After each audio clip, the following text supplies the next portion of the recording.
Alrighty then. What is up, ladies and gentlemen? Today, we are going to be trying to finish up our divination. We've got about 365k left to go.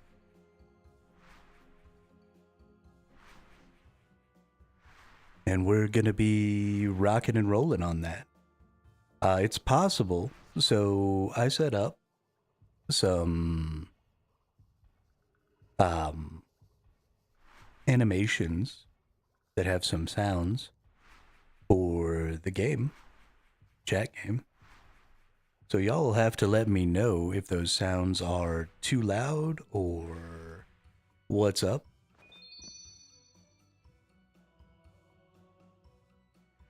But the game's in a pretty good spot. I'm pretty excited about it, if I'm being honest. So, yeah, get in there, play some of that.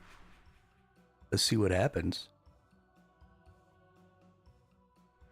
In the meantime, we're going to be playing this game, obviously.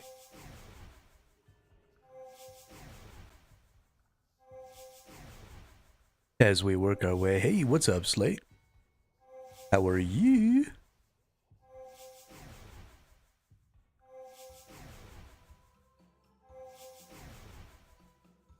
How is life, the universe, and everything?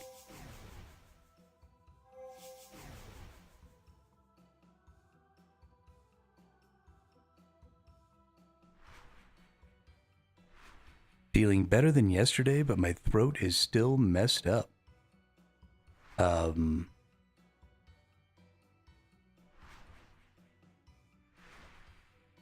That sucks. I'm really sorry.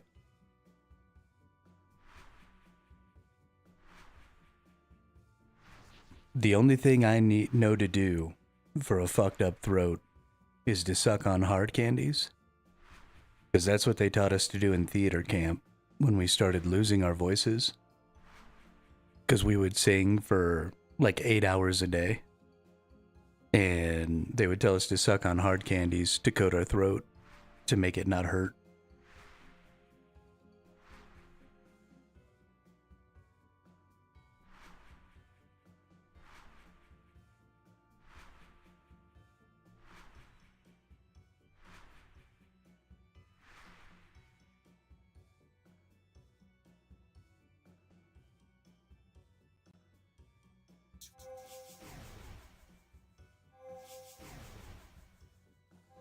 Pretty much anything that's thick and kind of sugary.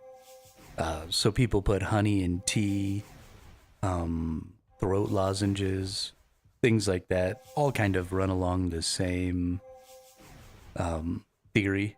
Is you get something that's a little sweet and a little thick, and it just kind of coats your throat.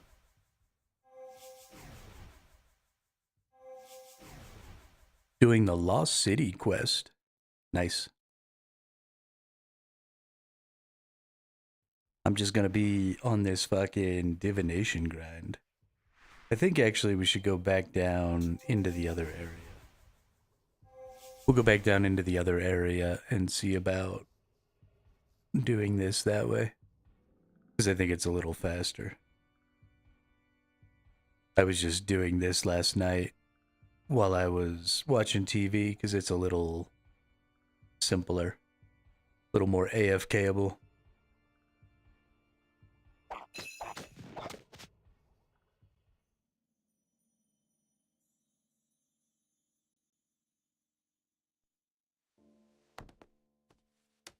Cat fight game. Oh, hey.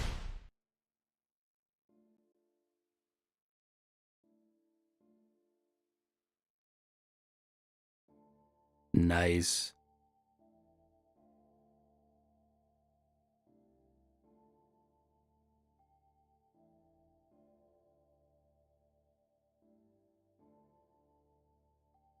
So yeah, that's the timed attack for the boss for the chat game. It looks like it actually worked too.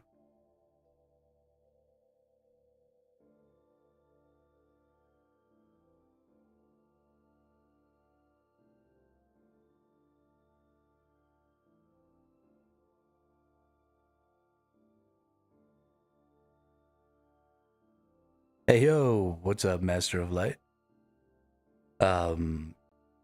Yeah, so every like 10-ish minutes.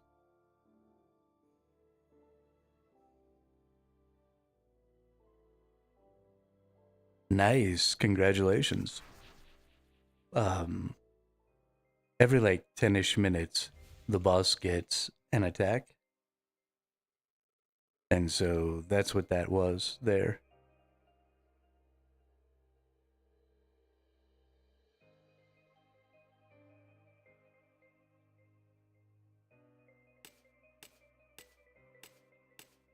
Which cape did you get, Master of Light? Master of the universe?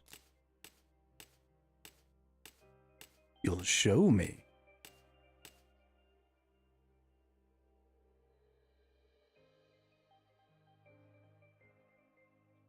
I don't think I like the fact that y'all can just know where I am all the time.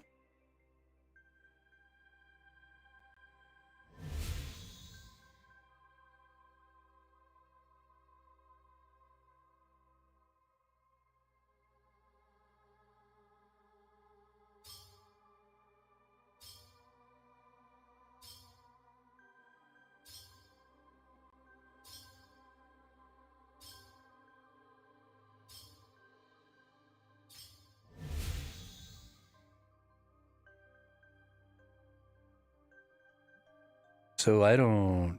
Hey, what's up, Lee?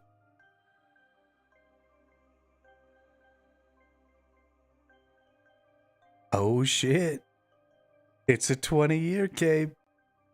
Oh damn, son.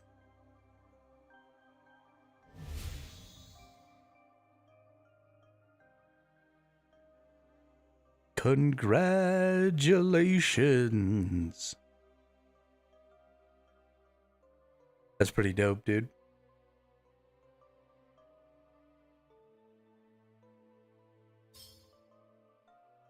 Look at that teleport. Teleport's so dope.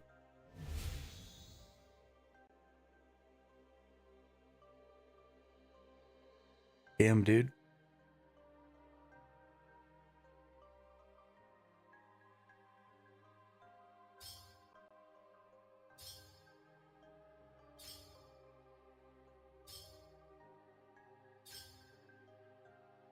Damn.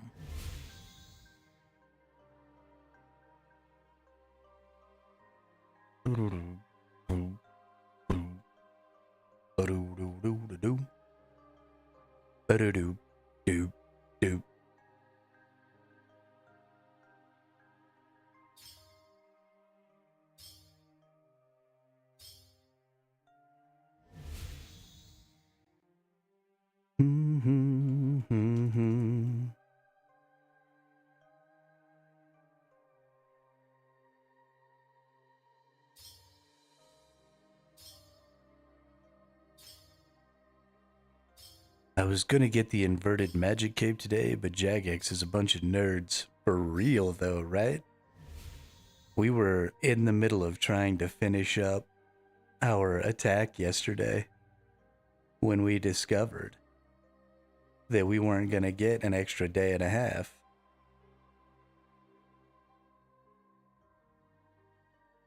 And so I never made it to 99 attack.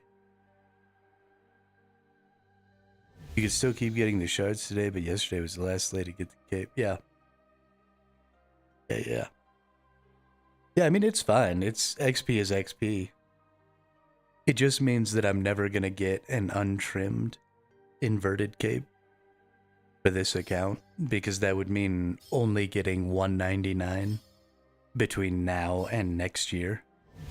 And that's very unlikely.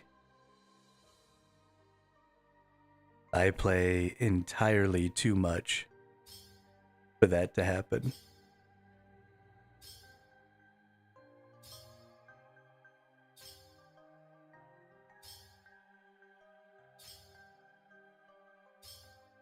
I would have to like start a new account right now and then just not play this account until next year, which I suppose we could do if we like really, really wanted to have an inverted cape that was untrimmed.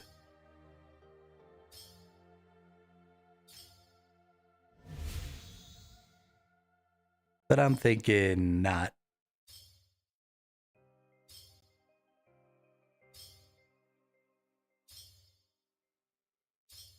Ba-da-doom, doom, doom. Master of Light, I don't know if you were here yesterday or not. I don't remember seeing your name in chat, but the chat game is live now in a pretty basic version, but I'm still making improvements to it. So if you look down below, you will see some instructions on how to interact with that with the, well, I need to put some information about the letters command. But if you type !letters, the game will tell you what your inventory is. And if you type !act and then a space and then pretty much any word,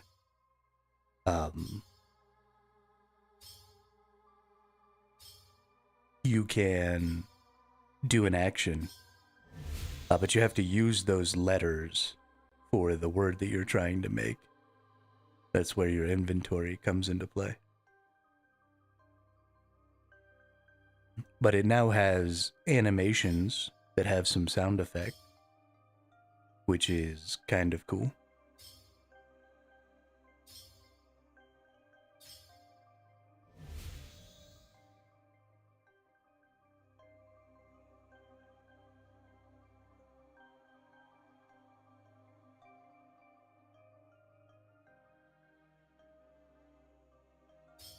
And tomorrow, we should have some items. Spy on the agent. Hey, we got an easy clue scroll. We're going to drop this so we can keep our clue scroll.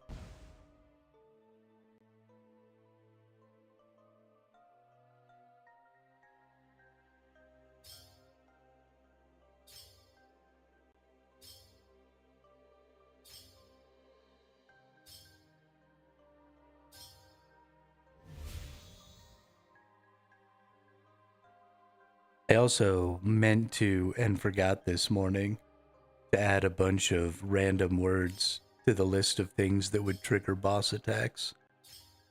We're going to have to do some more of that. Have to remind myself tonight.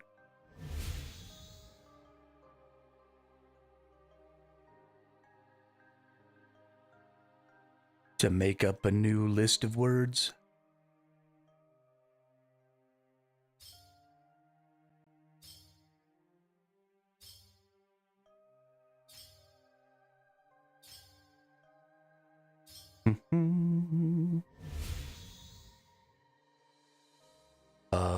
Ba-doom. Ba-doom.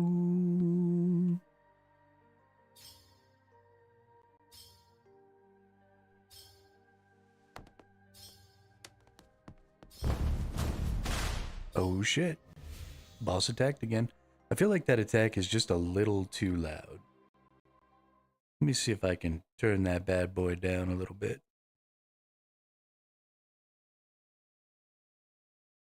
Thought about taking a trip up north tomorrow, but it's so cold here, I'm going to freeze.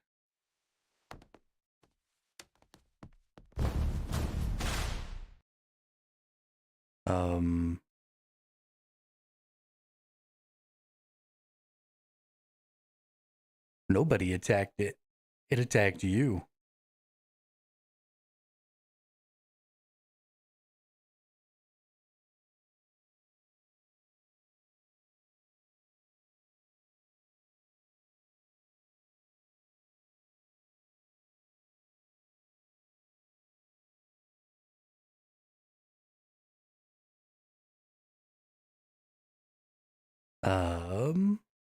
But its attack is too loud.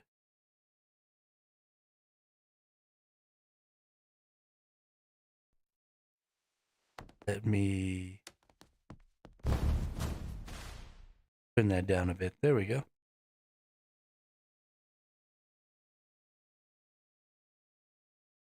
All you have to do, so it attacks once every 10 minutes automatically. And so all you have to do to stop it from attacking is keep sending messages in the chat. Because when you send messages in the chat, it adds 10 seconds. Whoops. It adds 10 seconds to the timer. I had y'all on the wrong scene there for a second.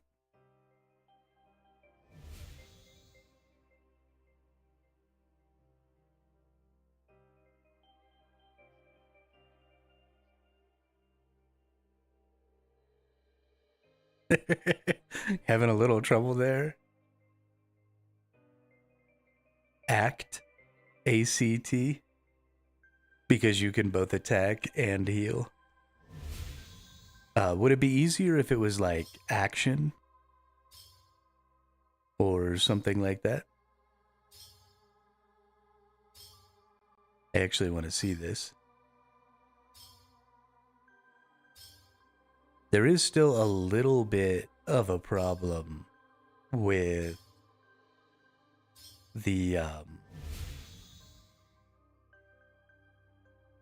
the first couple of times somebody tries to use the LLM. So we'll see. It's processing right now, so it's trying to get it done. But it doesn't stay in RAM very well. And then it has to like get loaded back into the RAM. So give it just a second here. There we go. I think it actually completed. Yeah.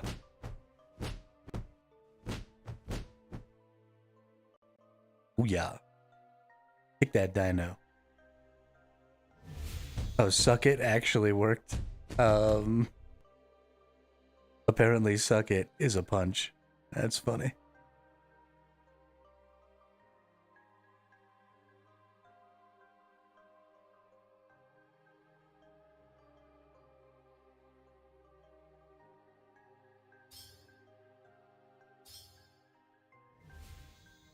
Good job, though. Way to do that damage.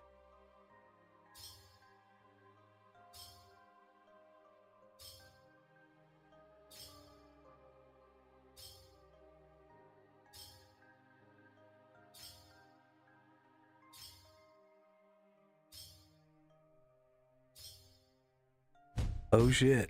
4 power.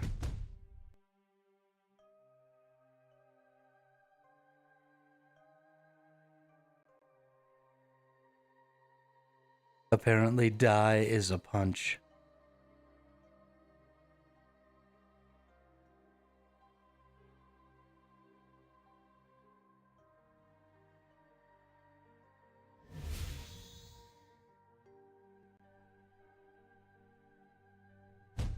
Strike.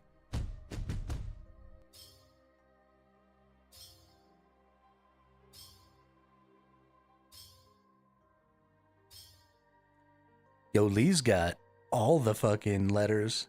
Jesus. How many letters you got?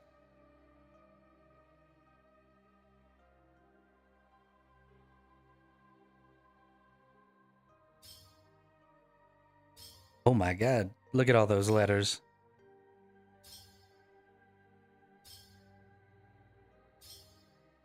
Even 6 Z's. That's crazy.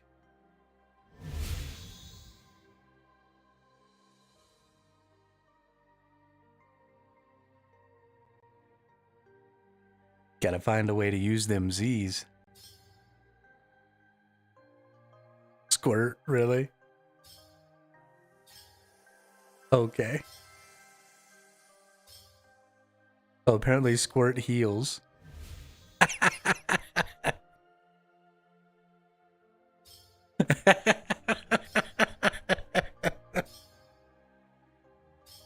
Oh, shit.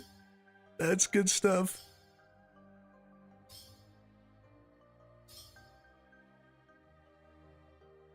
Oh man. Oh, that's fantastic.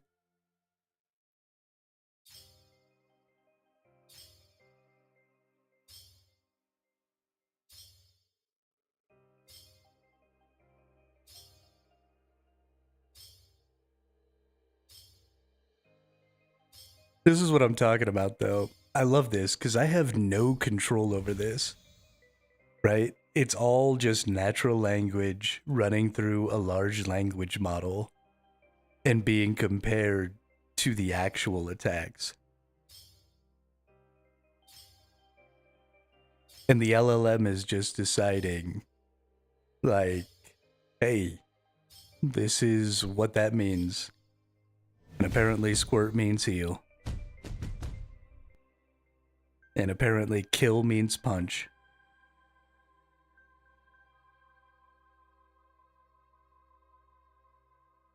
Oh man, that's fucking brilliant.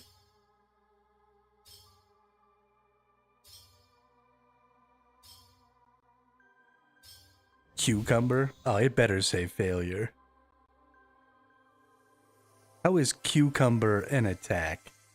That's bullshit. Language model.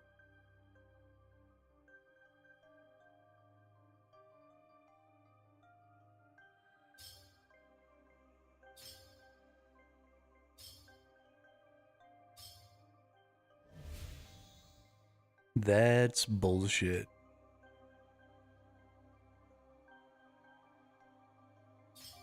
I need to adjust some of its information. Let's see. Let's look at this. Let's go to the inference. Let's go to its system. Be semi-strict about the similarities and if there are nonsense letters in the message, return none.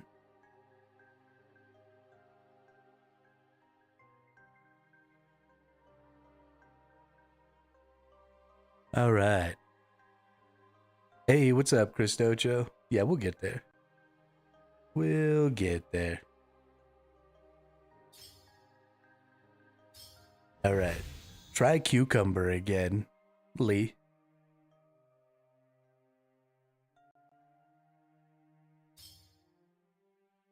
Yeah. The divination is the last thing I need. I got 3 more levels in divination, and we're good. Hey, there we go. No more cucumbers for you. Yeah, so there's all that gets sent when you all do the action is the single word or small group of words that you send. And then I have like a context message that gets sent every time. And so I just changed the context message a little bit to tell it to be semi-strict. So we'll see how that works. But yeah, just keep trying things with the game if y'all don't mind.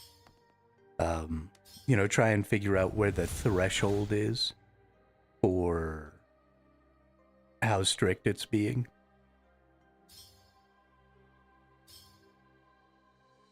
Would be fantastic.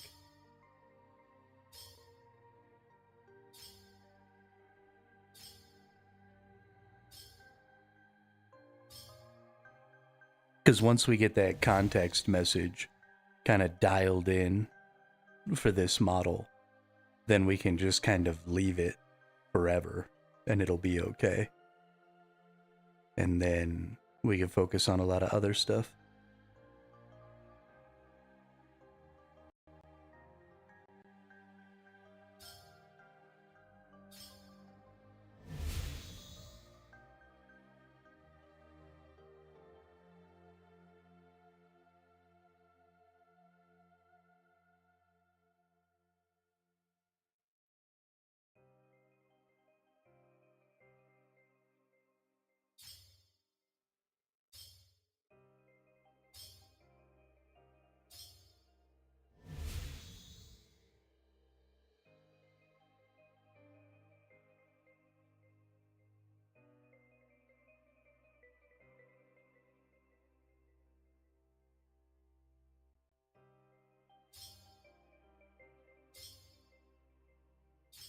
Okay. Lube is actually... Oh, I thought Lube was going to do a heal. That's pretty funny.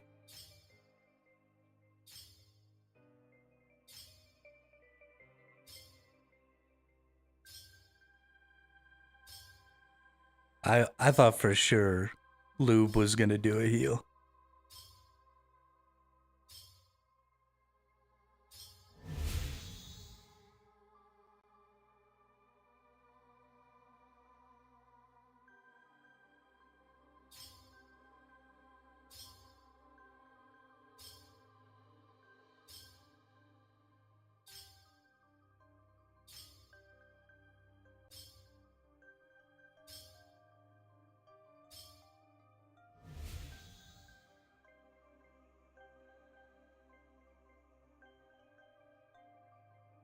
I honestly think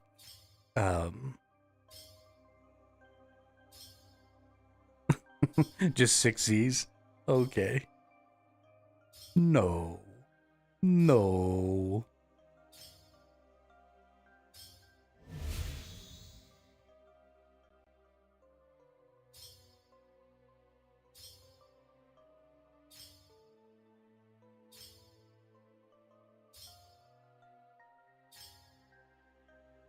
There are some things.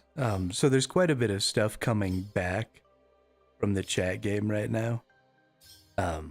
But for example, the message you get that tells you that you did damage is a little unnecessary, and I'll probably go ahead and get rid of that. I may also trigger a failure message on the screen instead of in the chat in the future, because I want to keep chat as clean as possible. But for right now, just for debugging purposes, we want to have those messages actually appear in the chat. But it does make chat a little busy, unfortunately.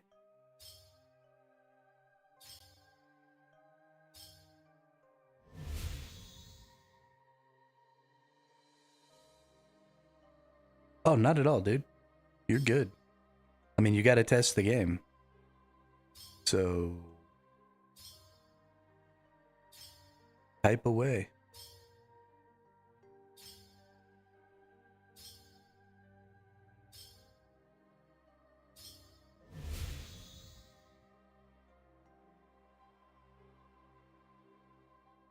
This game is a pretty important thing to me as far as the channel's future is concerned, because it's something unique that nobody else has. And nobody else can have. I mean, I guess they could make it themselves, but this is not like publicly available. It's something I develop all on my own. And so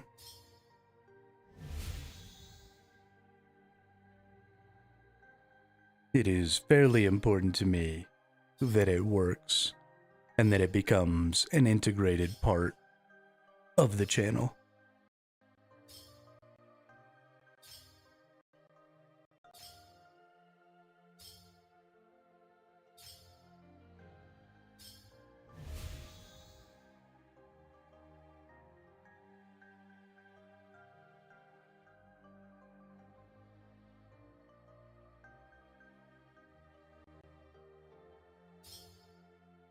It drives a lot of, interaction and communication. And that's what a lot of discoverability on streaming platforms and stuff is about, is, are people talking in your chat? What's going on there? So it drives a lot of that, which is very important. But it does it in a really organic way. I mean, giving people a reason to want to talk, to keep the thing from attacking you, I think is super good.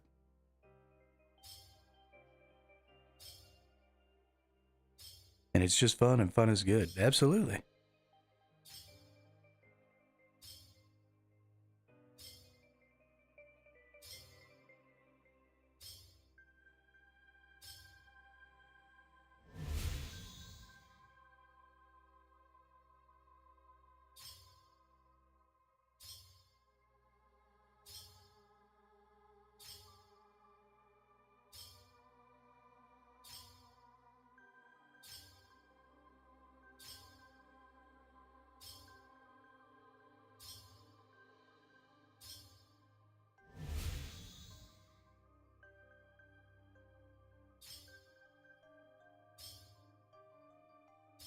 By the way, I have weird issues on Twitch where I can't resub. Just keeps on spinning, including multiple other errors.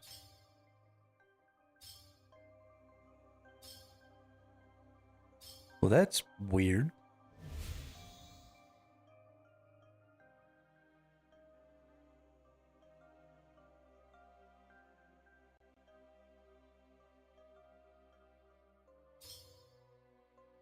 Can't do many things on Twitch. It's weird. My wife uses it too, and she's okay.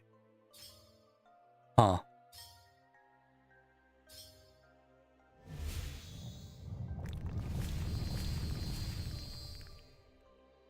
Yeah, I have no idea what that's about.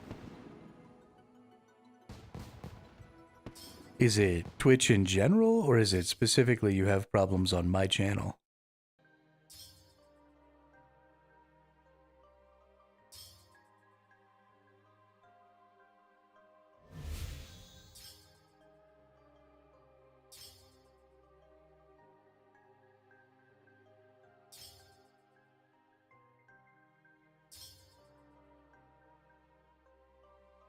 That's weird. I wonder what's going on.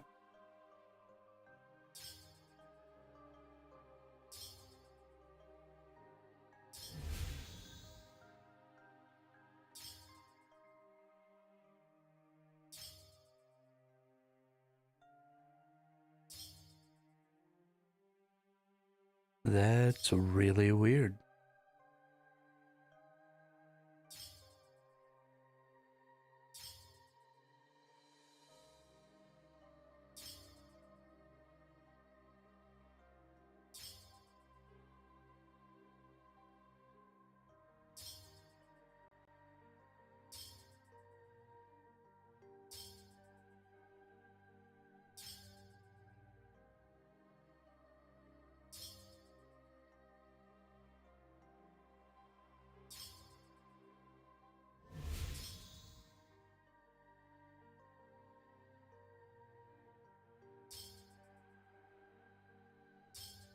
Look at all this free XP. Oh my goodness.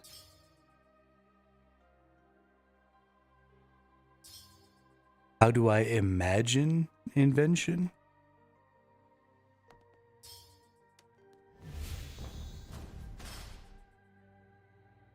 Boom, boom, bop. I don't know. I mean, it's mostly just about improving my weapons and armor.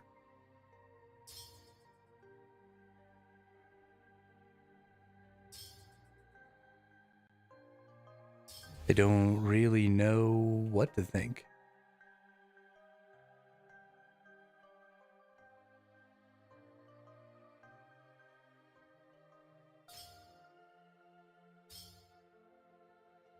Don't really know what to think at all.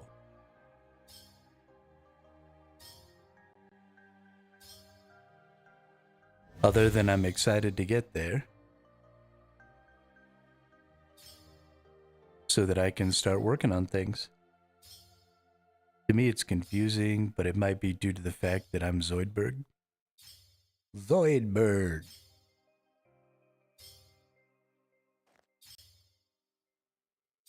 Hey, I can make signs of life now.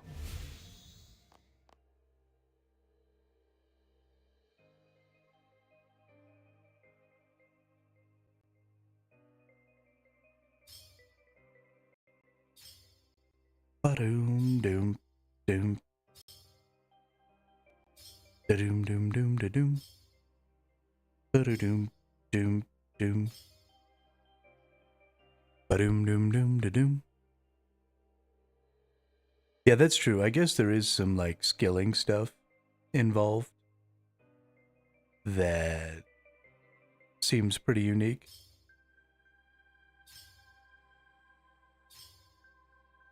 So that's going to be cool too.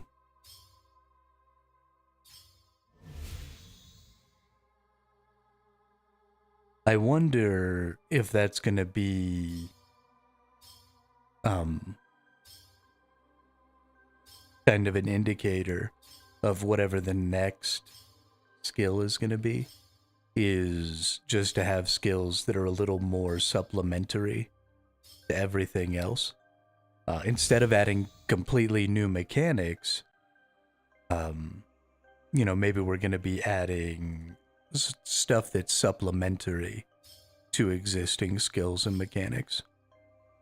So I don't know, exactly what'll go on with that, but yeah, exactly, like invention. So we're supposed to get a new skill with Haven Height at some point. So I wonder if that will be kind of what it is. Something that's a little more supplemental.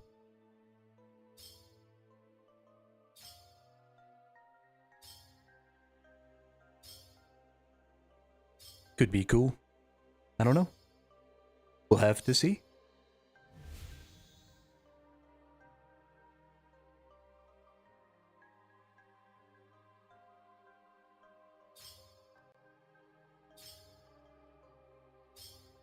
Yeah, I mean, I think everybody is pretty set on it being like astrology or astronomy or one of those two things.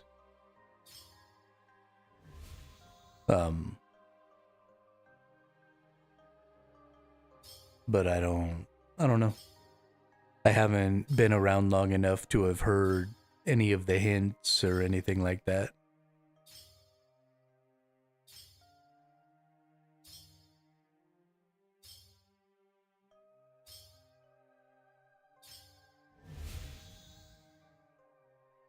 Fly like a shooting star.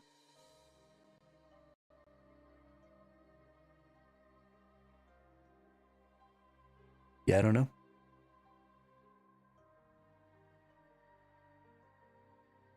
We'll have to see. Whatever it is, I'm sure it's super fun.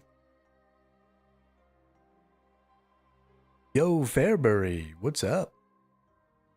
Welcome, welcome.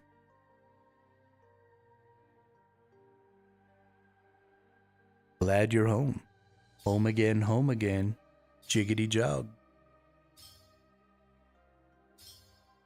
I was thinking of professions from other MMOs. I really would love to see some additional combat styles, and maybe not even like full combat styles that are completely separate, but maybe some like subclass combat styles that could be used with any combat style. So, something like assassination or, I don't know, there's all kinds of different stuff they could add. But that maybe they just had a couple of skills, right? They don't even need to have a lot of abilities. But things that could have some significant effect on how combat played out. I don't know. They'd have to find a way to isolate you to just one of the subclasses at a time. But I was thinking like enchanting or skinning. Isn't hunting kind of skinning? I could see enchanting, but then enchanting is kind of invention also. Maybe if they were more temporary bonuses, like enchanting bonuses only lasted a little while.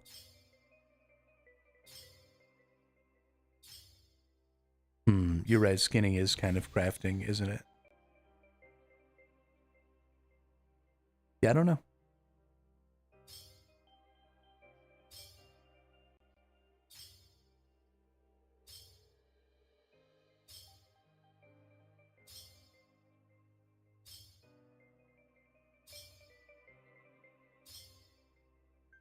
I just realized, I guess we do have kind of a supplemental subclass for combat. We have summoning already. I heard something about astrology or astronomy for a skill in the year. Yeah, that's kind of what we were talking about is, you know, we think it might be one of those things, at least generally. The community thinks that, but I don't know. What about inscription? But that's kind of the same thing as divination. I mean, it doesn't necessarily have to be super different from what's here.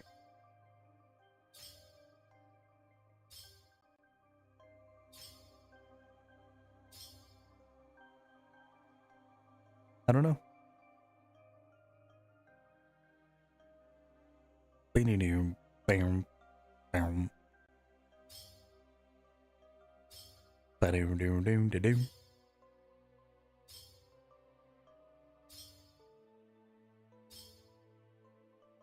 How do you think I'm gonna get along without you when you're gone?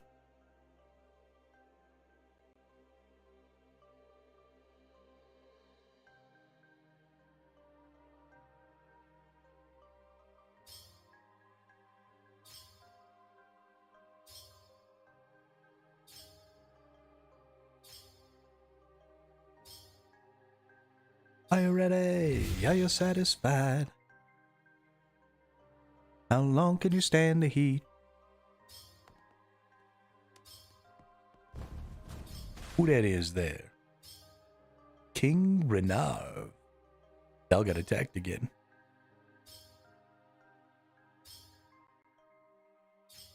Y'all got attacked.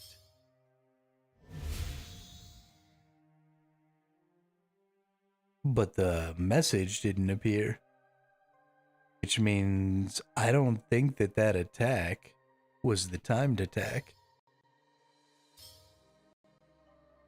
No, it definitely was. I wonder why it didn't give the message. Weird. Anything is probably better than sailing. I thought everybody really loved sailing, Master of Light. I also feel like we've had this conversation before.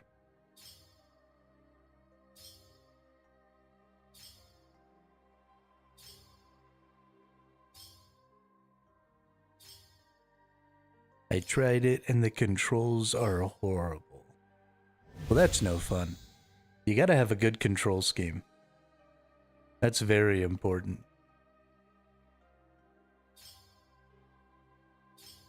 If the controls are difficult to understand, then the game is less than fun.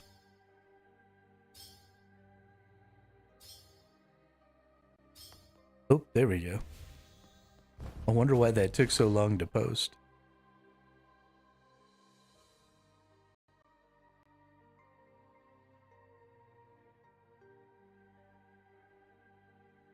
Fucking weird.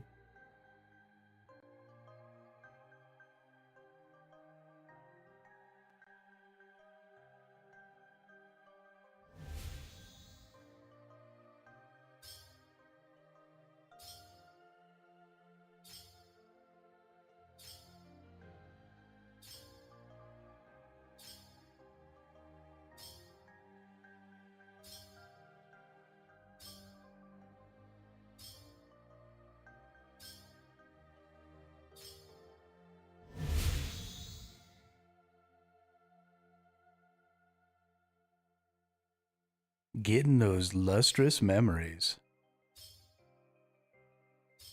So lustrous.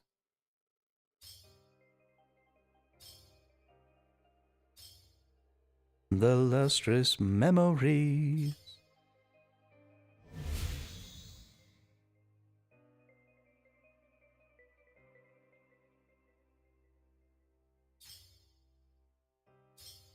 We're down to just 338,000. I mean, I know you poop on other combat styles and shit, but I wouldn't even mind something huge and unexpected, such as a brand new combat style as a new skill. I'd be totally down for some new combat styles, absolutely. Absolutely. I am fine with things existing that I'm not necessarily interested in. You know, I'm very melee centric, but that doesn't mean that I don't think it's good that we have magic and ranged and stuff like that. And even necro. Like, I'm not interested in necro personally, but, you know, it seems to be a pretty great entry point for new and casual players. And those things have to exist, right? Just like every game can't be for you, in a game this large with this many skills, all content can't really be for every player either. And so, I mean, it's whatever. If I hate the new skill, then, you know, I'm just one motherfucker. Who cares?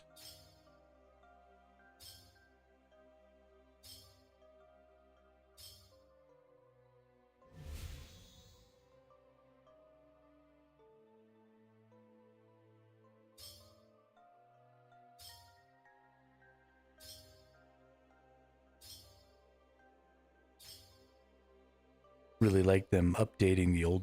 Yeah, I was pretty unhappy with the way the combat changes were going, until I thought about it for long enough to realize that while the new changes are making it more difficult to revo bar single weapon setups, if you bring yourself a weapon swap and you have one weapon combination like sword shield or sword defender that you're using specifically to build up your adrenaline, and then you have a second swap like your two-hander that has a revo bar that's mostly about your burst damage, and trying to put out as much DPS in as little time as possible, then you can actually do a really nice little swap back and forth between a dual wield and a two-hander, and build up adrenaline and then burst things, and then build up adrenaline and then burst things. And it actually felt pretty good to do it that way.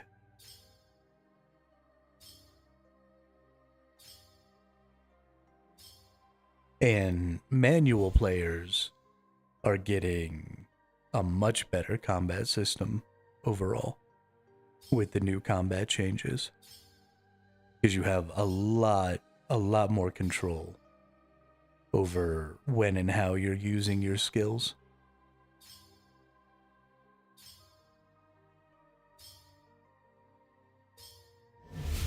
And they almost reduced all cooldowns, like, across the board. So,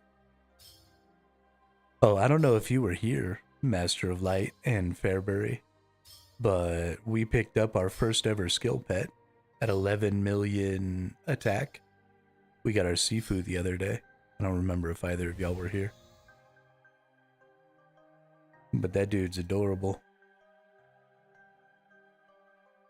I am so happy to have my first skill pet.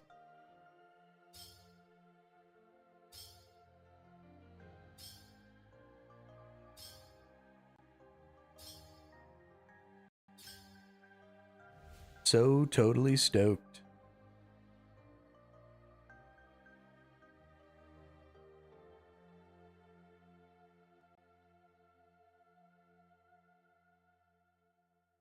Doom, doom, doom.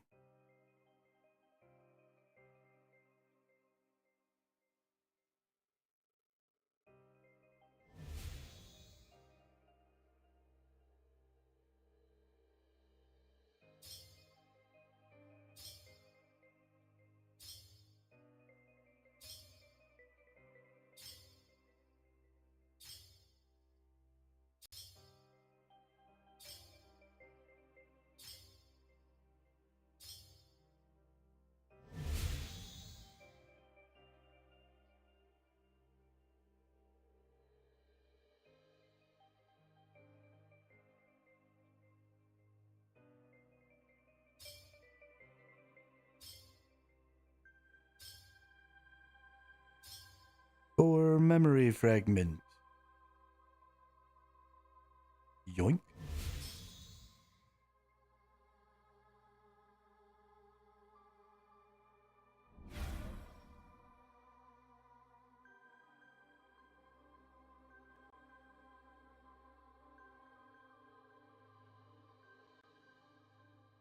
Where's my lustrous memory? Ah, there it is. Back in the corner. It'll change by the time I get there. There we go. So you're also the same damn melody stuck in my brain for the whole day randomly type of guy? Absolutely. 100%.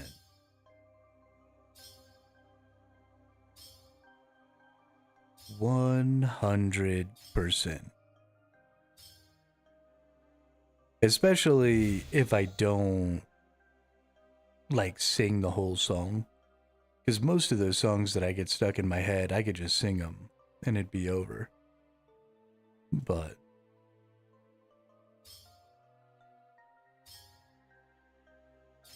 or if I can't like express the mood or something that song comes out because of, I don't know.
Oh shit. Doom doom ch. Doom doom ch. Doom doom ch. Buddy, you're a boy, make a big noise.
I think the boss might be doing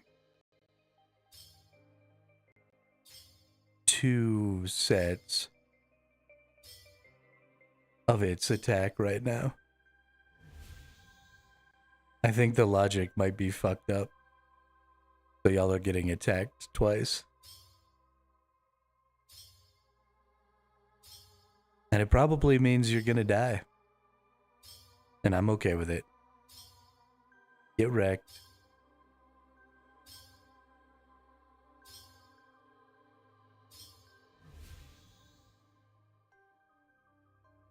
Y'all deserve it.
No, silly little bot.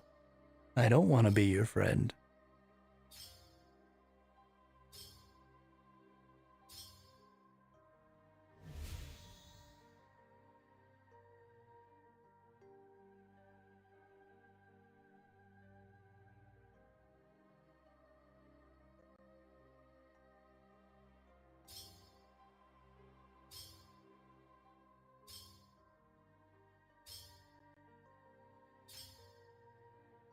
I don't want to be your friend at all.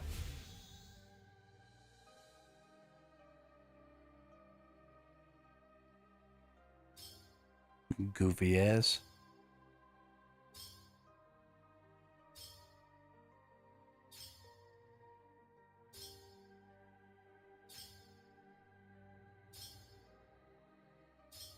And can I just ban this person from here?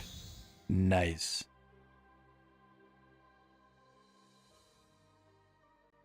Hell yeah.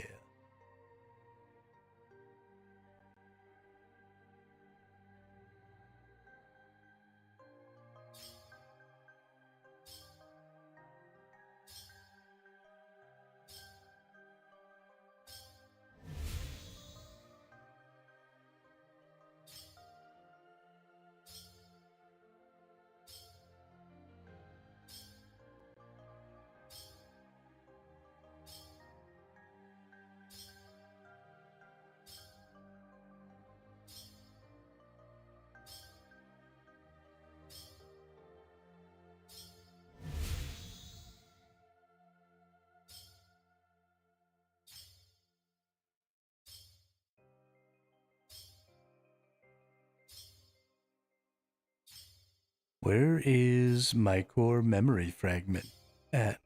I don't understand.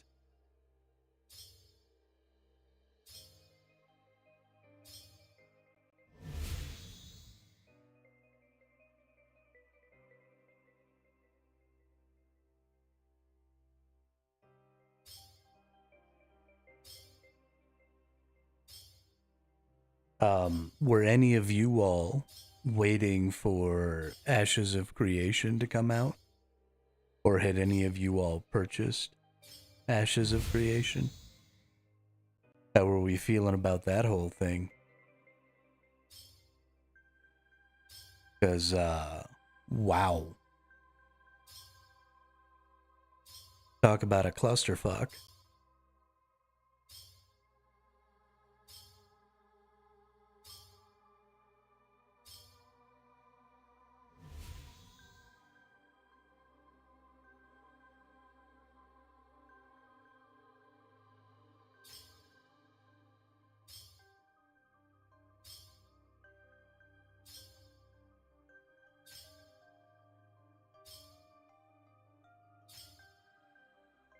Talk about a clusterfuck.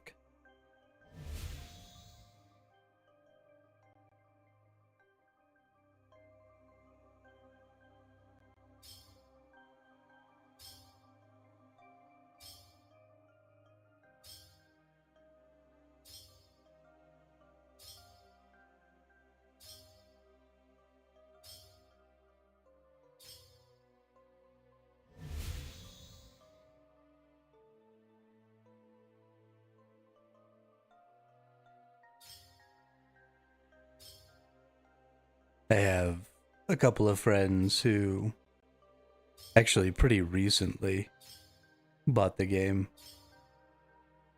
And I feel pretty bad for them.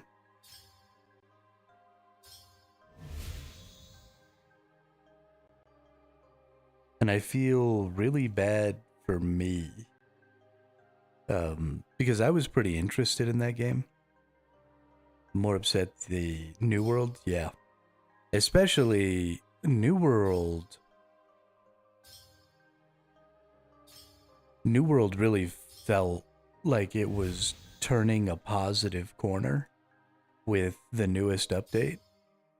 I really liked their roguelite mode, and I really wanted to see that kind of get expanded on, because it was all procedural generation, so there was really good opportunity to put more like tiles and stuff like that, more rooms, more, different types of things with lots of different bosses. And I mean, it was just such a good mode.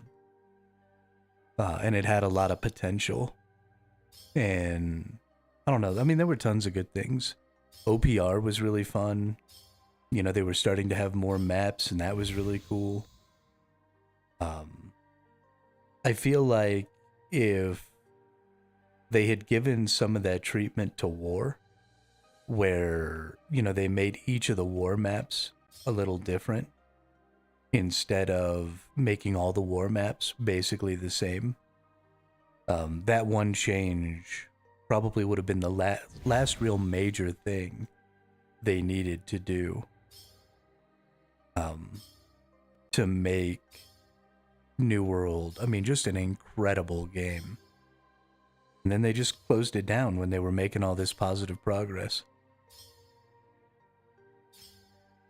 I was real sad. I would play New World again 100% if it got bought out. I probably would too, Peanut. Probably would too. I mean, I was streaming New World right after the new release. That's the game I was streaming. And I was playing it a lot.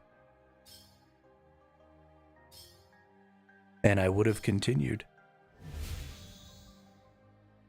But once it got announced that it was going to be ending, I didn't really see a lot of point in continuing to play.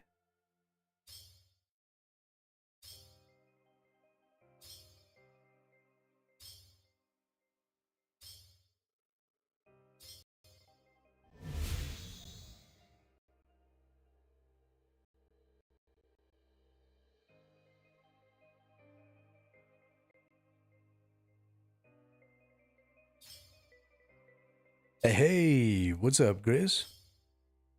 Also started Classic WoW again this week. The nostalgia drip is real. I've never played WoW. And I've considered a couple of times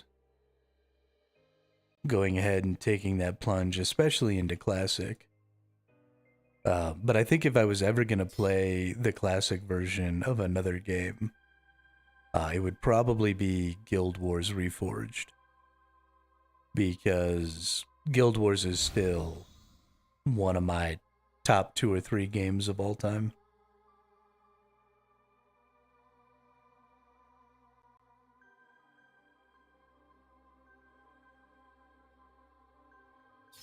Yeah, I tried to recover my old Guild Wars account, but it's on a Hotmail that I don't have access to anymore. And the recovery phone number is a phone number that I don't have anymore. So it's like impossible to recover that account. I spent quite a bit of time trying to get it recovered. But unfortunately, yeah, and it was kind of that way as you got to the end of its original cycle, because you got the henchmen and then you got the ability to like give them certain builds and stuff like that. But me and my friends and family still played. Me and my 2 brothers and our good buddy that was living with us back in the heyday of Guild Wars. We used to get on and play all the time together. But, the henchman thing was just a great way to not have to rely on each other.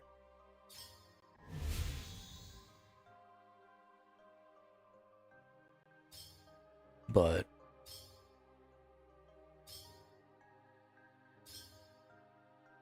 it was a lot of fun. I miss those days very much. The thing that I think I probably liked the most about Guild Wars is how unique the builds were in that game, and how custom built for specific purposes builds became. because there were so many skills, but you had so few hotbar slots. And so there was just only so much you could do. But they also did a really good job of designing enemies in a similar fashion, where the enemies were pretty focused on just doing certain things. And so it made for a lot of really good fun. I have played Albion. I like Albion Online, except for the PvP.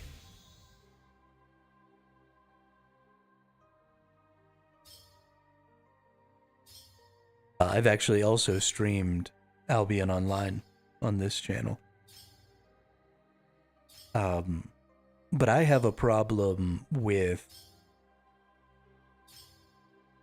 PvP MMOs because they don't incentivize enough variety of playstyles.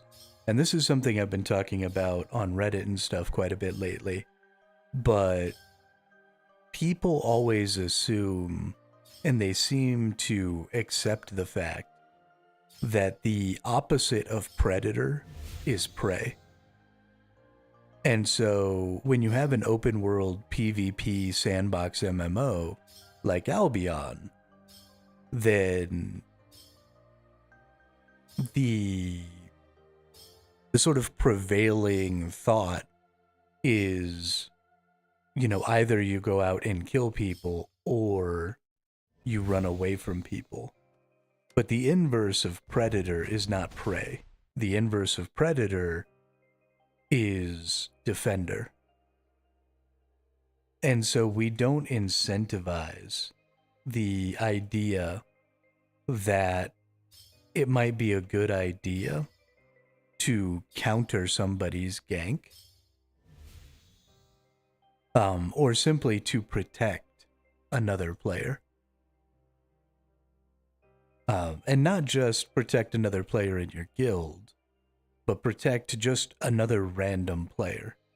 And a big part of the reason that that doesn't get incentivized in game like Albion or Eve or other similar guild-based PvP games is because they're guild-based.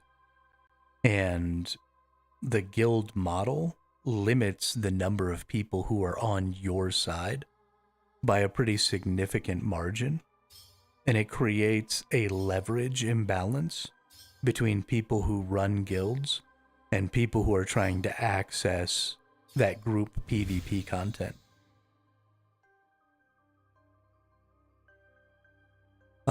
And so one of the things that I think those games have to do if they want to increase their populations is they have to switch to faction models instead of guild models.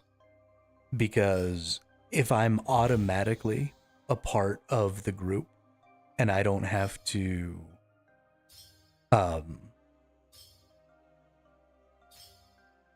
like apply to join a guild, and I can just automatically be in a group,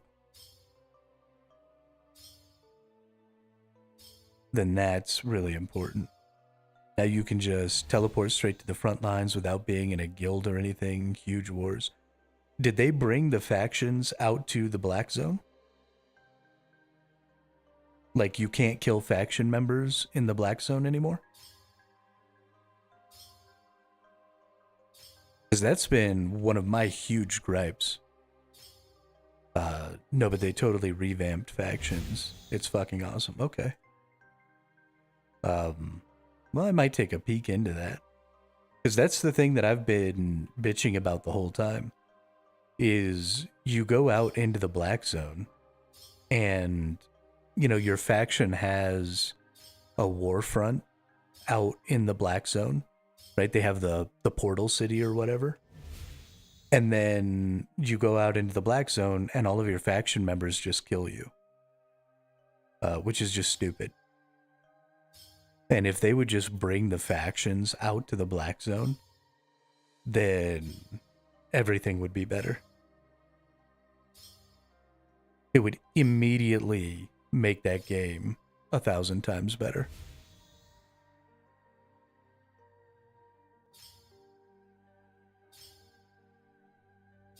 You can teleport to multiple zones rather than run there. There are camps that you can capture. There's like PvE objectives, which go towards points for your faction, etc. Other objectives. Then there are casual siege. But that's all stuff in the main part. Right? I forget what the areas are called, but like the red, yellow, green, and orange or whatever zones, or red, yellow, blue, and orange. Because they added the orange zones too. I haven't played in the orange zones.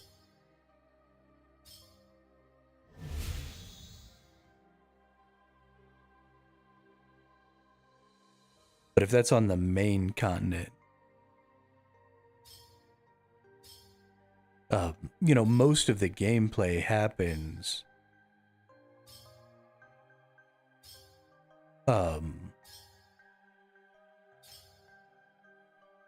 most of the gameplay in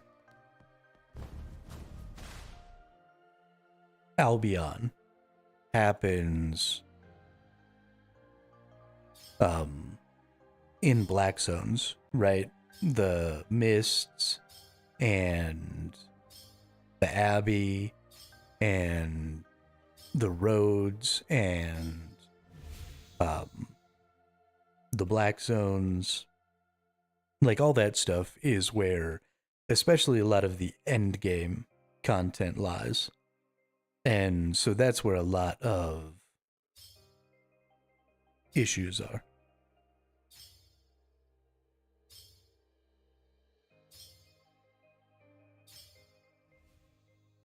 Yeah, I mean, I haven't played in 1 to 2 years. So you're definitely right about that. And I probably won't ever go back into the game until they extend the faction system to everything. Because I don't want to be barred from content, because it still creates this same negative leverage system. If there is any content that I need a guild in order to consistently be successful in, then the guilds have leverage over regular players, because the players need the guilds, not the other way around. And so I will probably never play the game unless they bring the faction system to the black zones. I've never seen this snake before.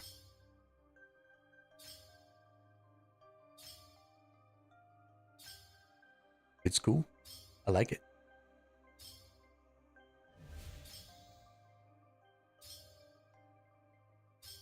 But I'm glad they're making changes. I mean, I'm sure that they're bringing in a lot more players and probably improving the experience for a lot of players by improving the faction system. So again, just because the changes aren't good enough to necessarily bring me back, doesn't mean that they're not moving in a positive direction and doing good by their players.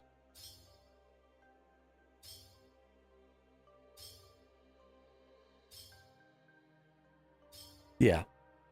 Yeah, I got that.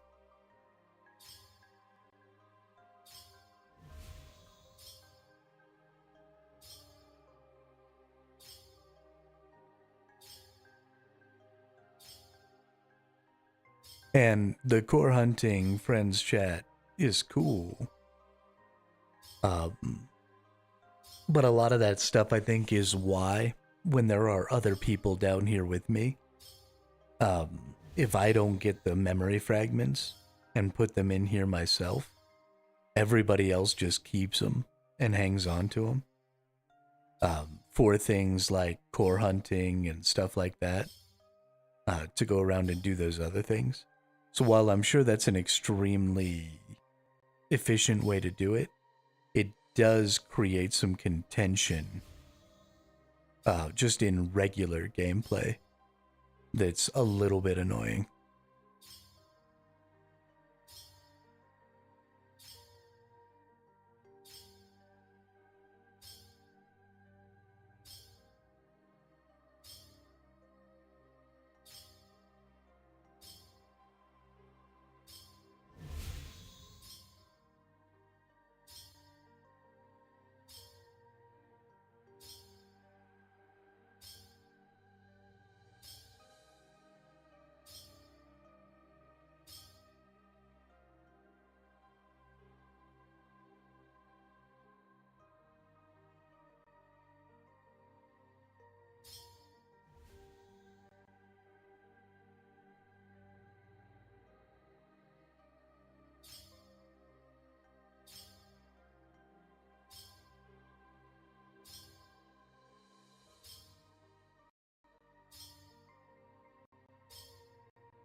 No, I never did play SWG.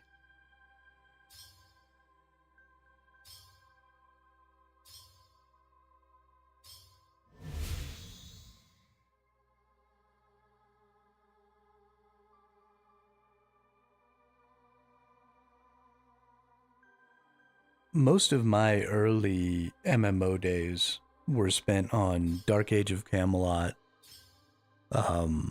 Guild Wars 1, and then some Final Fantasy 11.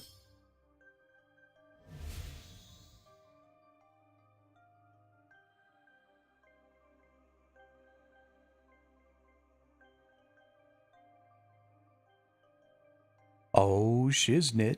Good job on Jed. I still don't have my fucking Barrows wand. Yeah, Final Fantasy 11 had probably one of the most creative combat systems I've ever seen. And I'm really sad that things like macros and stuff like that didn't survive that era. Because the ability to work together to do special combination skills, and the ability to do that with people you've never played with before, right? Because things become really standardized and the community kind of figured out like timings and stuff like that. And the language of the macros that you were putting out and the information you were giving out was so good that you could just jump into any party and start doing that stuff. And so it was really, really fun to get into. And so I wish that that had kind of grown and been incorporated and improved upon. And it makes me a little sad that it wasn't. And then Dark Age of Camelot. So Dark Age of Camelot was great for its PvP, but I think the truly incredible thing about Dark Age of Camelot was that the game was content complete at every tier of play. And so what I mean by that is you had dungeons, you had unique items, you had crafting, you had PvP battlegrounds. You had all of these different things that existed at level 20, right? And then again at level 25, and then again at level 30, and then again at level 35, and then again at level 40, and then again at level 45. And so it didn't matter what level you were at, you could go through the effort of maxing out your character and doing all of this really interesting content and then going and PvPing with other people at that same tier of play. And so there were always people at every tier of play that you could play with because of that. And so I thought that was really cool.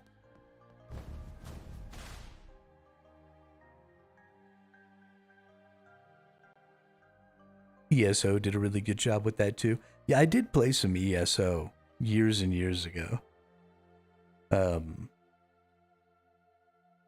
The game itself wasn't necessarily for me, although I do think they had a really good crafting system. Because their crafting system was primarily based on cosmetics. And I think that was really interesting. And it took a lot of effort and time to get all the different cosmetic options. And so it made crafters like legitimately valuable because of the time they spent getting the motifs and shit. Final Fantasy XIV was my favorite crafting by far. Final Fantasy XIV does have a good crafting system. And again, I think it's So Final Fantasy has done a couple of things, right? Their combat system, I think, was a really good first try at that combat system, and I'd like to see it advanced upon. And then I feel the same way about their crafting system, where there are no gameplay elements there, right? Like, you still get to click the little skills and stuff, but the gameplay elements and stuff don't really exist as far as skillful gameplay, right? There's no player skill involved, so there's no real skill expression in the Final Fantasy XIV crafting system. So I would love to see something that expressed player skill, so that people who were good at crafting could legitimately make better gear than people who weren't good at crafting. Because there are people who only craft and only sell things in those games. It's not, though. I've played Final Fantasy XIV. Its crafting system is not skill expressive.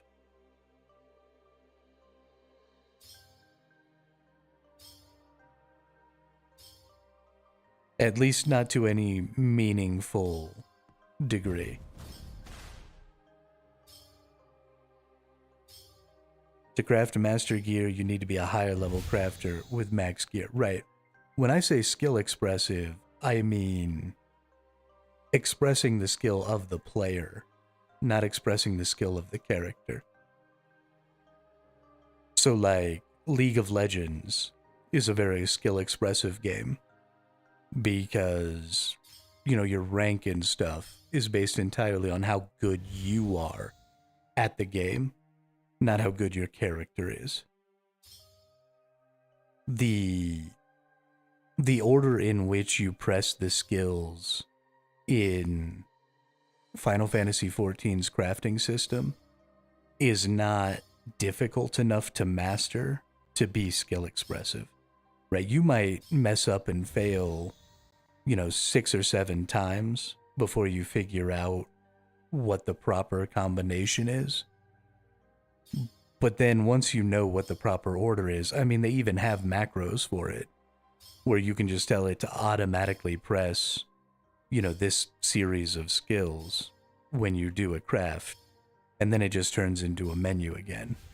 And it's because it's an extremely simple version of that system. And again, I think it's a great first try, right? Nobody else is doing that. And so kudos to them, because they're on the cutting edge of that type of crafting system. But the time investment is fairly small. The failure state isn't really all that interesting. The skill expression is fairly limited. And because the crafting system is not taking up a lot of player time and not doing a lot to express skill, you also are still left with a gathering system that is just run in circles and gather thousands of materials. And so until your crafting system absorbs more player time and requires more player skill, you're always going to end up with that same sort of bland gathering system, because you have to take up the player's time somewhere in that process. Even RuneScape has a lot of that, especially with the Revo bar. I mean, outside of dodging, does RS even have any skill expression? Once you learn the meta rotation, it's copy and paste. Absolutely. But RuneScape is a 25-year-old game. Right, RuneScape is one of the first MMOs ever. So its combat system and some of its other systems being rudimentary is to be expected. Right, you can't build things that are all that updated on old core systems. It's just not possible. So I think RuneScape is honestly doing a phenomenal job Considering the fact that they're working with a system that's now 2.5 decades old. Just the limitations of the 0.6 second tick time is enough to make a lot of skill expression kind of impossible. Because there's only so much you can react to and stuff. So, I mean, would I like to see RuneScape be better? Sure. But, I mean, it's better than almost every other MMO I've played, despite the fact that it has some of those limitations. And the same thing is true of games like Final Fantasy and, WoW and stuff like that. They're fairly old games that are working on fairly old systems that are doing a good job to update and modernize and, push the bounds of creativity with those systems. So, I mean, kudos to them. Albion I enjoyed for that because you only get like 5 abilities. Can't spam them. You need to really be smart on how you use them. Feels a lot more like League. Absolutely. Not only is Albion skill expressive in how you play your skills, it's also extremely skill expressive in how you build your character. Because like you said, there's an extreme limit to the amount of skills you can bring. And there's an extreme limit to how often you can use those skills. And so creating a good build, because of how many skills there are available, is also an important part of that. So building your character is another different type of player skill that can overcome maybe some failure of actually playing your character, right? If I have a better build than you, but you're better at playing the game than me, then we might balance out to be pretty even. Because our two skills kind of cancel each other out. And I think that's really important. I think expressing different player skills is also a huge part of flattening the curve for the best players in the game, right? Because you don't want the best player in one aspect of your game to automatically be the best at every aspect of your game, because all of your gameplay expresses the same player skills. If you don't express different player skills, then you end up with a really steep curve where the best players are just way better than the average player because they're only ever having to express that one skill set that they happen to be better at. So you want to broaden that, and then you flatten that curve a little bit. Yeah, I get stomped on in Albion PvP a lot too, for sure. For sure. But it, like I said, it's not just about your skill at playing. It is also at your skill at building your character. Because if you're getting killed, I'm not talking about the quality of your gear.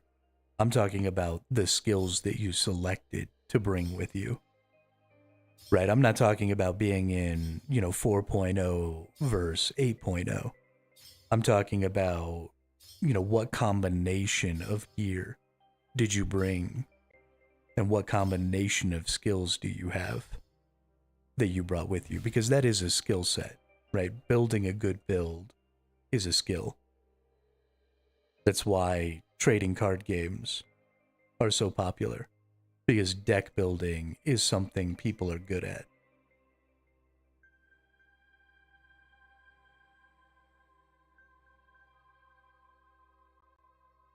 It's why I like the Revo bar so much, because it's a deck building aspect of the game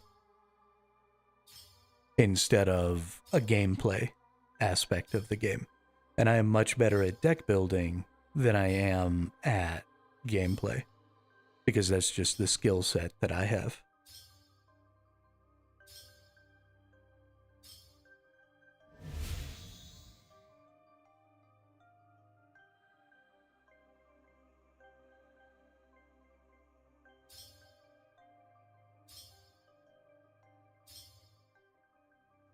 Albion, especially having no quests, is just a great game with that playstyle.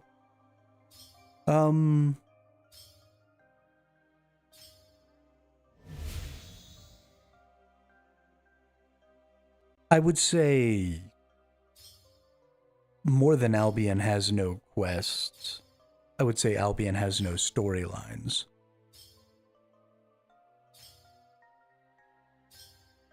Because even things as simple as, you know, the crate deliveries or whatever for your faction are technically quests, right? Going and taking over keeps and stuff like that are technically quests.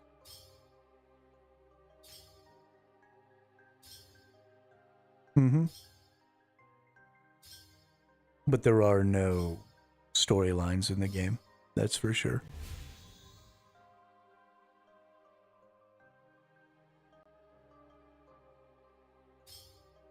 And I do think that that's good. I mean, I like sandbox games. I've played a lot of like Ark Survival Evolved, which actually has lots of storylines, strangely enough. But I mostly play like online PvP, or at least I did. But that game just has too many cheaters, and it's not fun.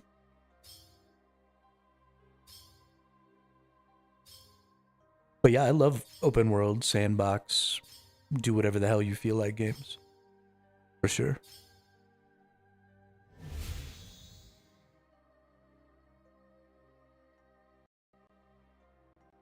For sure, for sure.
Nope, that one got lustrous memories back. I didn't even have to move. Oop. Or memory fragment. Emergency.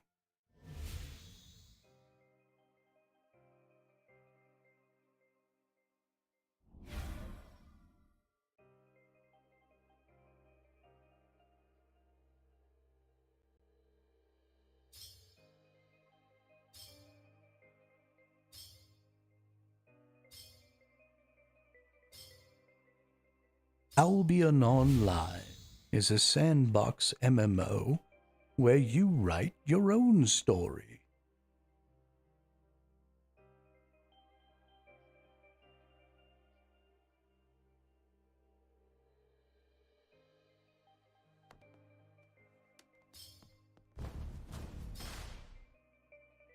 Doom doom ch.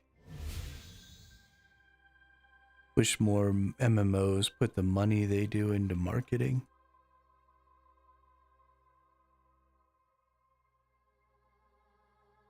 Why is that?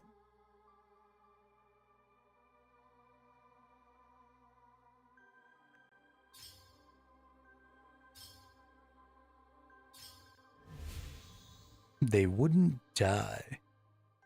I mean, no amount of marketing will save you if your game is bad.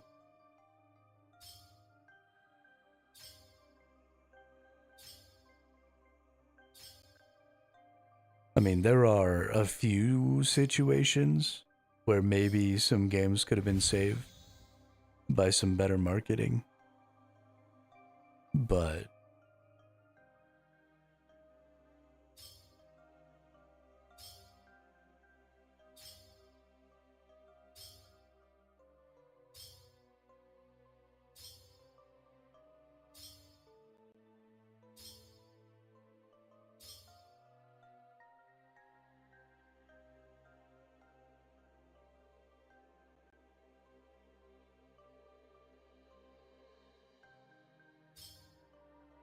also in this modern era,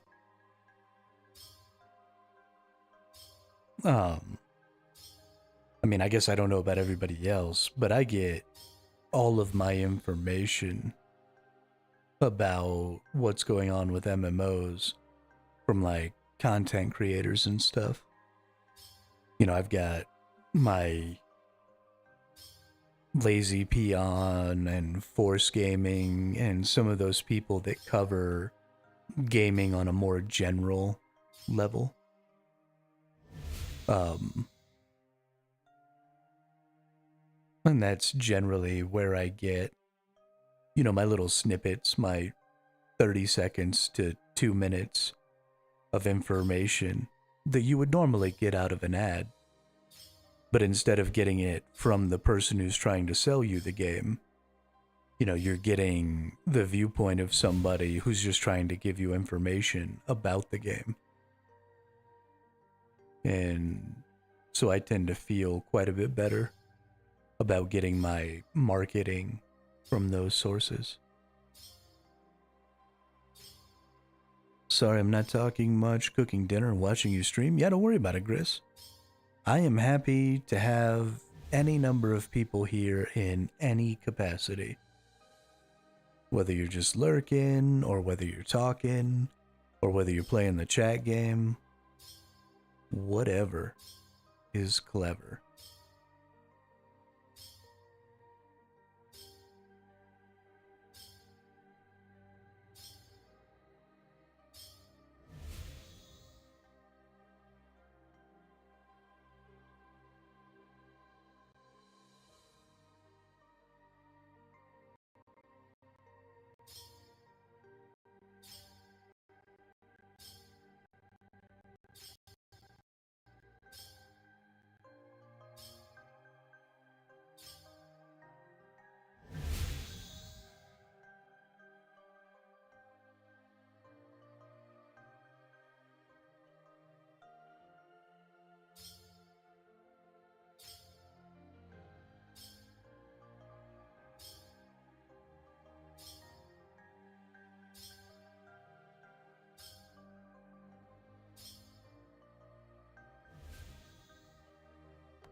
Poor chat.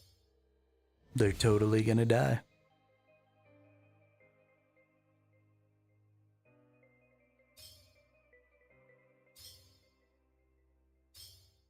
That bunch of nerds is toast.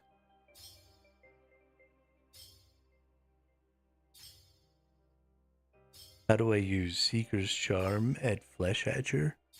I have no clue. I have never once done that.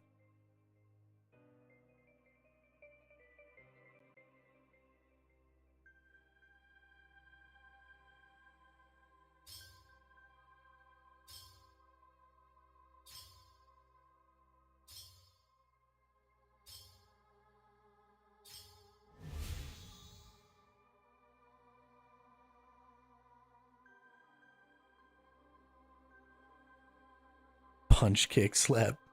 You nerd.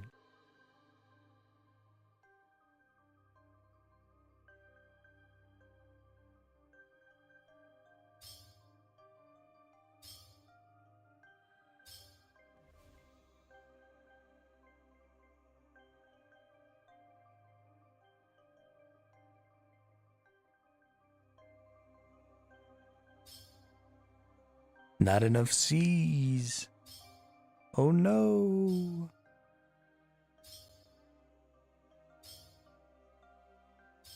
Was a good effort though, Grizz. Was a good effort.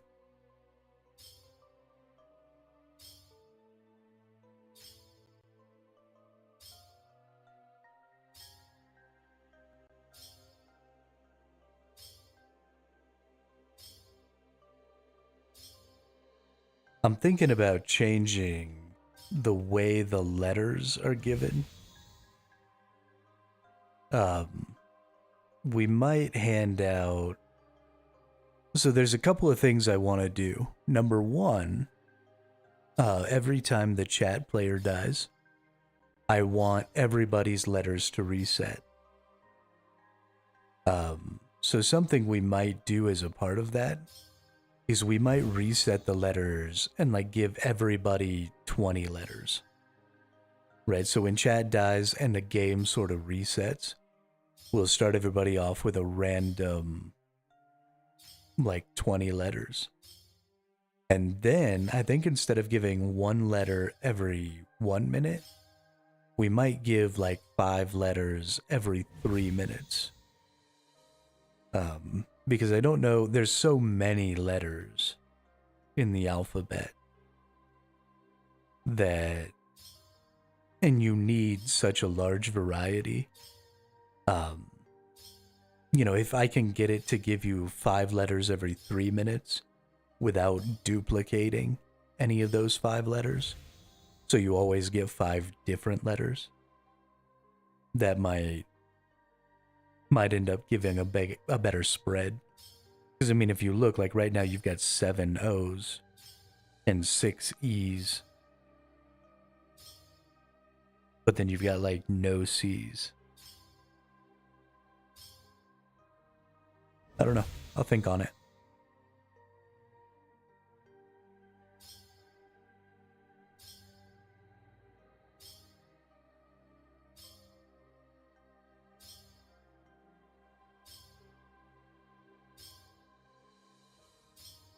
Yo, what up, Felix?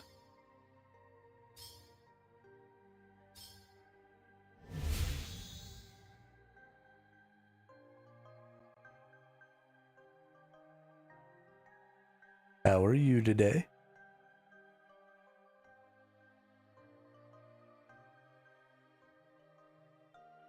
We're getting there. We got 300K to go.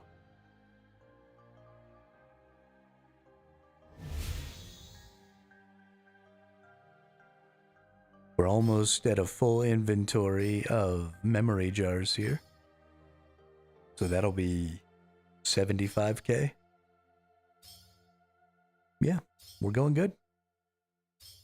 Had to work, unfortunately, but it was a chill shift, luckily. Good deal.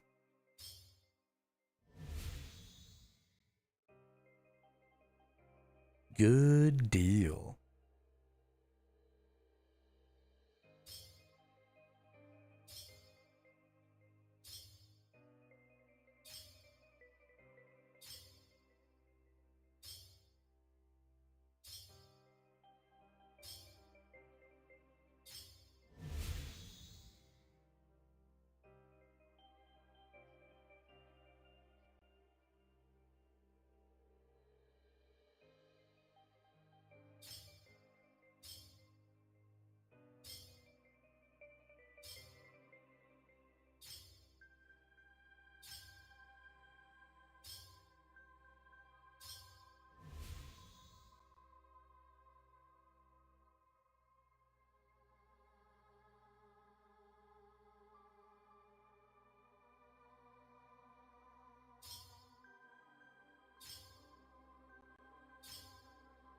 Yeah, I think before the end of the stream today, we'll probably get all of our divination. And so we'll be able to move on. And tomorrow, we'll actually maybe get to augment some gear. And see what we can do with some of that. It'll be super fun. Augment some of this Barrows Brothers gear. That'll make me really happy.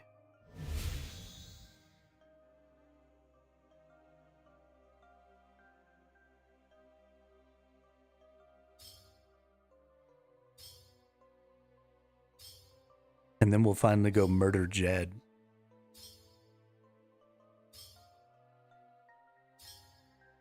Just fuck that nerd.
Ooh.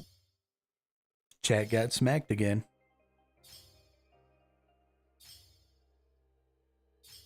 Get smacked.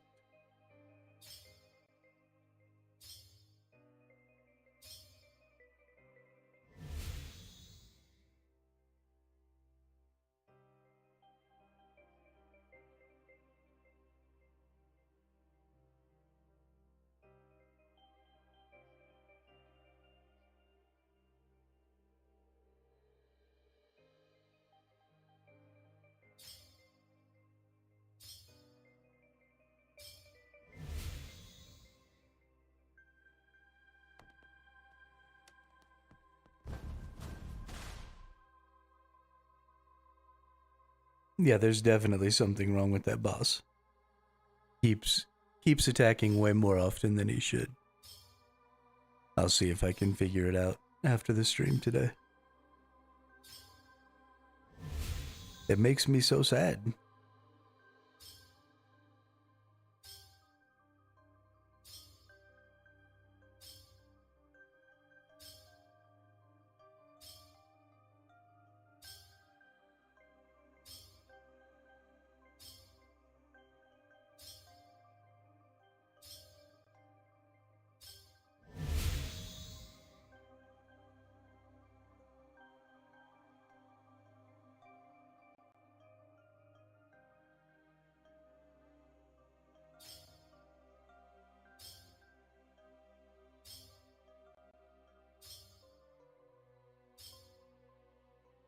Core memory. That guy's gonna get it. Or not.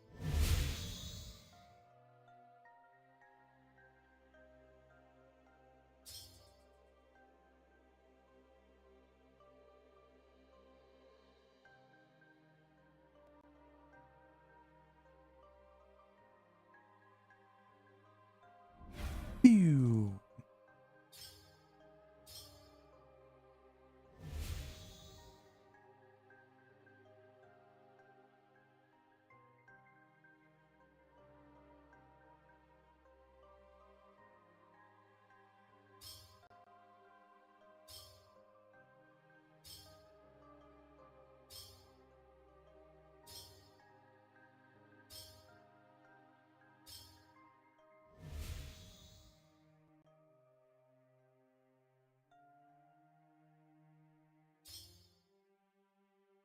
Hey, we're under 300k needed now.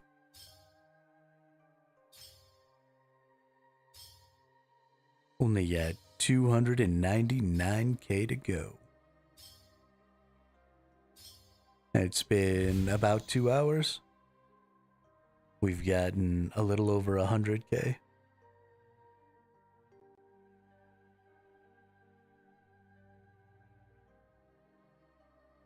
Well, we've gotten a little over 50 without our turn-ins.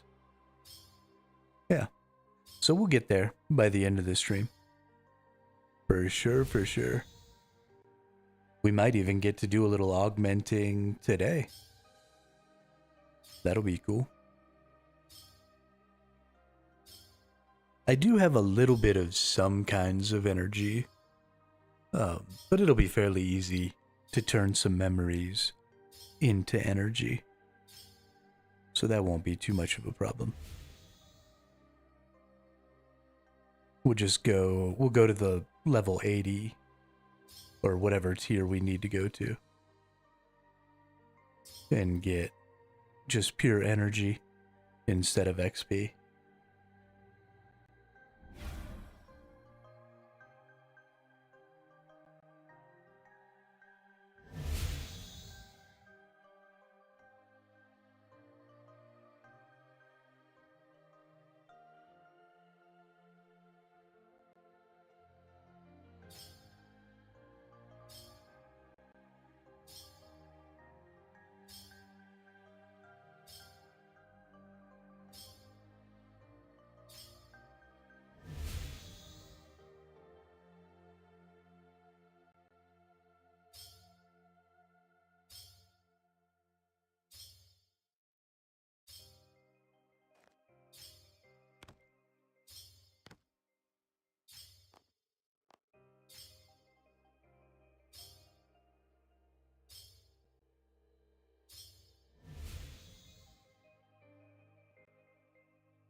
Man, I really wish that I was just already to invention. That'd be great. That'd be real great.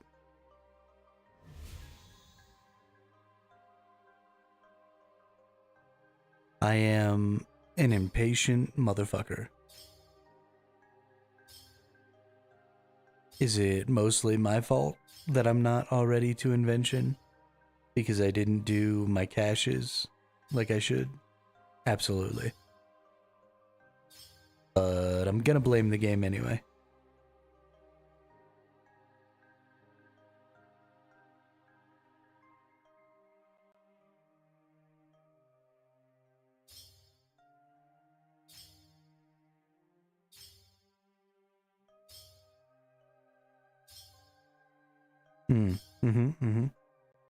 Yeah, we need archaeology for a bunch of stuff. Because right now the only archaeology bonus I even have is the life points. So I need to get all 3 of my boosts. I also need to get like my ancient spell book and my curses for my prayers. That's going to be a big one.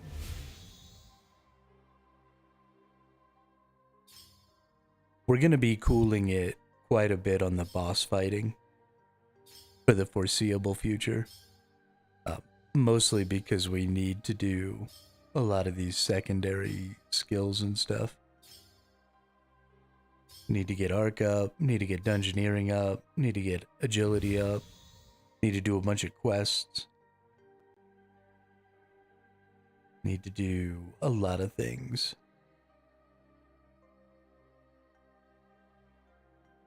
That are unfortunately not killing bosses. Currently aiming for the Gate of Elidinis for the offhands for divination, but it's such a grind. Yeah, I really want to do the Gate of Elidinis. That seems like a cool boss. I really like the idea of skilling bosses. Got the offering 4 times, meaning I missed the good drop 4 times.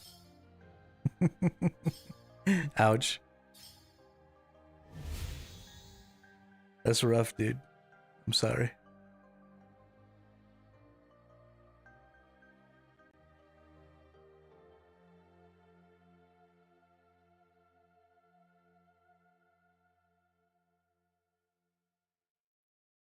Oh, it's got agility XP?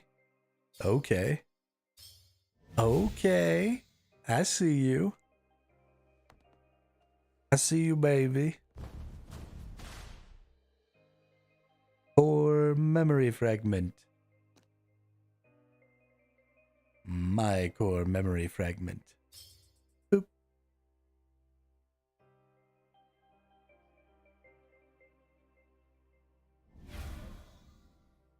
Yeah, that sounds great, honestly, Felix.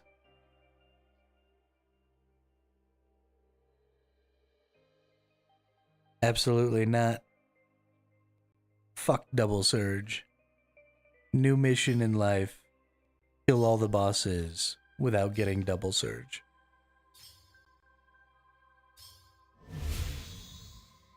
Just to fuck with Peanut.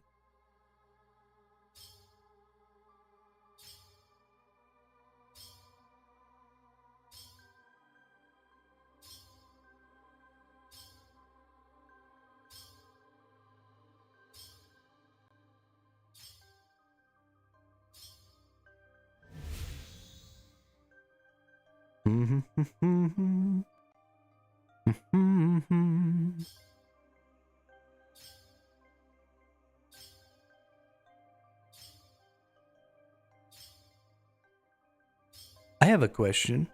Is it possible for you all to mute other accounts? Like if you didn't want to see the chat game information, could you like ignore the chat fight game account so that you don't see that information?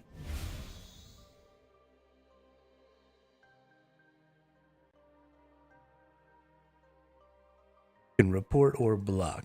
Okay. Don't do that. Oh no, block. Yeah, block is what you want. If you block it, does it just stop it from sending you like DMs? Or do you just stop seeing it altogether?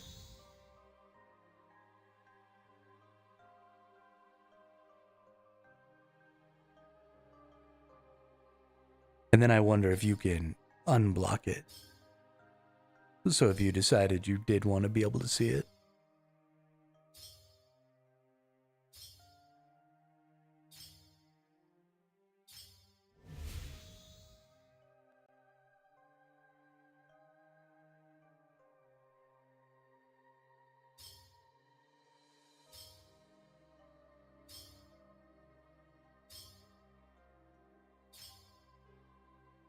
Hey, what's up, Ryan? We're just talking about the chat game. Trying to see if people can sort of opt out of the chat game. Yeah, that's probably true, Peanut. I'm sure AI does know the answer. I'm sure you're going to be shocked to know that I use AI pretty liberally in my quest to make this chat game.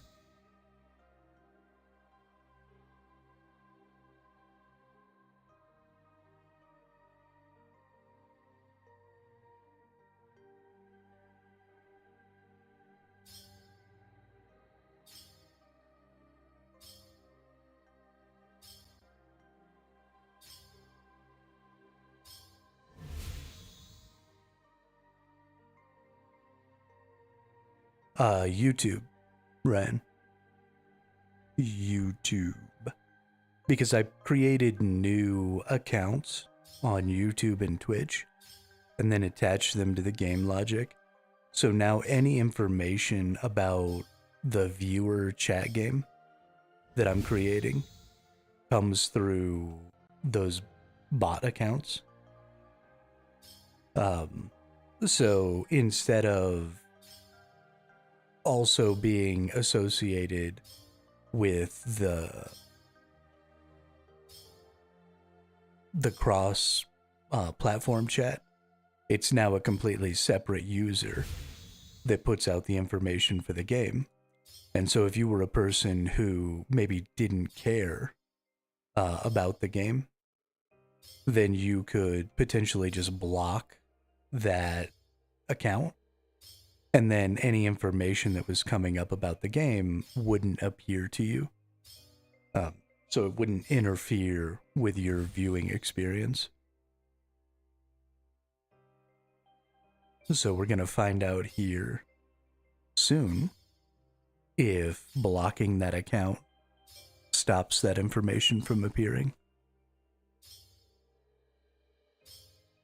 The one thing that it will also do is it will stop you from being able to see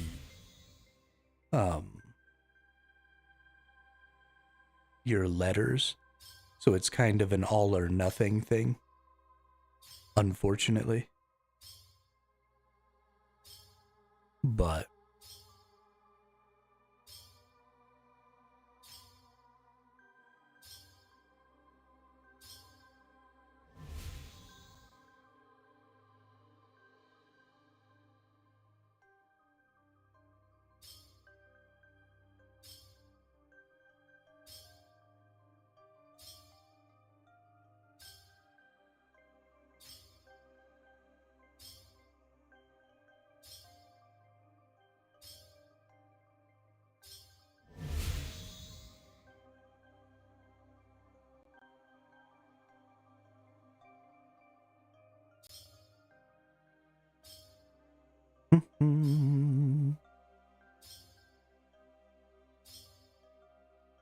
didn't understand the letters thing last night. I thought he was just trying to act like a transformer. No, so what's happening is I'm building a game for the channel. And this character over here is the Thesaurosaurus, and that's the boss that Chat is fighting. And Chat is this cluster of nerds over here. because y'all are nerds. The attack just went off, but the message didn't appear. Oh, all my jars are full. Yeah, so it's like a fight game between chat and the boss. And so based on your view time, Ryan, you get one letter every minute that goes into your own personal inventory. And so you use those letters like Scrabble tiles to try and complete actions. And so we've created a system that queries an LLM. So you type !act and then space any word that you can create with your letters. And if the LLM decides that the word that you used is close enough to one of the possible actions you can take, then it'll go ahead and trigger that action in the game logic, and then you'll complete your action. So we're using natural language to trigger actions by using an LLM as a comparator.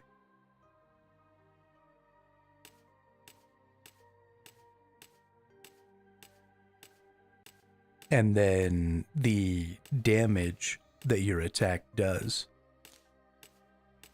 is based on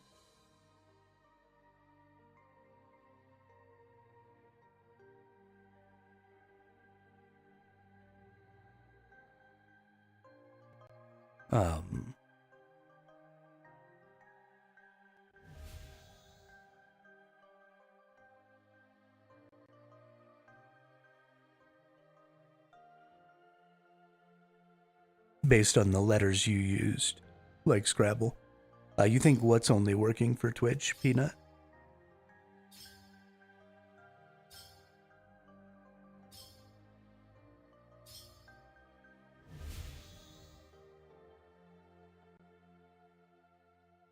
The letters, you never got any.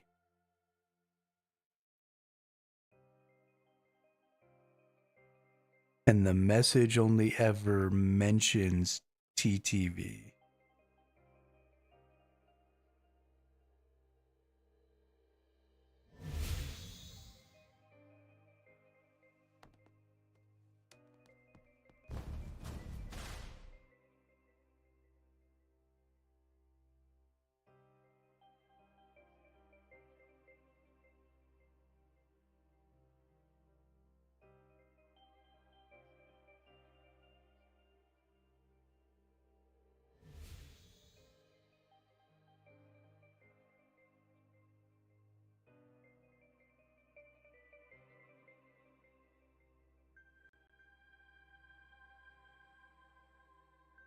Yeah, you have letters. They right there.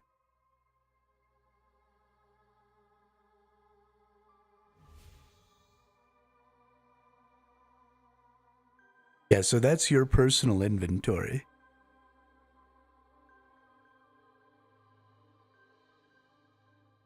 So, yeah, there we go.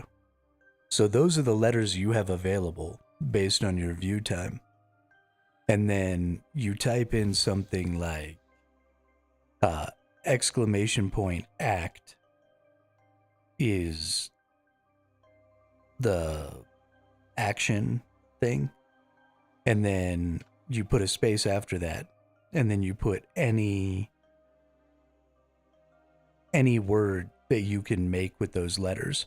So I could put in like act roundhouse. And so your three possible actions are punch, kick, and heal. And so, yeah, Evil Peanut is using !act attack. And so now the comparator is running through the LLM, and it's deciding, does attack equal a punch, a kick, or a heal? And yeah, so now it's saying Evil Peanut attacks with an attack power of 12. And then Survival Hermit attacks with a roundhouse.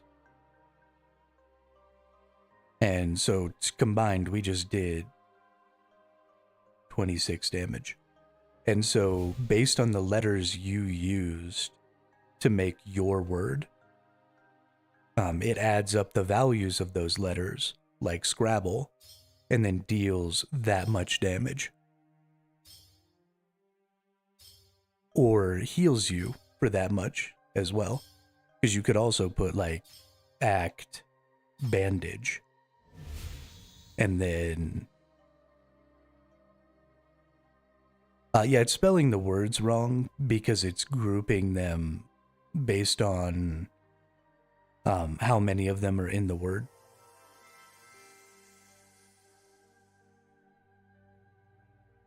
And so then we just healed with bandage for 11.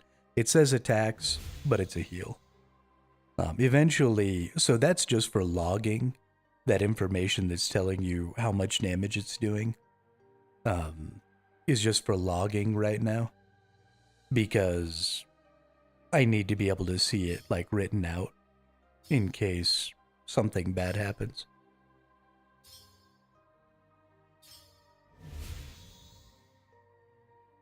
Yeah, so if you look up, Ryan, at your letters, you don't have any B's. So you can't use the word bandage because you need a B. So you just kind of got to wait. But you can look at your letters and you can try and make something else. Like you've got A, D, E, F, G, H. Do you have an L? No, it doesn't look like you have an L. So you can't just type heal. You might be able to type fix. F-I... Nope, no X. Can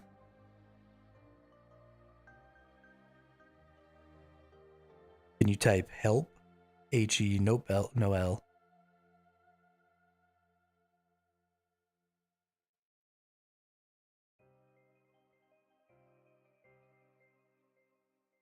But as soon as you use a letter, it takes your letters away too. So you're actually using the letters when you do an action.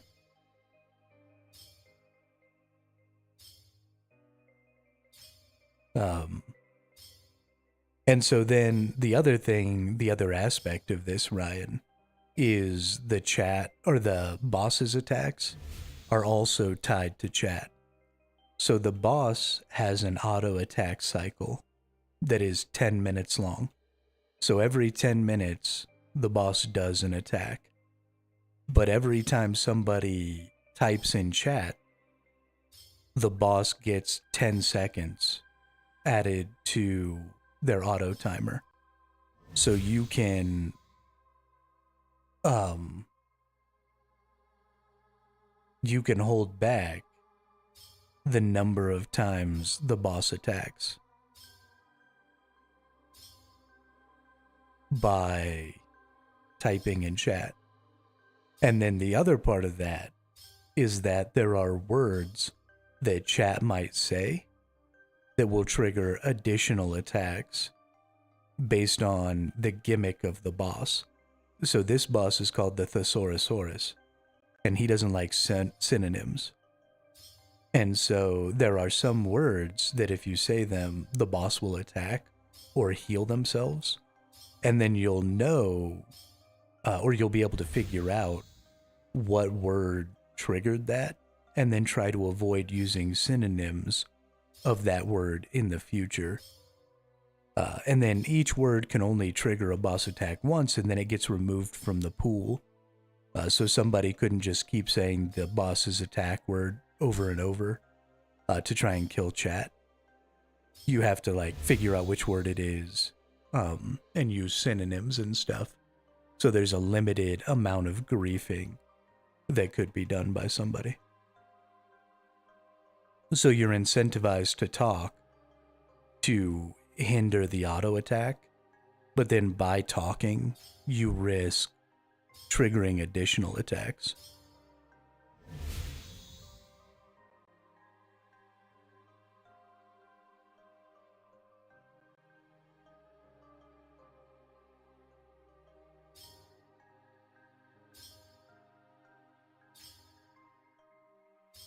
Yeah, so this is sort of like the 2.0 version of this game, Peanut. And the first time I put the game out in its original iteration, there was a player who just took it upon themselves to kill chat over and over and over again. So you got beat to the punch there. It was pretty hilarious. We had a good time.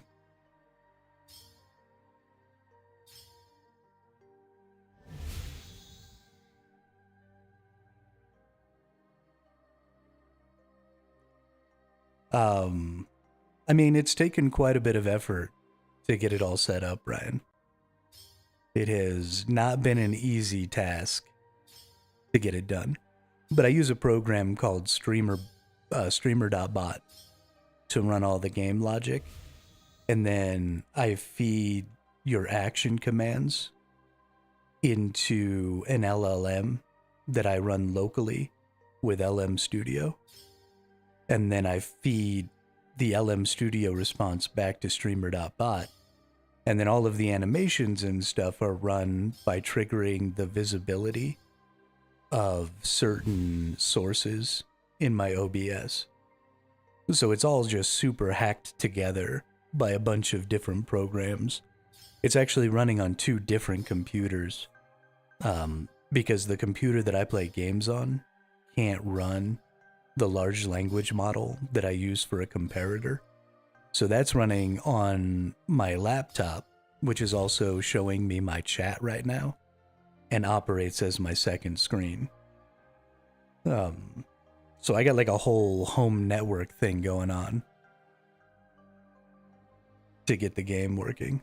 And it has taken, because I'm not a game dev and I'm not like an IT network specialist or anything. I'm just some fucking nerd in the basement who likes computers. So I've had to learn a lot of stuff to get this working. But now that most of the logic works, it's just about, making new bosses, adding some additional attack types, getting some status effects figured out. I think the next attack I'm going to add is for an item. Here we go. Whoever it was that turned off the chat for the boss, it just now did its attack and it gave the notification. So did you see that after you blocked it?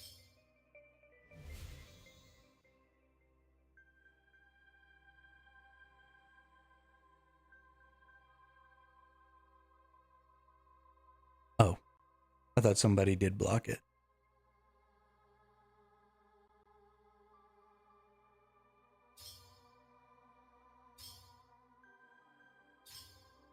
Also, I don't know if you can unblock things, so be careful. If you can't unblock things, then don't block it, because I wouldn't want you to be... Yeah, I wouldn't want you to be locked out of not being able to play. I'll try it out on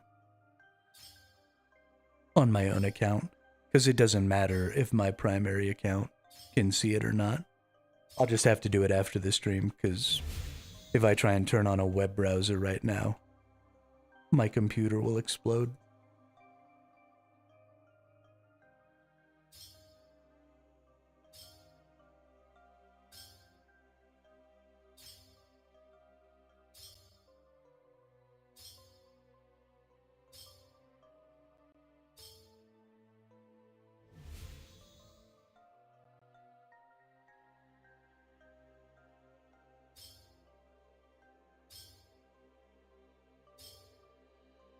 But it's been really fun to develop, Ryan. I've been thoroughly enjoying it.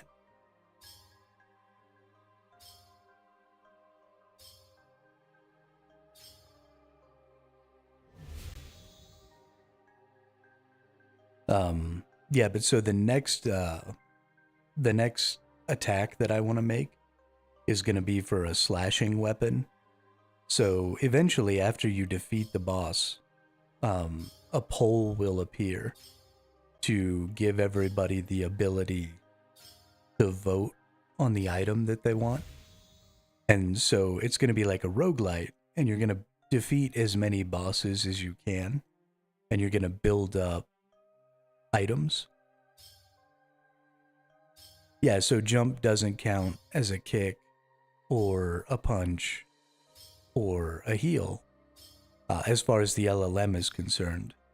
If you typed jump kick, it might work.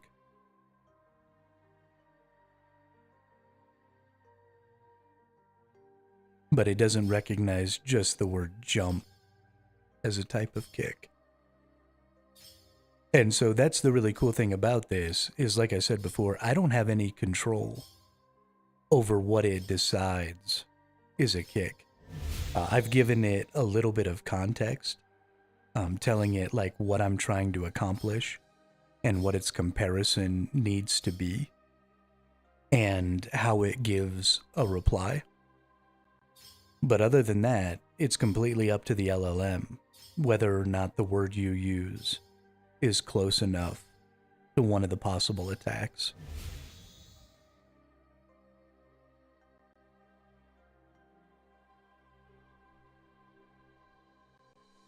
Because there are only 3 actions, right? It's only punch, kick, and heal right now. But we're using completely natural language, so you can literally type in anything to try and make those actions happen.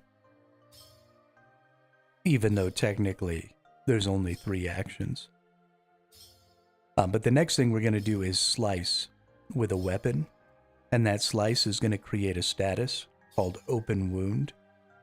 And that open wound status is going to add, like say 3 damage to every attack for the next 5 minutes, say. Oh shit, jab worked. Holy crap. That's awesome. Jab wasn't working yesterday. I wonder what changed. But one of the big things is we definitely want to start adding statuses in, because that'll really affect the interconnectivity of play. So I want to add an enrage status that people can use that will increase the player damage. Maybe some sort of divine status that could increase healing. All kinds of stuff like that. And it's just something we'll build on over time. And it'll be super duper cool.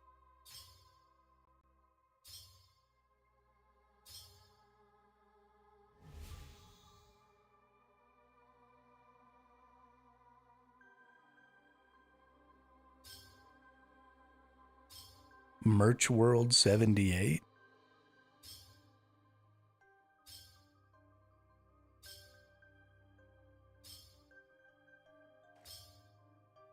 Are you talking about worlds in the game?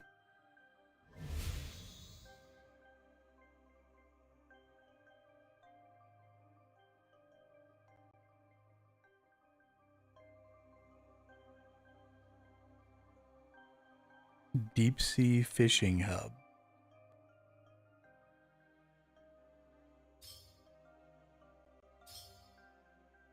Oh. The merchant is in World 78. Okay. At the Deep Sea Fishing Hub. I don't even think I can go in there.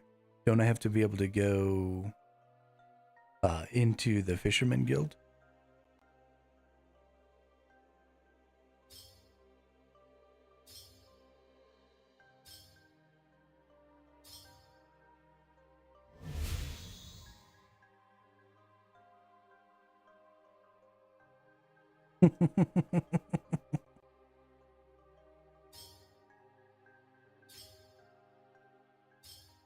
I believe You'll get one of those red maps one day. Peanut, I believe in you.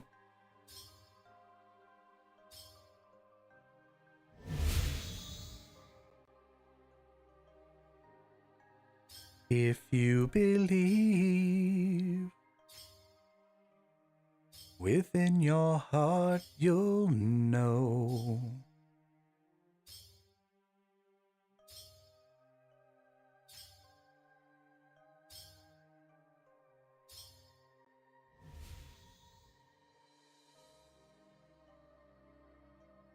Goodness gracious.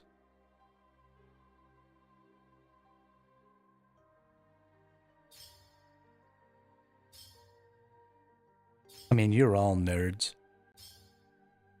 You know it, I know it, the whole world knows it. Ain't no sense in trying to hide it.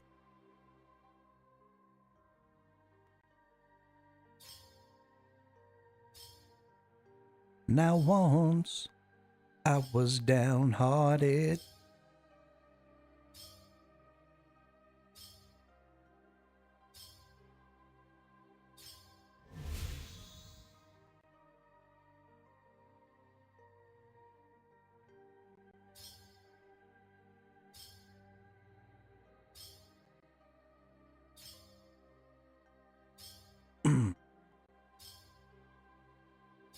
Man, it's a good day. It's been a good couple of days.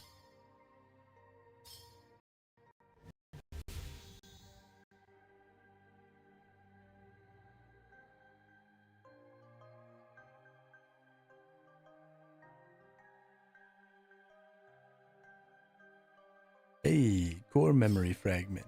Last one. Nice. Open up my little flower petal in the middle here.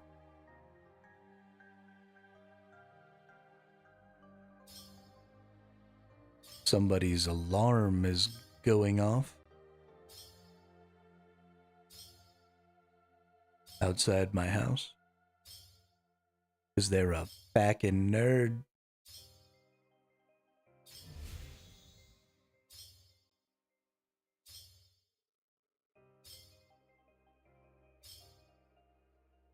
But that is some colorful ass wings right there. Damn. 120 all.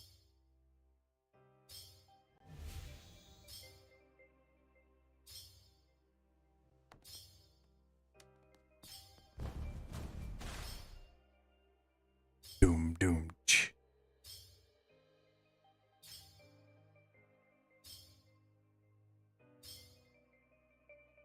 What world am I in? I don't know. What's the world for?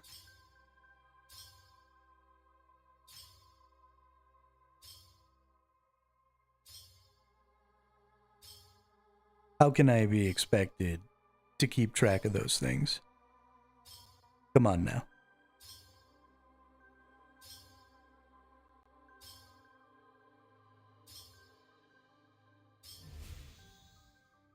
Come on now.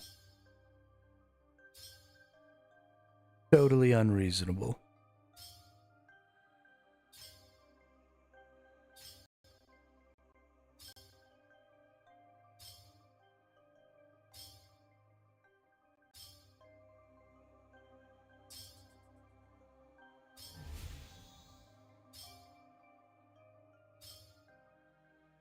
The Jack of Blades. Damn, look at all them skills. The skills that kills.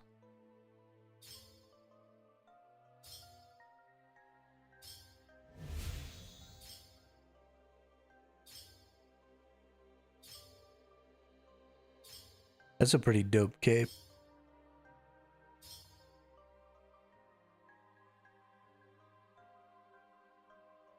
What kind of cape is that?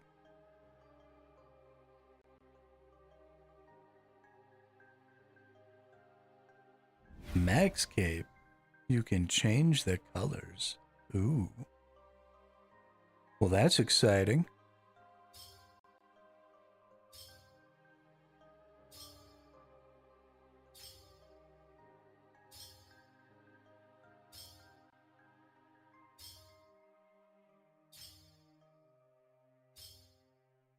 That's very exciting.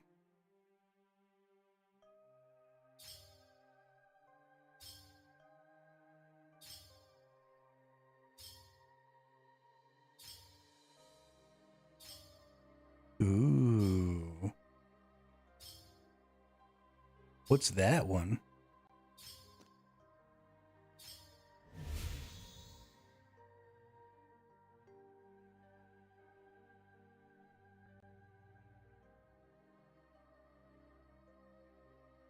Damn. That's cool.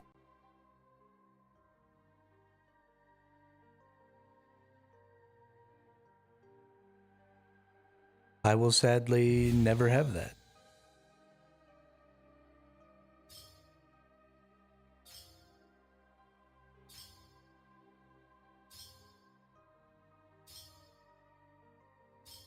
Oh shit. Archaeology. Is that the inverted?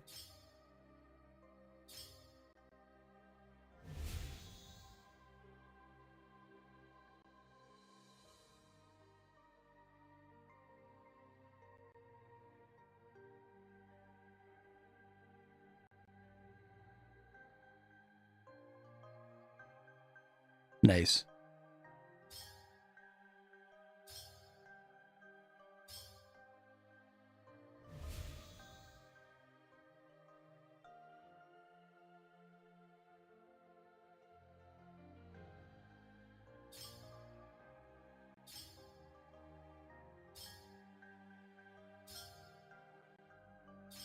Yo, those wings are creepy as shit. This whole outfit is creepy as shit. What's up with that helmet? Yeah. Get it off. Get it off my screen. You're so gross. Get away.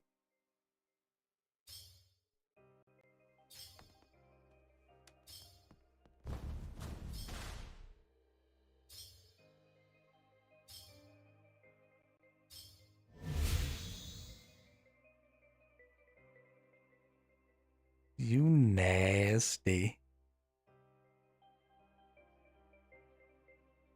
I don't care how rare they are.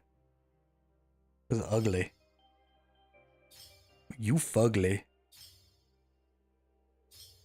UGLY. You ain't got no alibi. You ugly.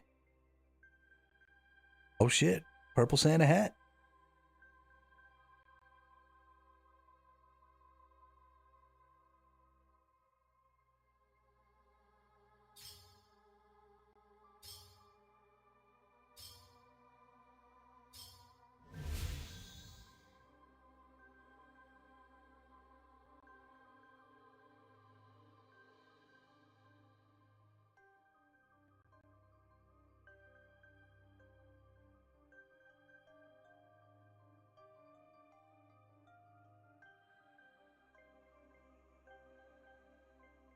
Hey, where's my lustrous memories? What the hell? There we go.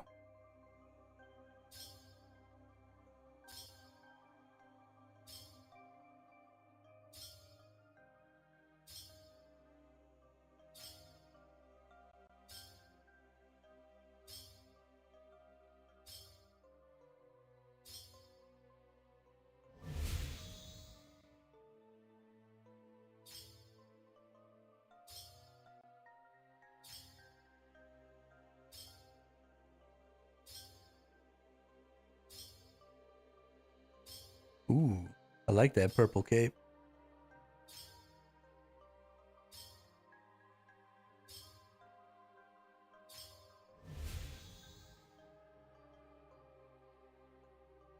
Got the little glowy bits on it.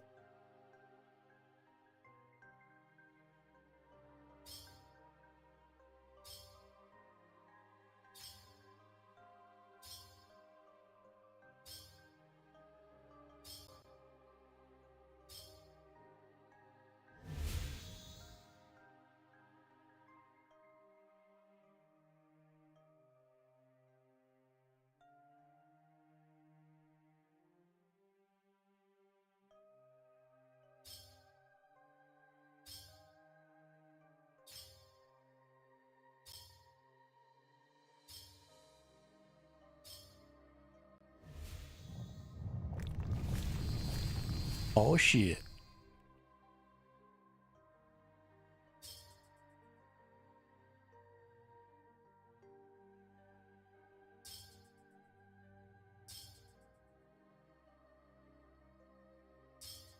Oh, we're going down, down, baby.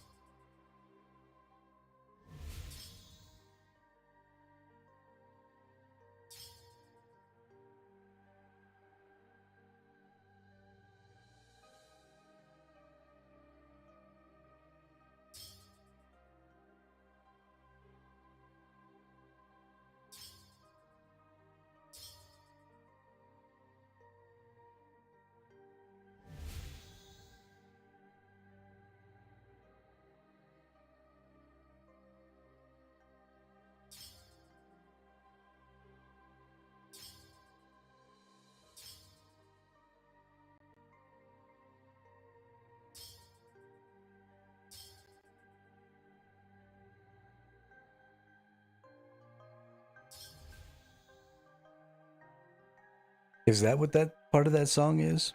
Oceans in the Rainbow?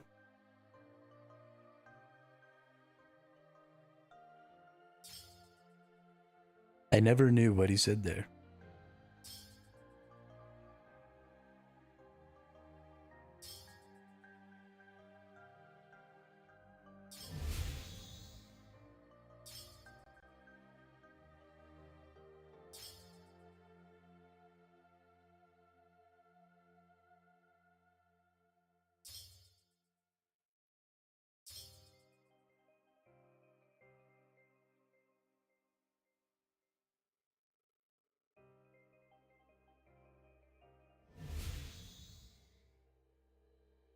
Womp womp. No more.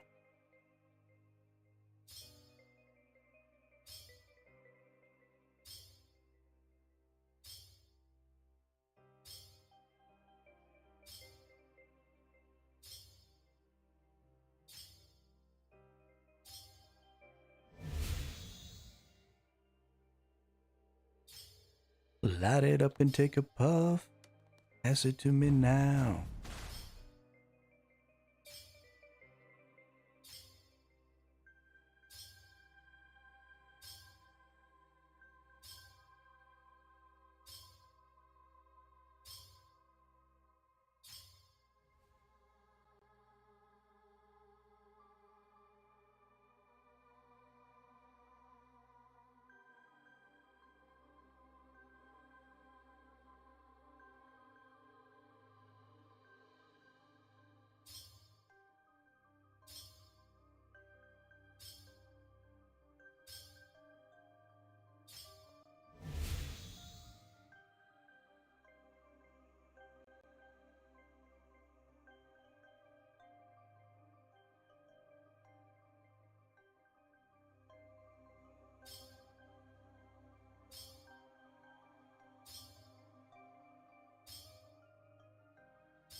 See, I'm a fiend for that gold stack. I would just sell them. I want to see that gold go up. Of course, I guess there's a lot less need for that in games that have their things like this with the abacus here, where you can see the value of all the stuff that's inside your bank and stuff. So you get that same effect of seeing the total value without having to get rid of some of your good items, which is kind of nice.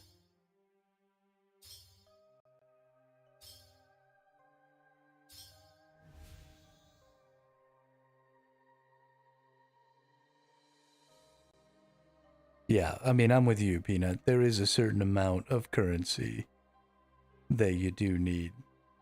And when you can enable an entire best-in-slot build, you'd be pretty hard-pressed not to go ahead and get rid of it.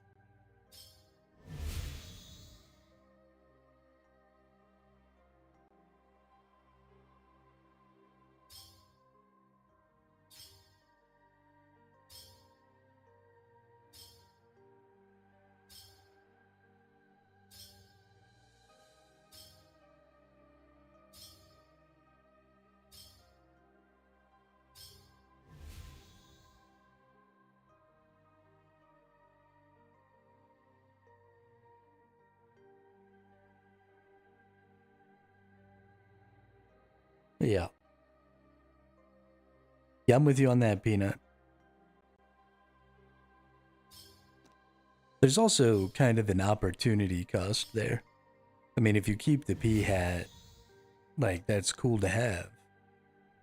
But how much longer does it keep you from being able to do the highest money-making content?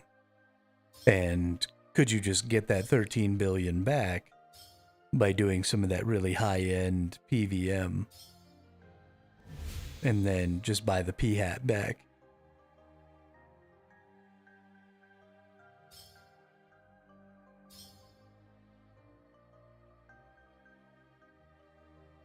Yoink.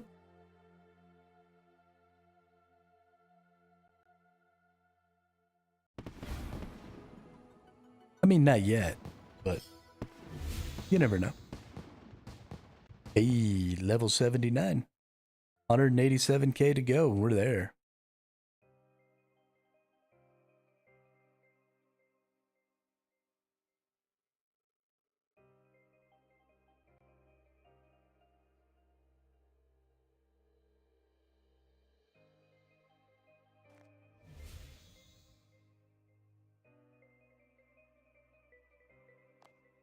A divine shark bubble. Doobie-doop. Doobie-doop. Doop. Doobie-doop.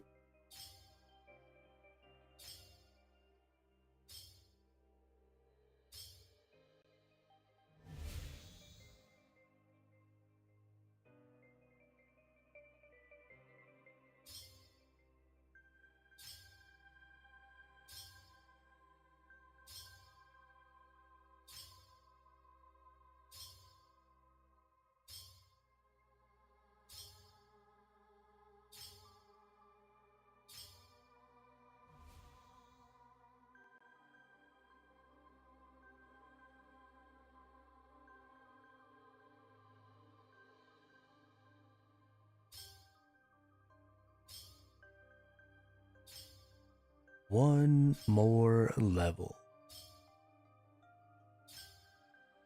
We're gonna make it. I believe in me.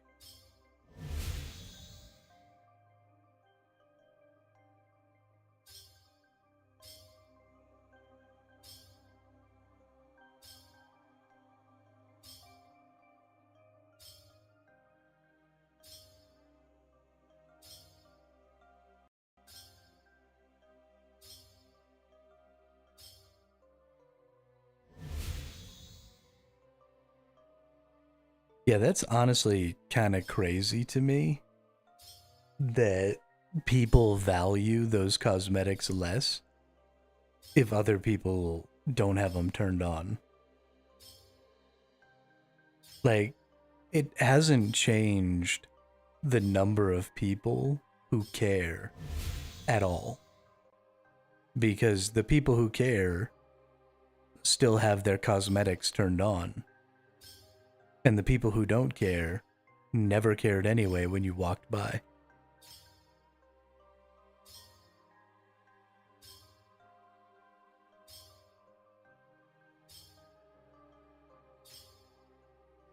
So yeah, I mean, I really don't understand.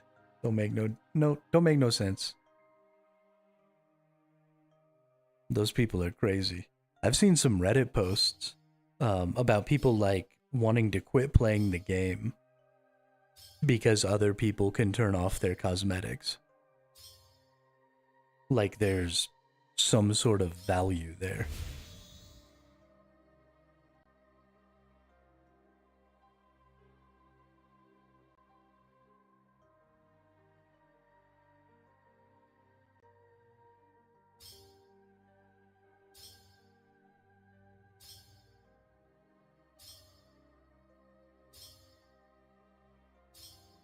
mean, and that's fine. But bragging rights are only important if the person you're bragging to cares. And the people who care still have the cosmetics turned on. So you haven't lost any perceived value from bragging rights because you can still brag to people who give a shit. So, like, the whole thing is just crazy to me. The need to be able to show off to people who aren't even paying attention is crazy.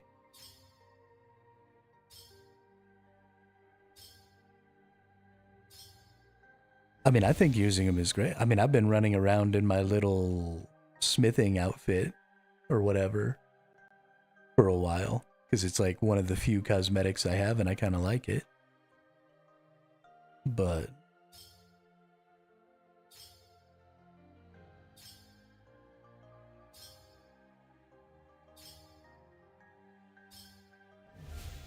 yeah, I mean, I think keepsaking is great. I think all that stuff is great. I really like the idea of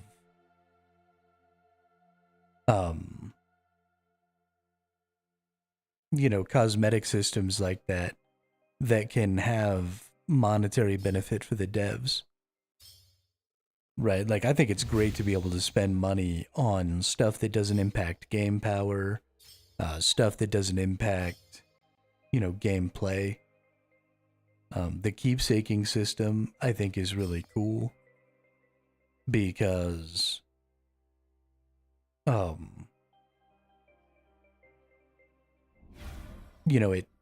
it doesn't cheapen the effort it took to earn that cosmetic in game while still creating a path to monetizing for the game itself. But the assassin walk just had to. I love that they have cosmetic walks and stuff like that. Cosmetic animations. I think that's really cool. Probably that'll be something that I talk to my brother about. Because I think that has some really interesting implications.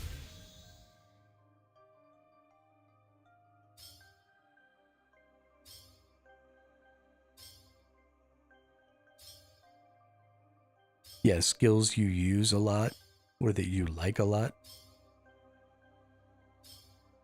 Absolutely. Love the idea of cosmetics for that stuff.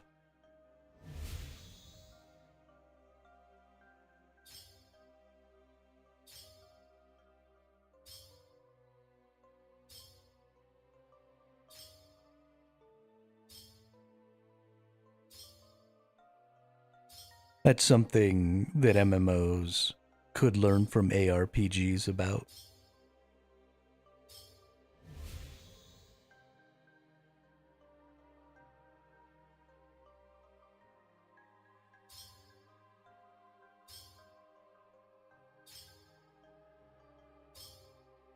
Yeah, well, I mean, anytime you can buy power in a game, it really breaks the game.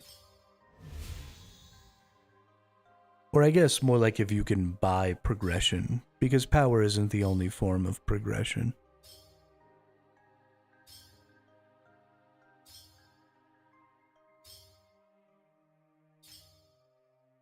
Those systems are extremely exploitative.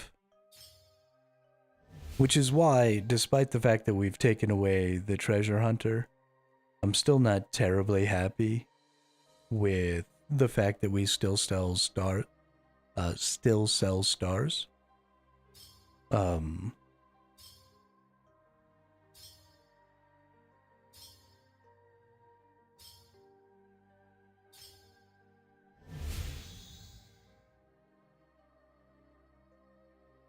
If you want to improve the experience, I'm sure that's probably true too.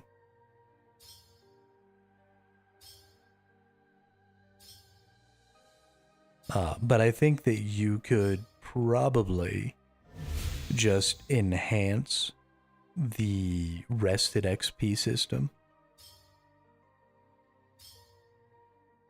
and avoid selling the progression at all. And then, either you could use lots of Rex, because you would be in the same position, right? Right now you have a choice. Either you use the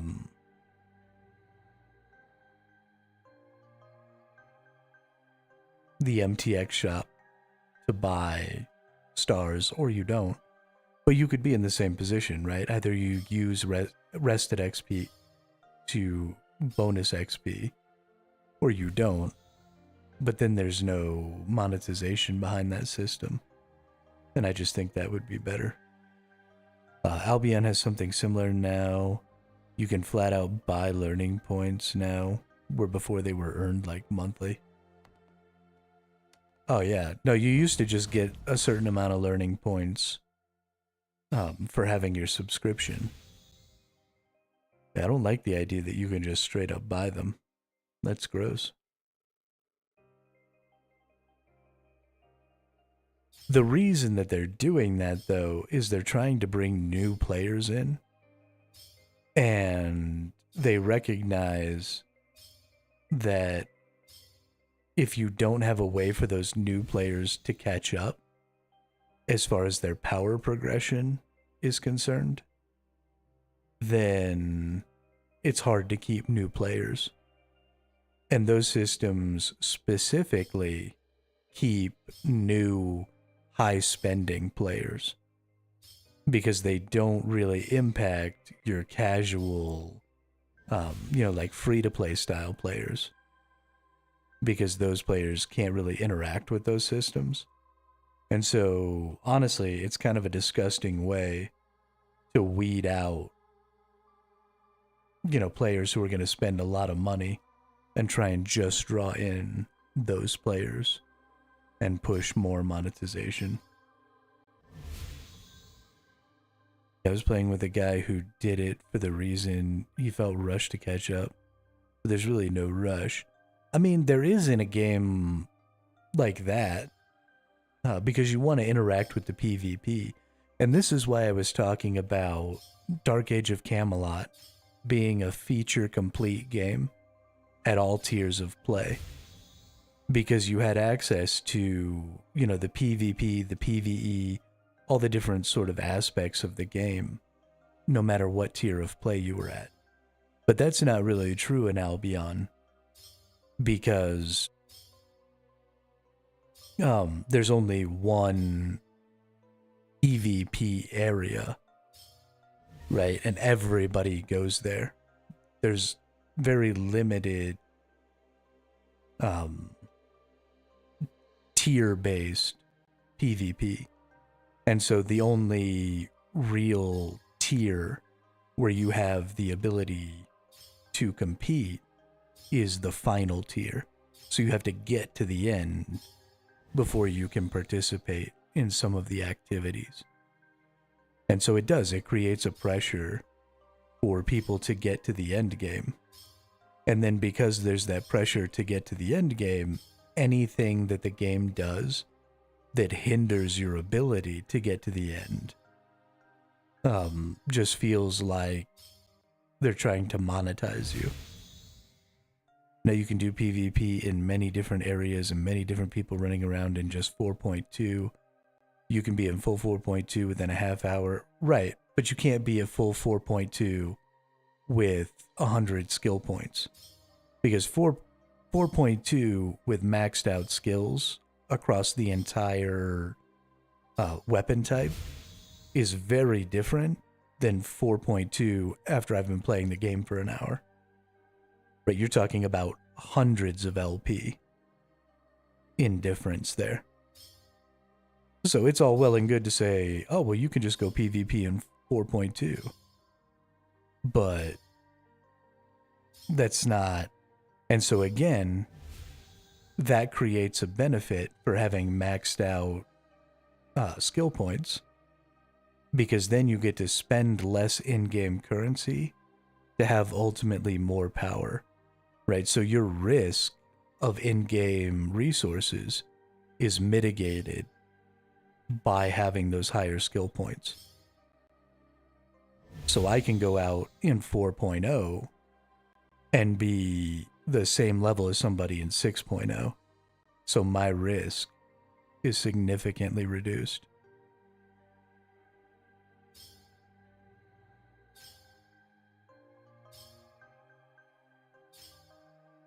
That's true. They did recently IP cap some of the zones. You're right. But the game loop of that game, at least the last time I played, the end game loop was the black zone. So that was where everybody was driven, right? You had the mists, you had the roads, you had the black zone, you had all that stuff. You know, they were putting in the camps and all that stuff out in the black zone. You know, just tons of things take place out there. All the best resources are out there. All of your best currency per time exists out there. That is ultimately the goal of the game.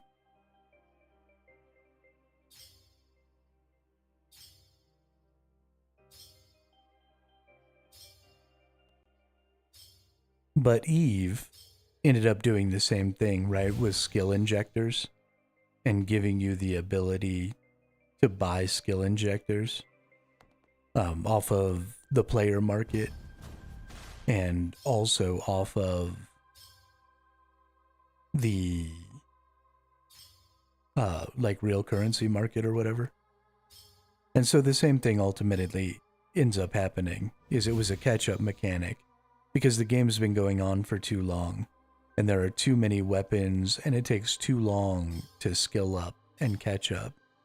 And so they're just creating a monetary way to skip that. And that's just bad game design.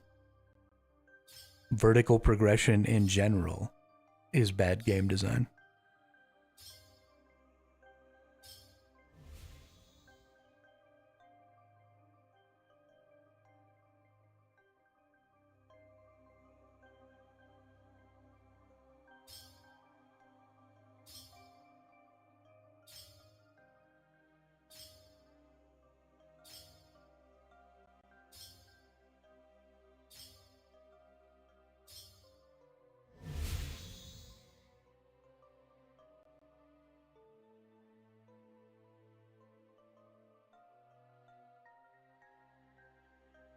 Especially in PvP games, vertical progression is bad. But even in PvE games, vertical progression is inferior to horizontal progression.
Yeah, that's another aspect of guilds that I don't like, Peanut.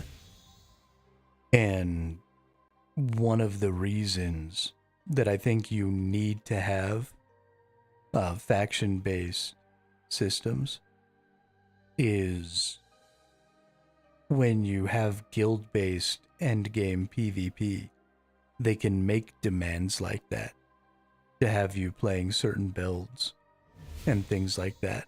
And while I'm totally fine with having a conversation and developing builds, you know, and wanting to use them in certain situations, what I don't like is the imposition and the ability that guilds have to control how you're playing the game, because you have to be in a guild. And so every request by your guild leader or whatever comes with this implied "or else I'll kick you out of the guild." And then you won't be able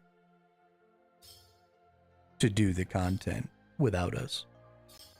And so factions invert that, because if your guild wants to have a specific goal within the faction, because you can't kick people out of content, you have to have some sort of reason for people to want to specifically spend their time trying to get to your guild goal, as opposed to you being able to leverage people who just want to be able to access content. When the fuck did you get 79 div? It was just 76. It was only ever 77 today. But yeah, thank you. We were almost 78 when I started. And then we've been doing this for like 3 hours today. So we've only really gained like 1 level today. It just seemed like we gained a lot. We were like 4K away from 78 when we started today.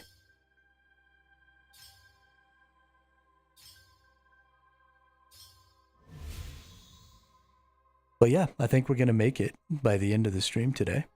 So tomorrow we get to do some augmenting, hopefully. And then maybe we'll get another try at Jad at the end of the stream tomorrow. They really need to fix the div grind. It's so slow. Yeah, I mean, it's so slow because of the Guthix caches thing. If you do the Guthix caches, then it's not really so bad.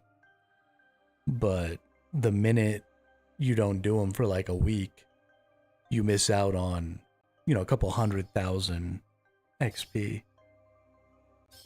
If I had been doing Guthix caches the whole time I've been playing this game, I'd have been 80 a month ago.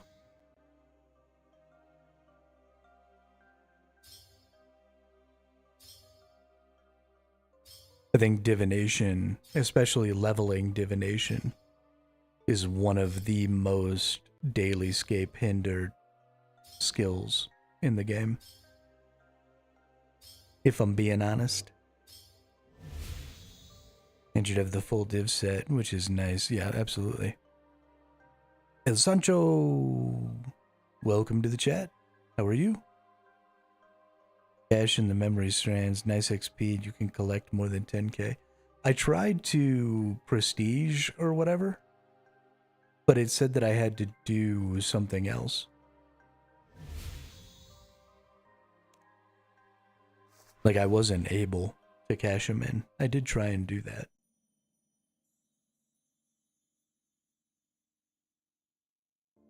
Yeah, you can only do that once you've prestiged. At least once.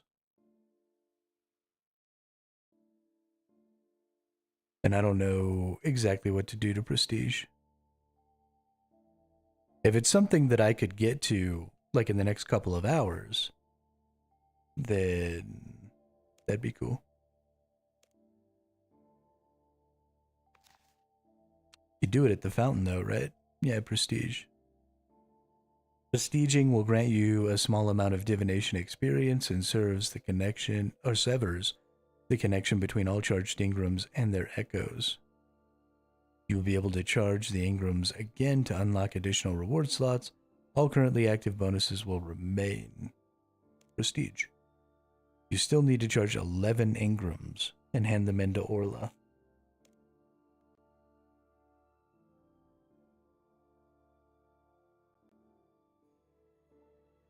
Yeah. So it's not something I can do until I'm a higher level.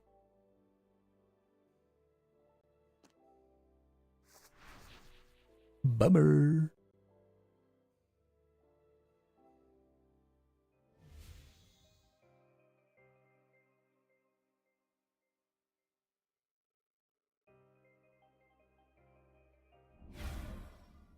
Fuck the wiki. Figure it out on my own. Because I'm a bad motherfucker.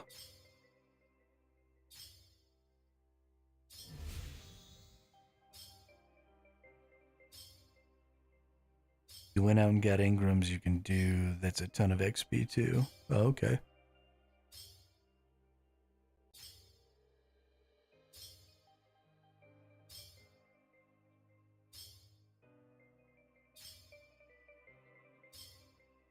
Yeah, no, you're right, Peanut. I'll probably end up using the wiki.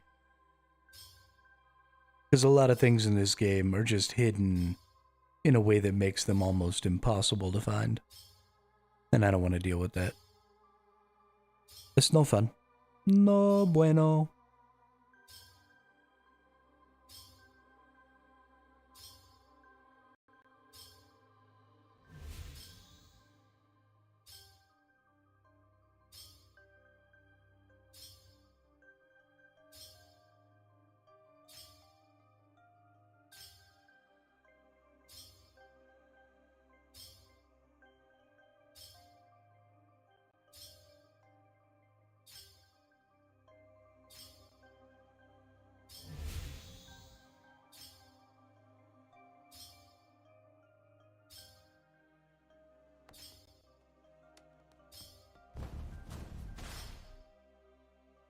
Watcha. Chat was attacked again. Poor chat.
You all should know that the boss only has 200 hit points and chat has 1,000.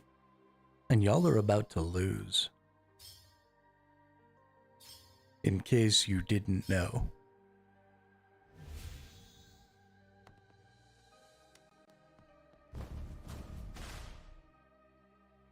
Granted, the boss is totally cheating and attacking you like 3 times as often as it's supposed to.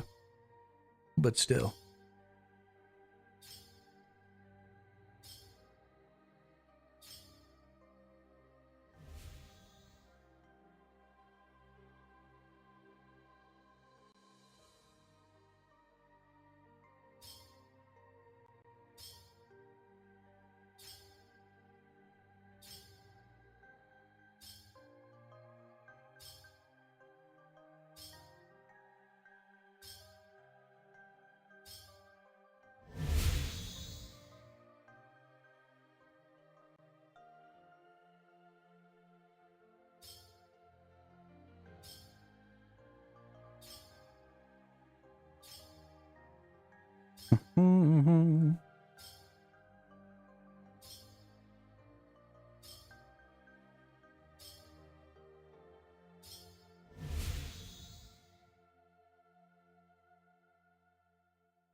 when that green orb moves again, I'm gonna go ahead and grab it while I go use the restroom for a second.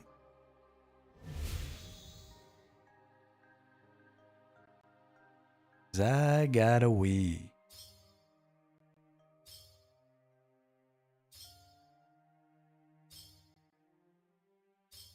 Come on, you green orb. Move.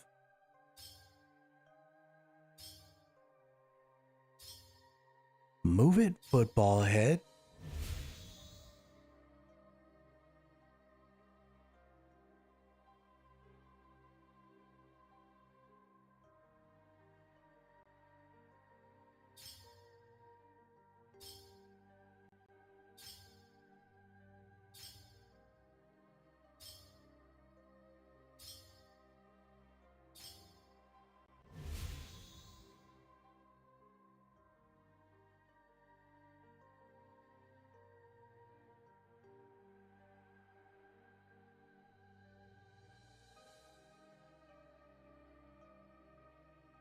All right, there we go.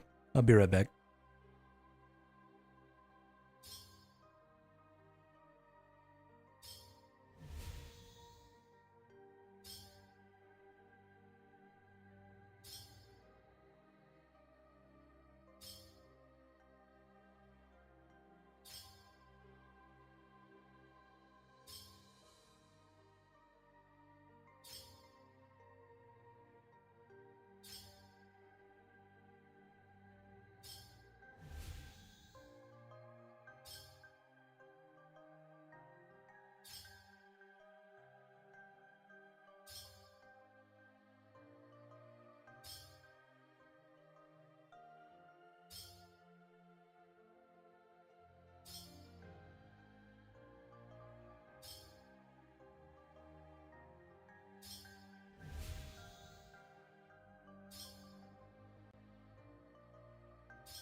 All right. We're back. Was a good wee.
When I start invention, you're gonna need components.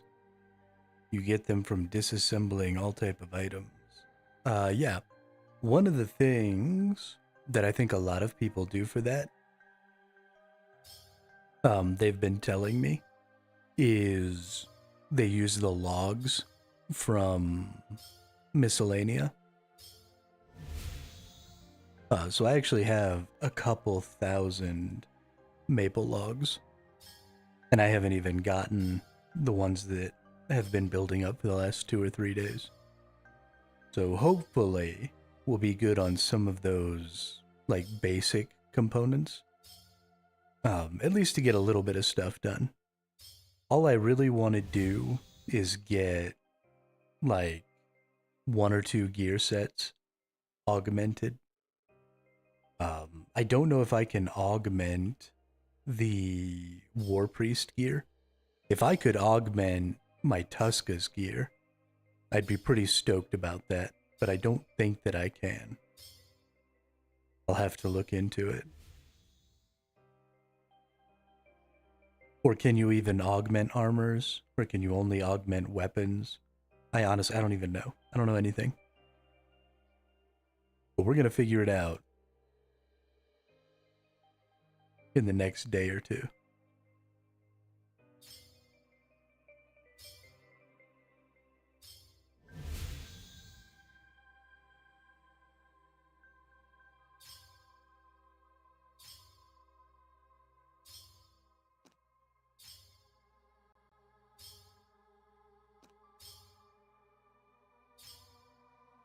And I am very, very excited about it.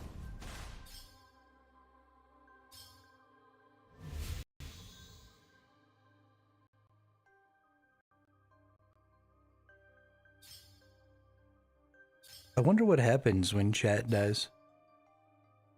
I don't even think I know.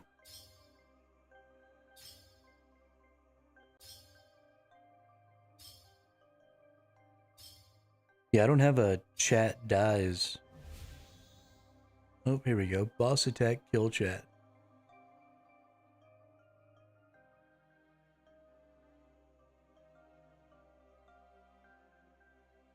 Can't augment War Priest. You can augment your regular armor? Well, that's a stupid thing. I can augment regular armor, but I can't augment War Priest armor? That's obnoxious. Let me use my hybrid gear. Why are you making it so hard for me to use my hybrid gear? I hate you. Stop ruining my life. Just stop it.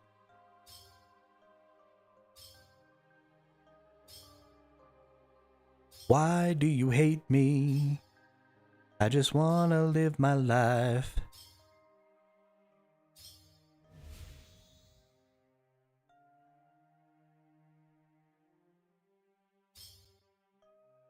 War Priest is best for its set effect or components for invention.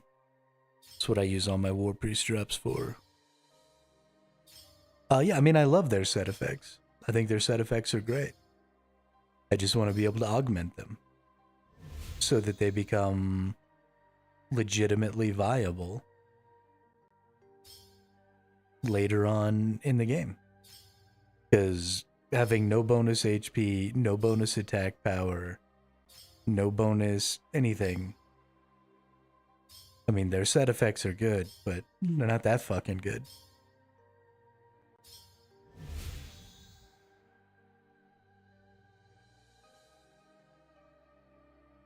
I missed a core memory. I'm so sad. So sad.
I wanna be on the cover of Forbes magazine.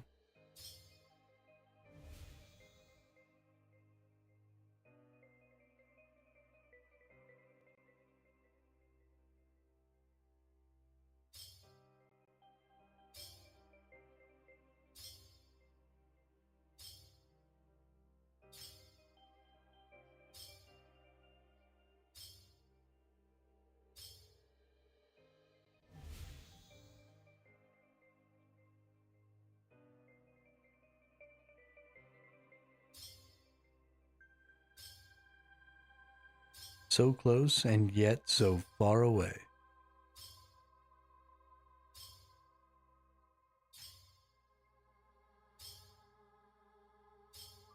I feel like we're gonna be doing this for literally ever.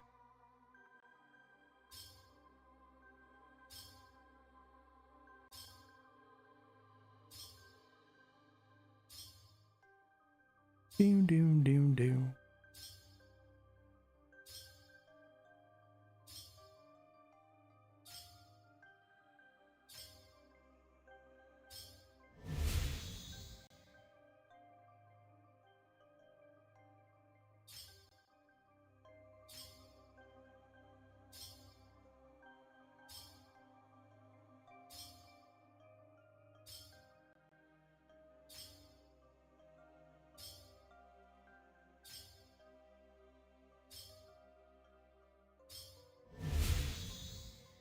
A different city every night, oh,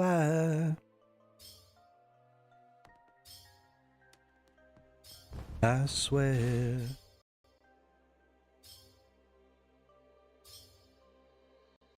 No.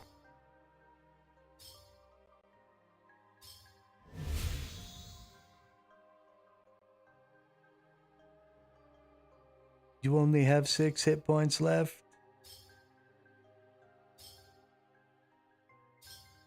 The nerds are gonna shatter into a million pieces.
Everybody.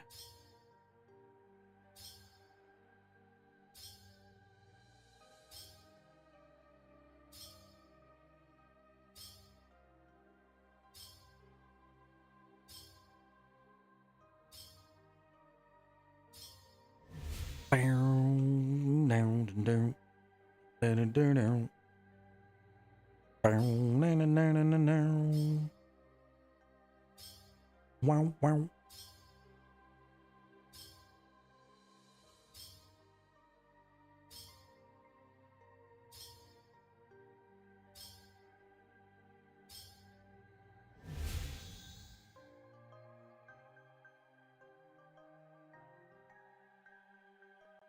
My A? Say what now?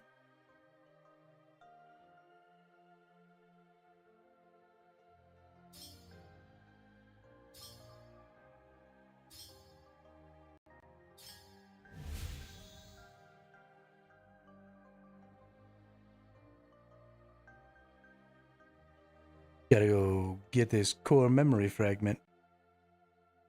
Can't be letting those slip by again.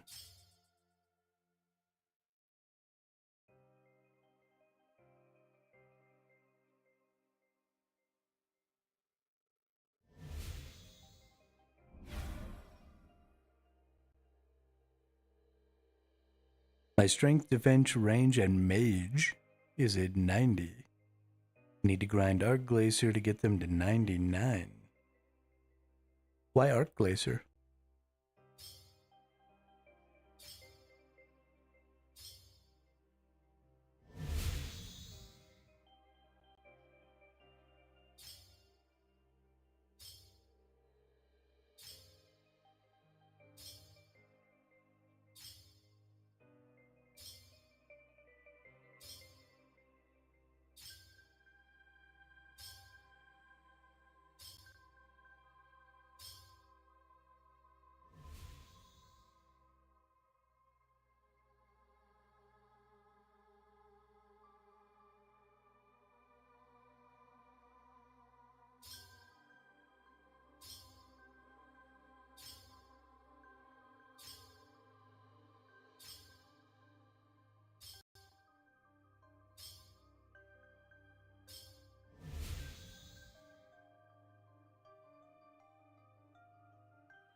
Preservation mode initiated.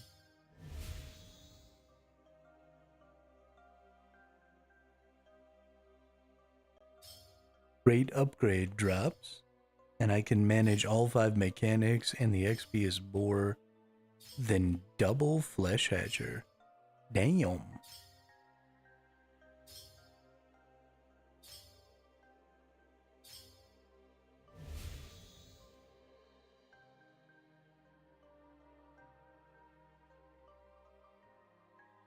I mean, the more than double XP only matters if you can also kill it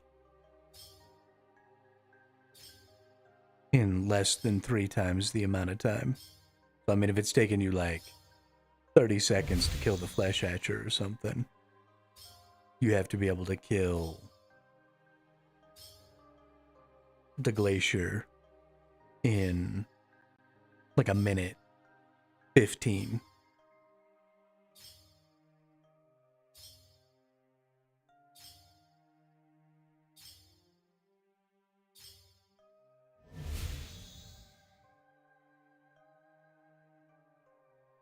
Otherwise, technically, the XP is still better at the Flesh Hatcher.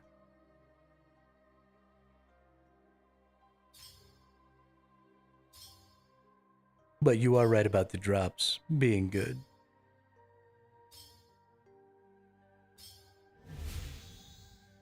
And that could certainly make up for some of the difference.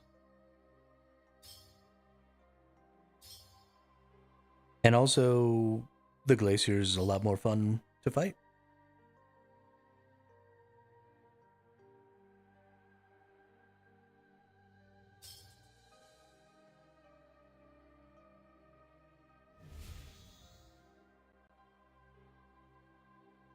And, I mean, how much you enjoy killing the boss is significantly more important than any of those other things.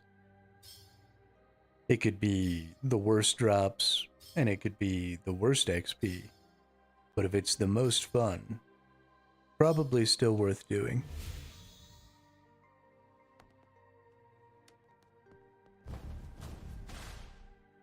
Oh, that's the end.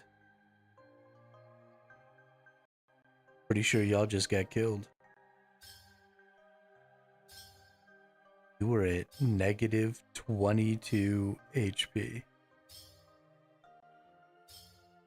So sad.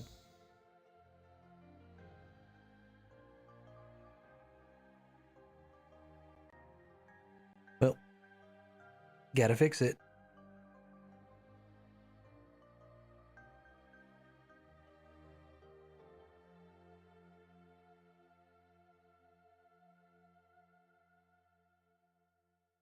Hey, look at that. Chat's alive again.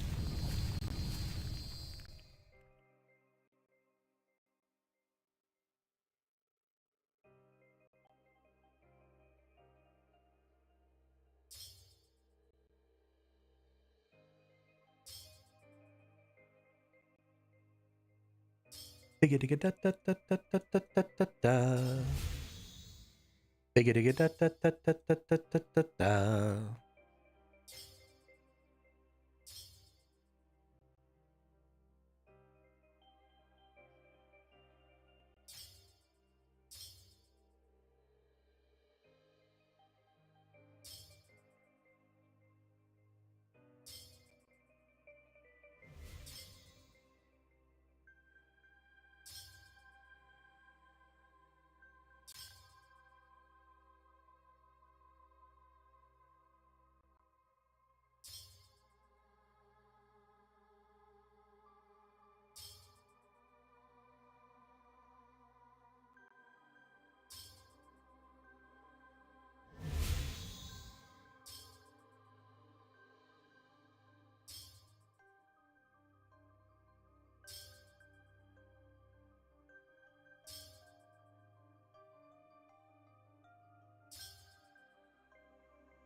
Falling asleep. Have a blessed night. Yeah, have a good day there, Grizz. Thanks for stopping by and chit-chatting with me. Hope you enjoy your sleeps.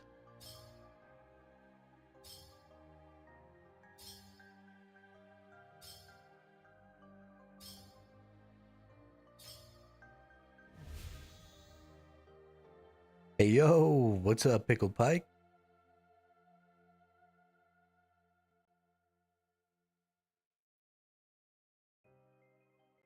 Hey, since I don't have any way to contact him, you gotta let Nemanja know that the chat game is back up and running in its 2.0 version.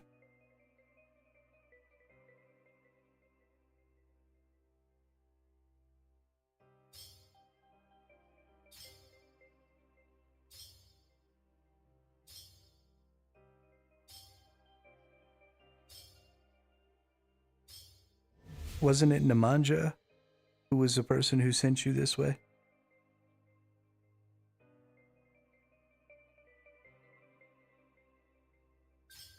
I know you know them as a different person. Yeah, Crixus. But I'm pretty sure I know them as Nemanja.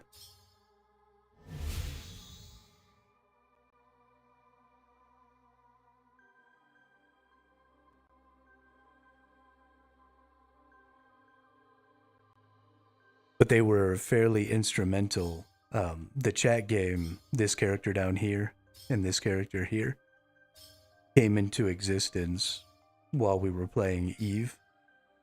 And they were very instrumental in helping me get some of the original concepts worked out and testing. So they might be interested that the chat game is back up and running again. But I don't actually have any way to contact them.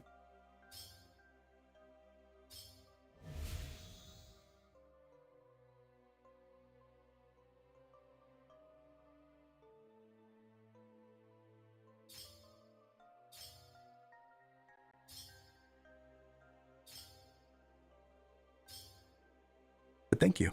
I appreciate that.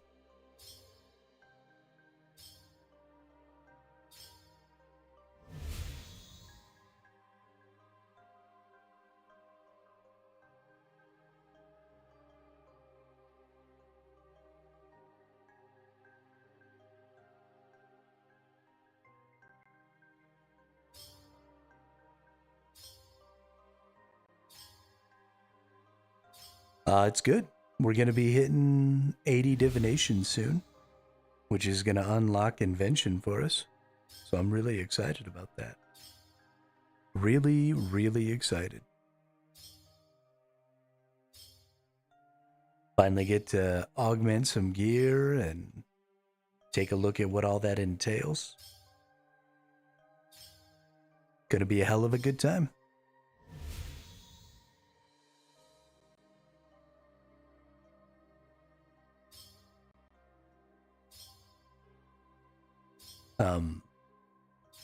Since you haven't been around to hear about some of this stuff, though, there are now 2 more commands that you can use in the chat.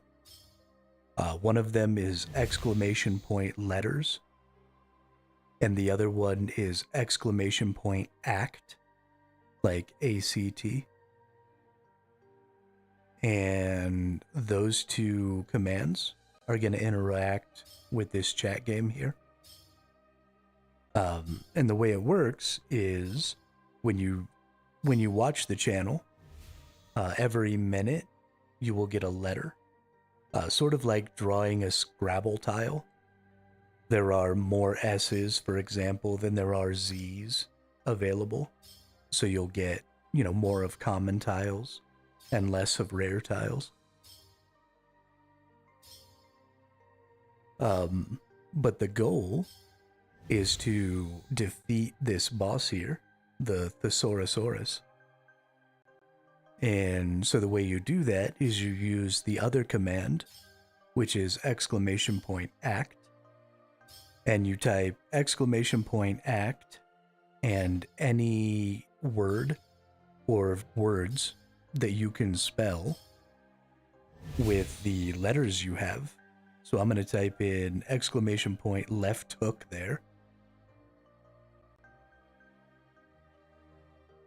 Or exclamation point act space left hook. And it's going to send that over to an LLM. And it's going to decide whether or not the word left hook correlates. Oh, we just totally failed. Hang on. We'll go ahead and turn this off of that too, because it tried to do it from both. Oh, that's wrong.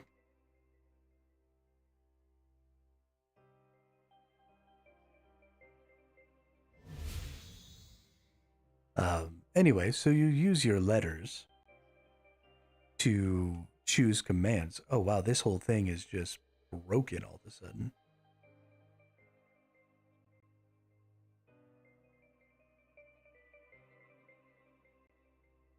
it seems to not be able to communicate with the language model, because it's just instantly getting back a failure. I'm going to try reloading the model real quick.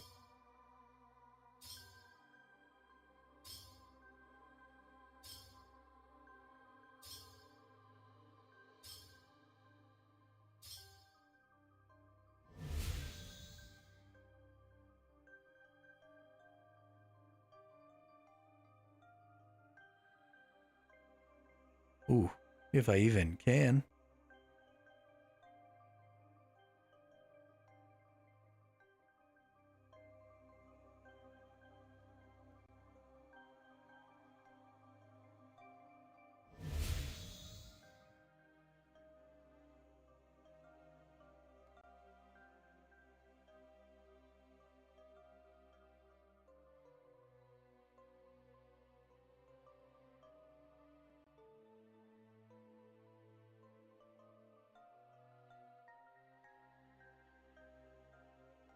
Oh, now it's trying to process things.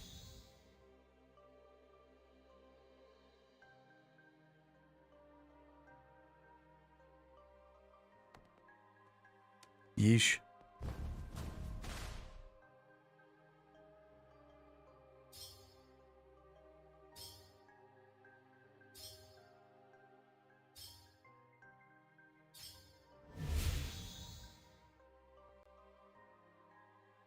That's too bad.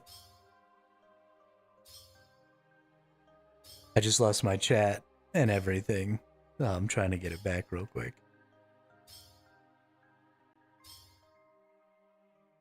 My streamer.bot instance had a fatal crash.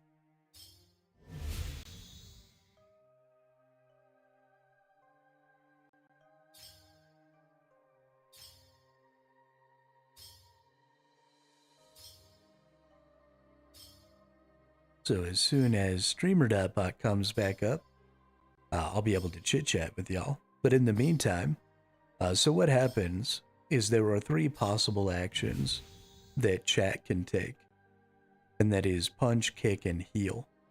But you don't actually have to use the words punch, kick, and heal.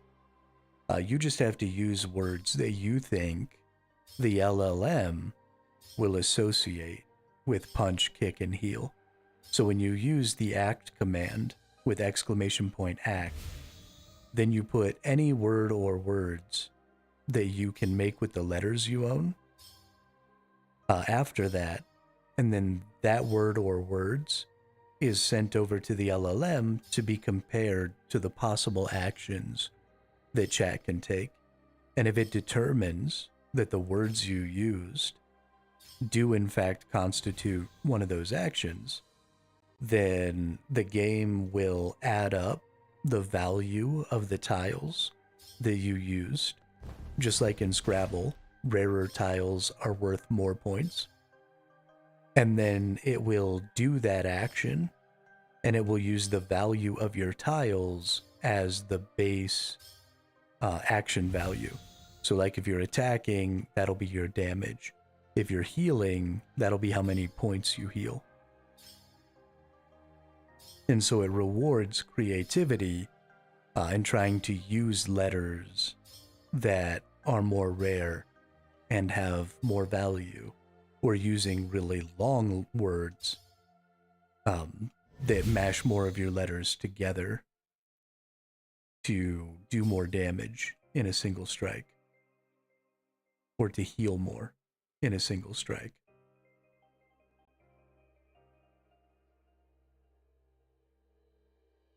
But yeah, so that's the chat game that we've been building for, I don't know, probably honestly 5 or 6 months now. But I just recently got the LLM hooked up, and so it finally can do that comparison thing. So instead of just using exclamation point punch, we get to use natural language and use whatever letters we have available to create attacks, which I think is super cool. Sorry, I still just cannot see chat because it's all broken. Hey, there we go. Chat's finally back. Sorry about that. So anyway, like I was saying, you could use act left hook as an example.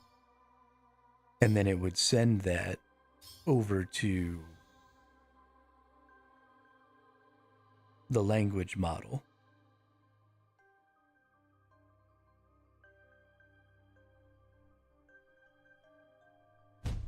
There we go.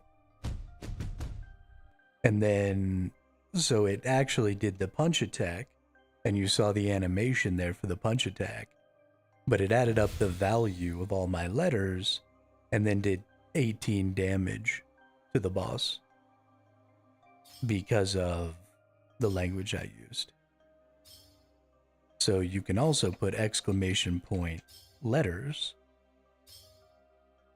and that's all the letters that I own currently in my inventory, because obviously my account as the broadcaster account is always connected and active. So you get one letter every minute, and it draws from some random pool of letters. But you can see I only have 5 Z's and 9 Y's, but I have 57 A's and 59 I's and 39 T's. So there's like a hierarchy of rarity in there.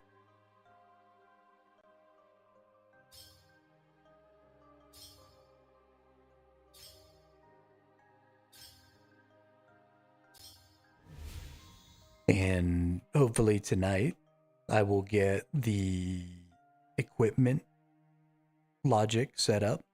So every time we defeat the boss, you'll be able to vote on an item that you want to add.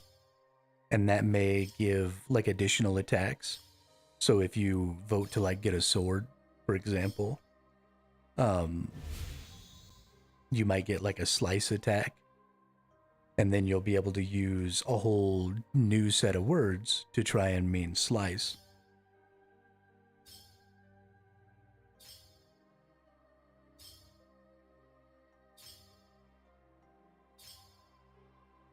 Which will be awesome.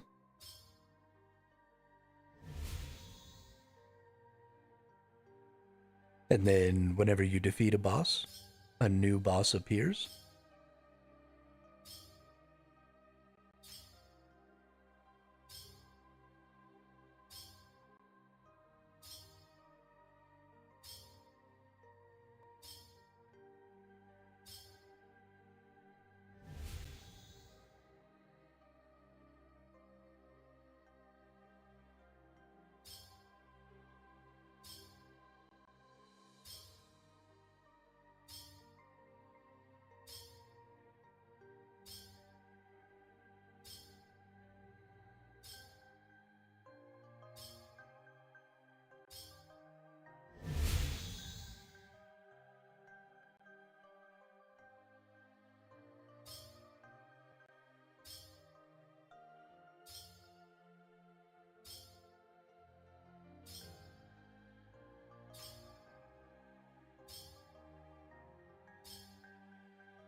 I forgot to turn in my last core memory fragment here.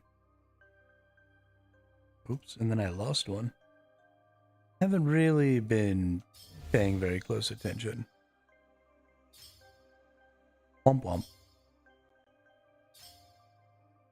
Alack and alas.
I lost it.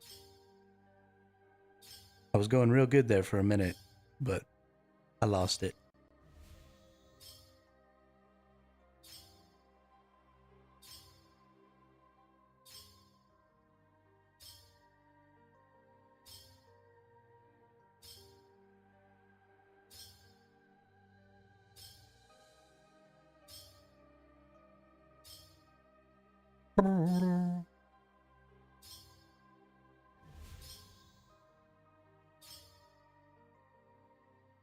All right, nice. We got a ton of XP there.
I don't know why I'm missing jars out of these 2 slots in the top there. We'll go ahead and get those.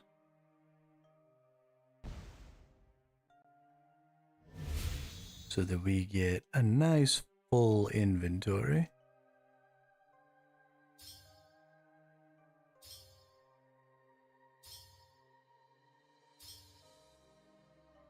Because that's going to be pretty close. Once I turn all these in, that'll be over 75k, actually over 80k, I think. So we'll only need 50 or 60k. Well, probably closer to 50 to get all finished up here.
I'm a little hungry here, since we've had kind of a lull, I'm gonna go get some food real quick.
Alrighty, we are back with my foods. So excited.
Man, that was tasty.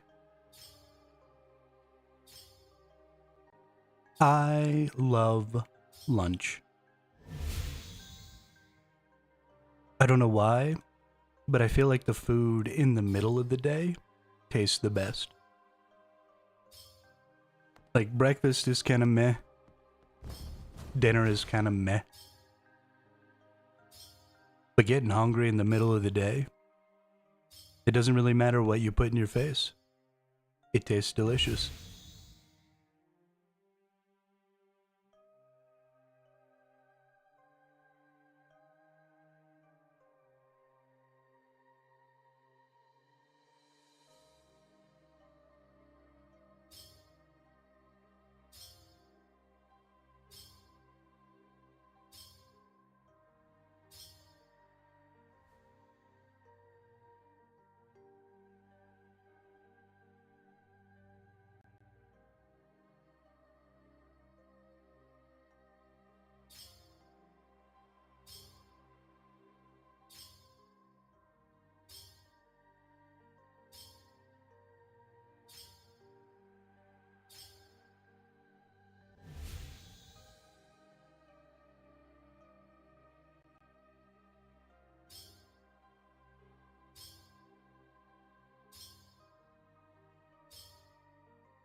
So close, and yet so far away.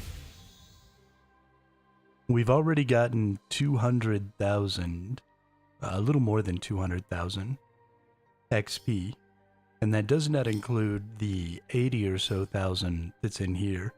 So we're actually closer to 300 of the 350k we needed to get today. So we're close. We're really close. But it feels so far, because I look down at that number and I see, 135,000 still, because it's not adding this. I really want to get done with this last memory jar so that I can put that in there and I can see all that progress for the rest of the time. Because each of these is worth 3k, so I'm probably only going to need to fill up like another 10 or so.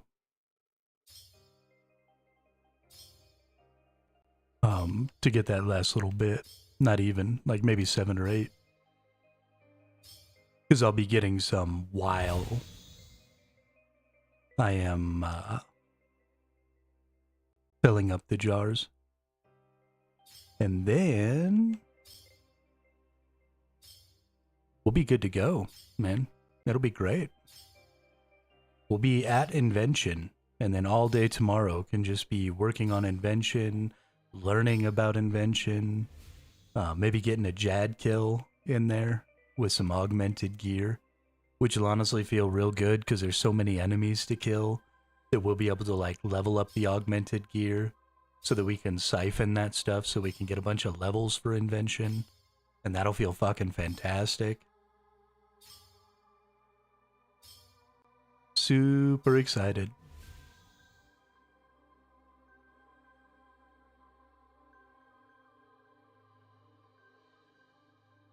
Super duper.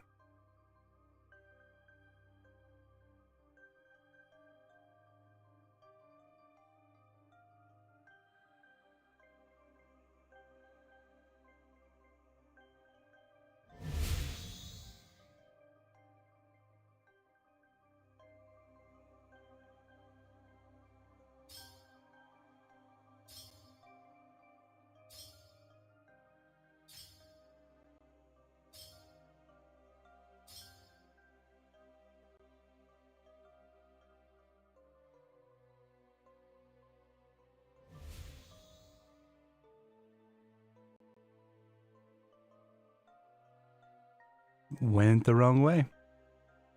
Dum dum. Oh, we're all full anyway. Never mind. Let's put all this shit away real quick. We get to see all those numbers go up. Boom, boom, boom.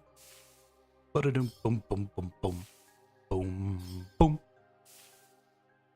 So we should be like 3/4 of the way done by the time all this gets in there.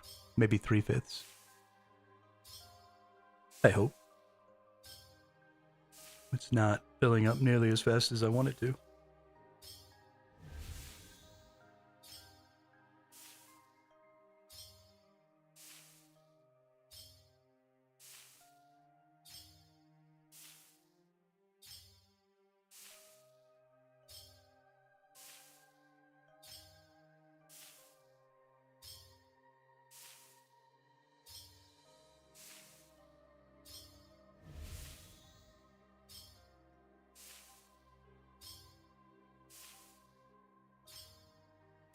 All right, yeah.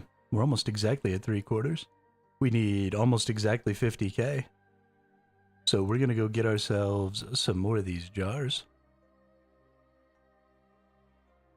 And then once we have as many full jars as we need to finish off the level, which they're 3,400 apiece. So every 3 is 10k. So we'll be able to keep pretty decent track of that. We won't need to fill all these up, and we'll throw away whichever ones we don't need. That's no problem. But yeah, we'll just keep track down here, and when we get to a point where we have enough, then we'll just, boom, go make it happen. Hopefully we should have I don't know, a half hour, 45 minutes at the end of the stream today to, at the very least, like unlock invention. I assume there's some sort of like little thing I have to do, little quest line or whatever. And then we can just have that stuff all ready, done and dusted for tomorrow. Tomorrow, tomorrow, I love you. Tomorrow, you're only a day away.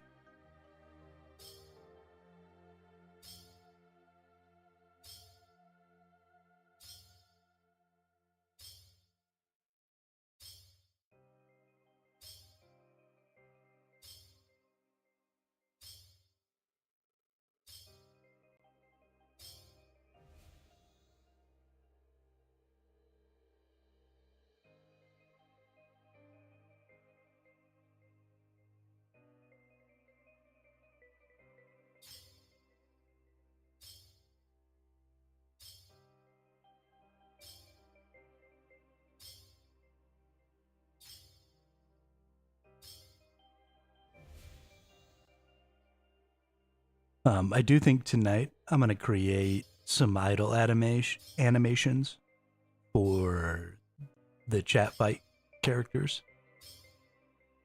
And I'll get like 2 or 3 animations per character. And then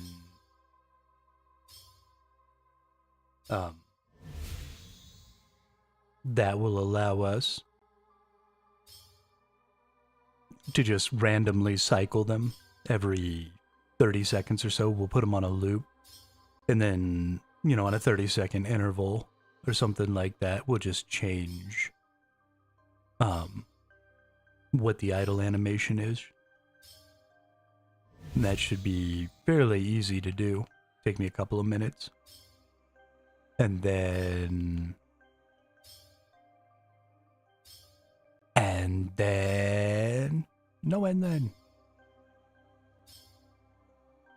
then I'll get to work on the items.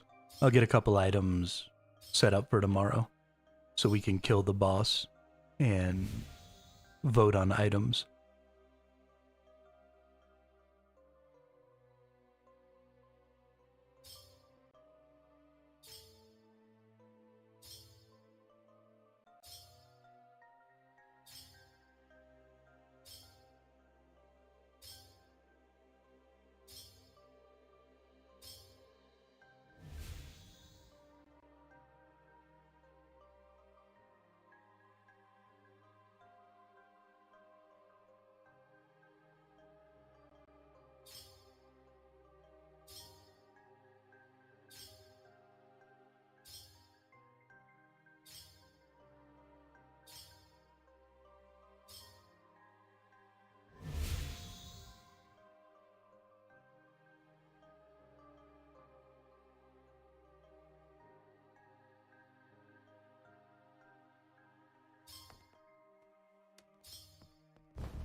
Doom, doom, ch.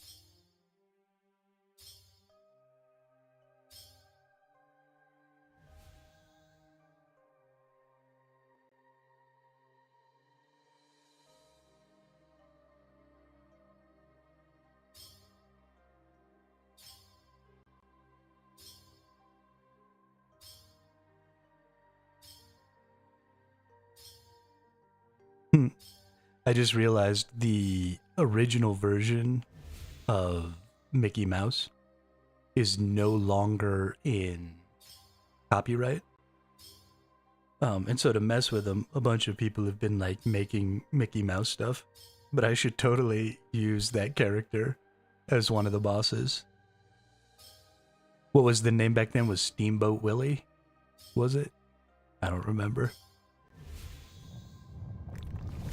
Ooh, nice. This is going to really speed us up here. We're going to get 10 or 20k XP. Let me go get a little separation from this other person here so we're not competing with each other. there's plenty of these things for a good 3 or 4 people. So if you're down here and you're doing this in the pool, and this little event pops up where there's all these knowledge fragments, do yourselves a favor and separate out just a little bit. And don't try and go after the same memory or knowledge fragments, because you're just going to end up getting in each other's way and ultimately getting less XP. And if you spread yourselves out just a little bit,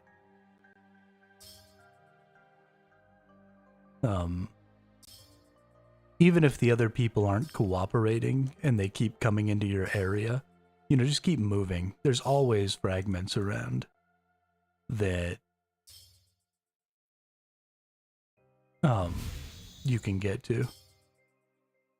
And so just keep kind of giving yourself a little separation, which is why I tend to not do this little event on the servers with lots of people, because you don't get nearly enough knowledge fragments when there's like 10 people down here, because everybody's just in each other's way, and there aren't enough fragments to go around.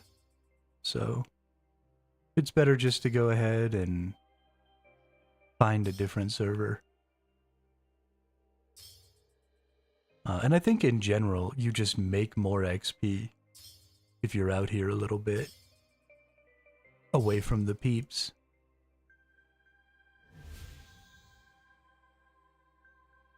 Maybe not more XP than you would get from following the friend chat around and just doing the center thing. But that's an extremely active way to go about your XP, I think. Yeah, we're down. We got a little over 10k there. We got 36k to go, which would be just 10 of these. So it's going to take us less than 10 for sure. Probably to get this done. Maybe 8.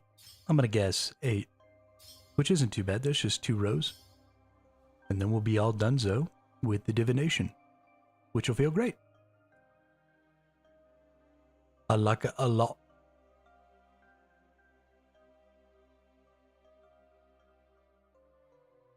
Ba-da-ba-ba-ba-dow. Ba-da-ba-ba-ba-da-da-ba-bow.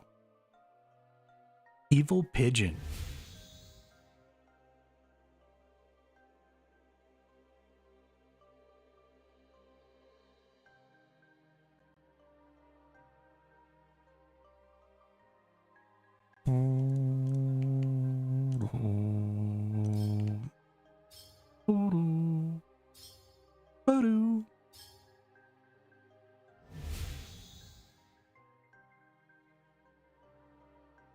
Ba-dum, ba-da-dum, ba-dum, ba-doo. Ba-doo, da-da-doo, ba-da-doo-doo-doo.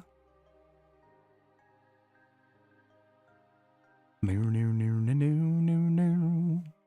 Ba-da-dum-bum-boo-doo-doo. Nope. There once was a ship that put to sea. The name of the ship was the Poliote. The wind blew harder, bowed it down. Blow, my bully boys, blow.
I didn't realize how much XP we made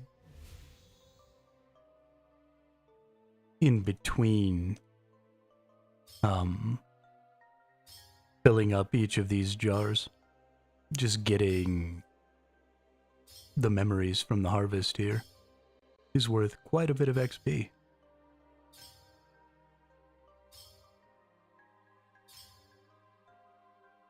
Which is awesome.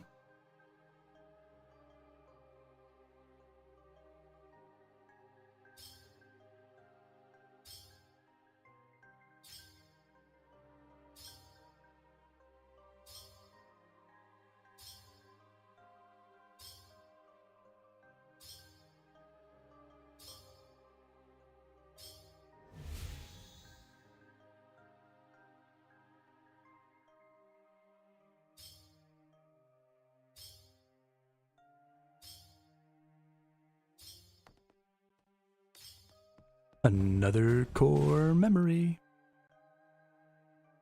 That's worth another K. Booyah. Ooga chaka, ooga chaka. I'm hooked on a feeling. I'm high on believing that you're in love with me.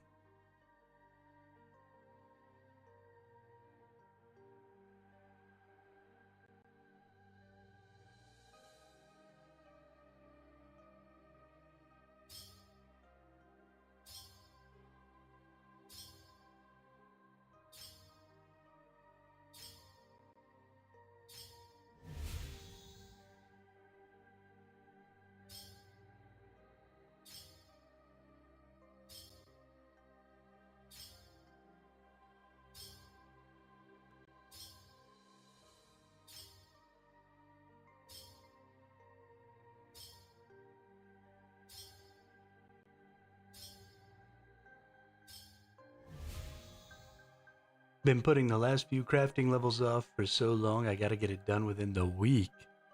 Why do you gotta do it in the week? Why this sudden time constraint?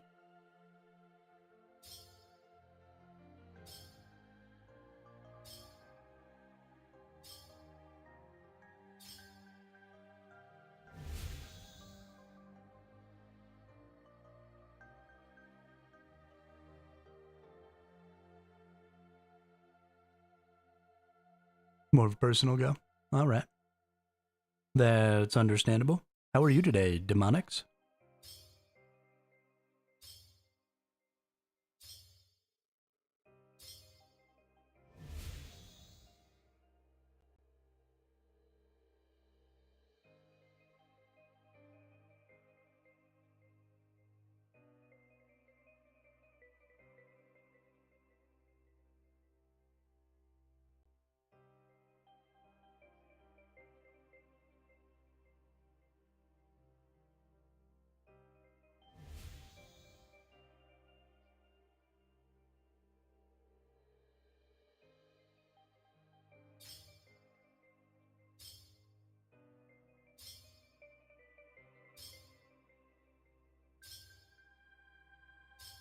I don't remember specifically who I had a chance to talk to about this yesterday.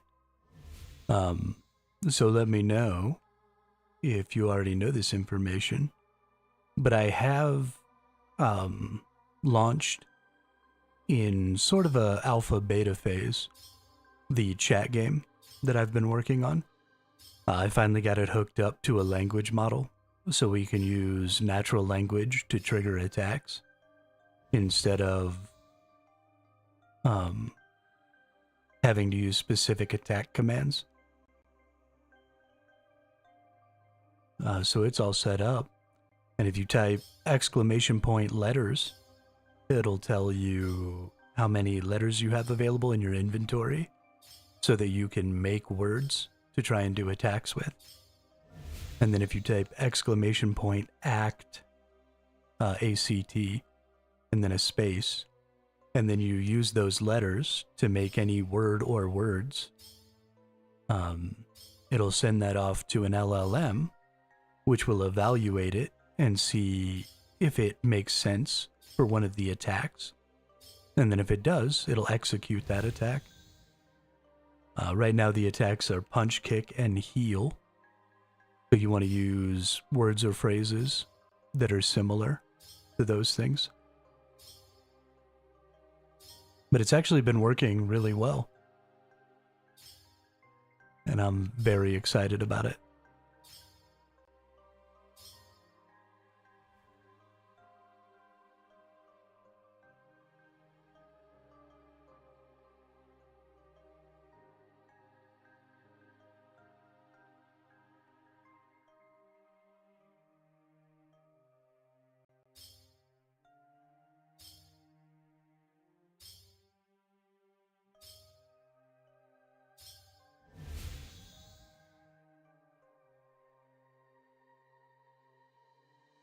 Yeah, it works kind of like Scrabble. So, kind of give you an example here. So I type exclamation point letters in here. And those are all the letters in my account's pool. And then I can type like act roundhouse. And it'll take my letters, but they're scored in the same way that Scrabble tiles are, where some letters are rarer than the others. And so those rare tiles are worth more. So when you put in a command, it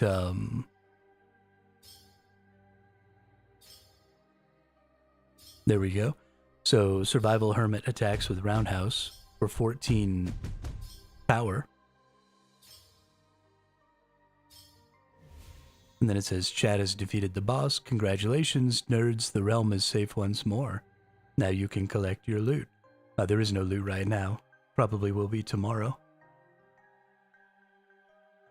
But it adds up the values of your letters. So like U's are more rare than like S's, for example. And so the value of the letter for the damage is worth more on rarer letters. So you see, like, I've only got 5 Z's, but I've got, 34 D's or 64 I's. So I's and D's are worth way less than Z's if you fit them in your words. And so that's how the power of the attack or the heal or whatever is determined, is based off of those values.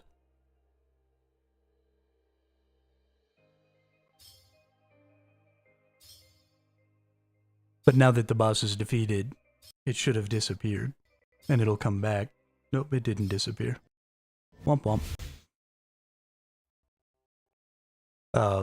But it'll go through its respawn logic here in just a couple of minutes. But everybody has access to those commands. So everybody can, check their letters. You get a letter every minute that you watch the channel. They do carry over to like the next stream, or even if it's like a week later or whatever. They're permanent variables.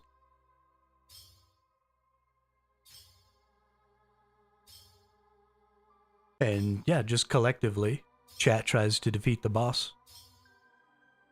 And then they get an item that will increase their power. And then we'll spawn a new boss. And that boss will be more difficult depending on how many bosses you've defeated up to that point. Until eventually the boss gets so strong that you die. And then we'll start all over. And it'll be like this little roguelite for the chat.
Apparently the boss is trying to attack.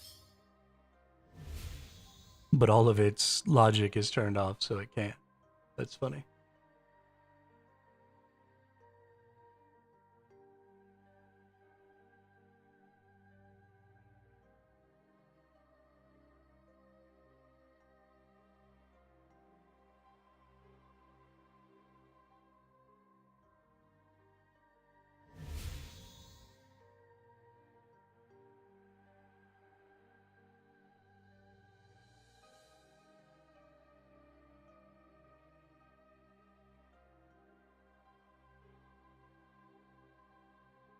I need to find a way to get rid of the boss's timed attack when he dies. Because that's why the boss is doing 2 attacks on a cycle now. I need to fix that.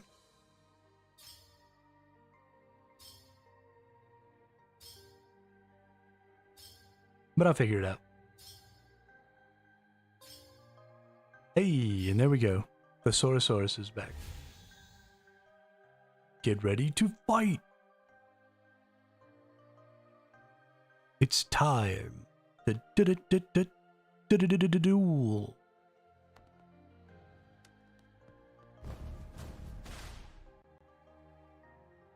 Anybody ever play the Yu-Gi-Oh trading card game? When I was in my early 20s, I was like super into that game. So good.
Unstable craters. Intruders entering Gothixian caches. Automaton, I can send you there. Oh, he wants to send me to the Gothian cache. Got it. Yeah, we don't want to do that. Even though it would totally be a good use of my time.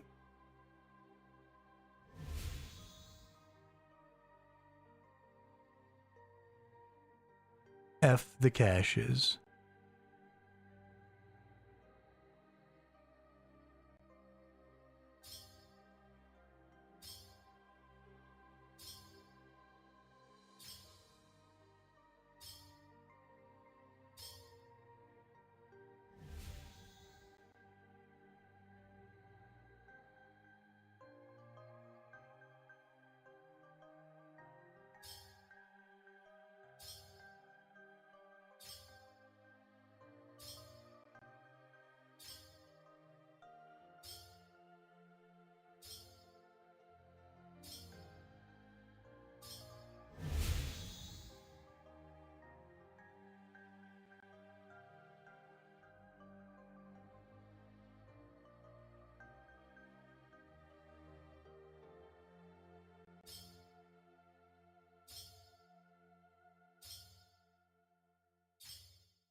not including any potential daily challenges. I'm about 20 days of Jack of all trades rewards away from 77 dungeon. Nice. Since they're planning on getting rid of the auras, I actually think I'm probably not going to get the Jack of all trades, because that seems like a waste, since I won't be able to use it for ever. But since you already have it, that's definitely awesome. What do you get at 77 Dungeoneering? What does that allow you to start doing?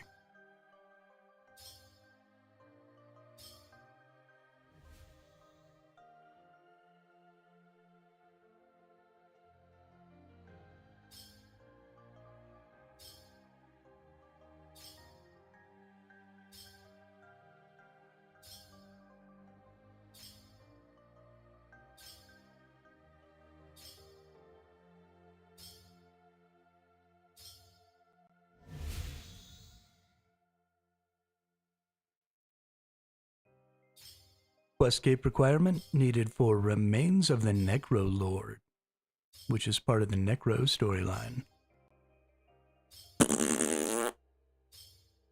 Fucking quests. I hate them. I hate them. They are too freaking hard, and I'm too stupid.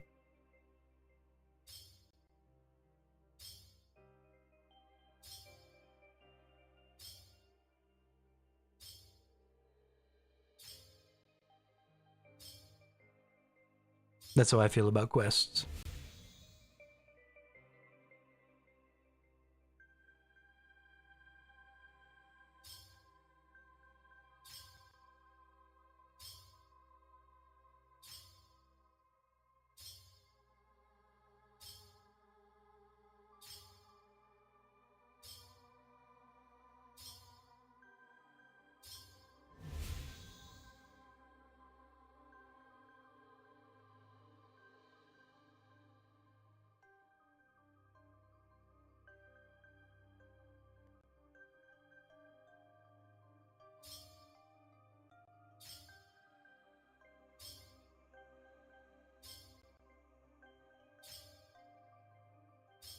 I want you.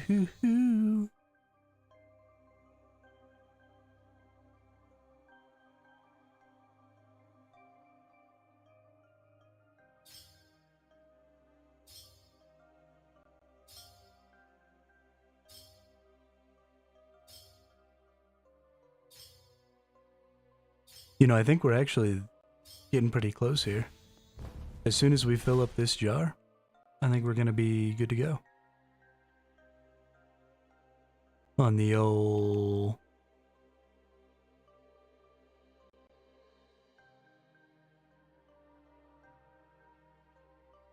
divination, because that's 12, that's 24. I only need 25k.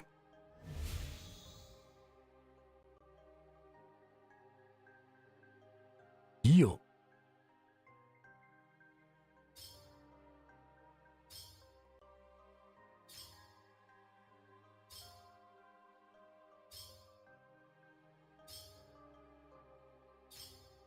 So let's just go ahead and get rid of all of those, because I don't need them. Preservation mode initiated.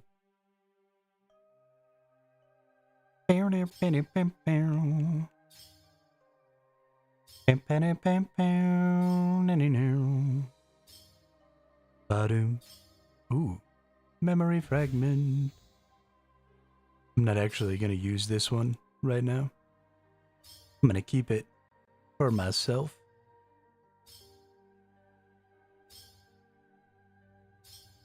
Because I don't need to be here for very long. So I'm not going to waste it.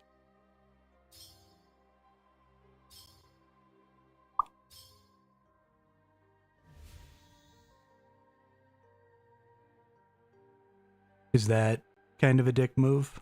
Yes. Yes, it is. Because it could help all these other people. They only need one more. Okay. Well, I'll go put it in there. That's the right thing to do.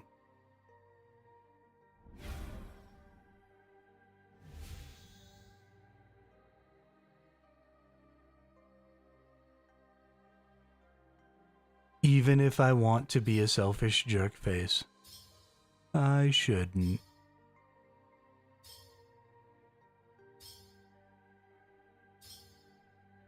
Core memory fragment, there we go.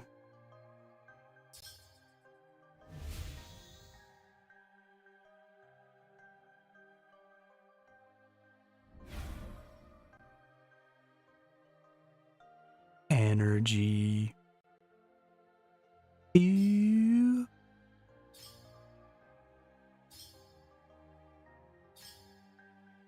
Nobody's even paying attention. Dope. Wasted my 2 core memory fragments.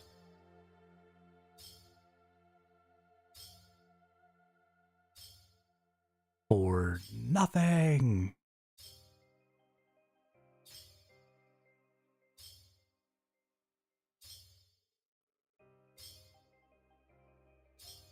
Quite possibly the most depressing thing that's ever happened to me.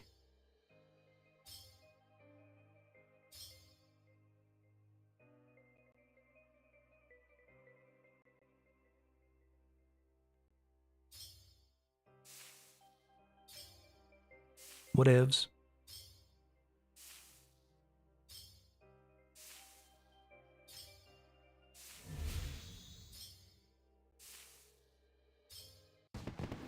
Booyah. Level 80 divination. That's right, ladies and gentlemen. I have unlocked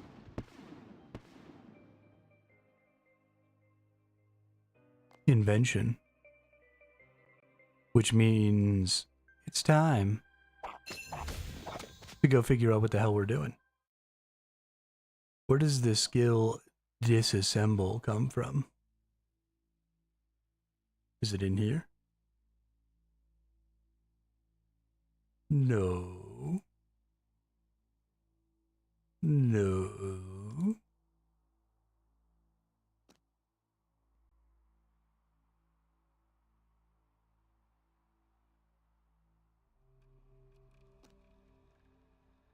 Balador. All right. We go to Balador. Oh, do we go to the dwarven smithy? Or whatever? Over there? Is that how this works?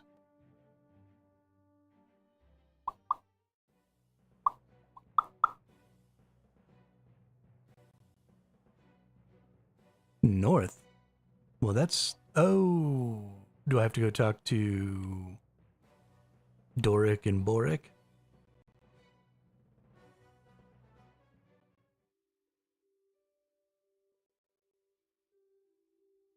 Please tell me that I don't have to have all of their mini quests done.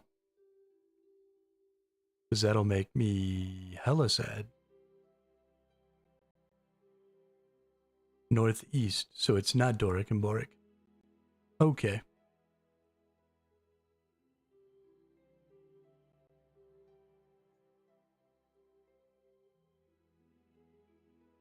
Hello, my name is Jeff.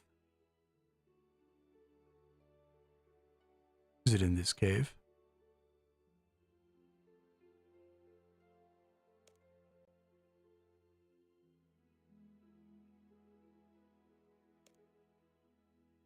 Nope.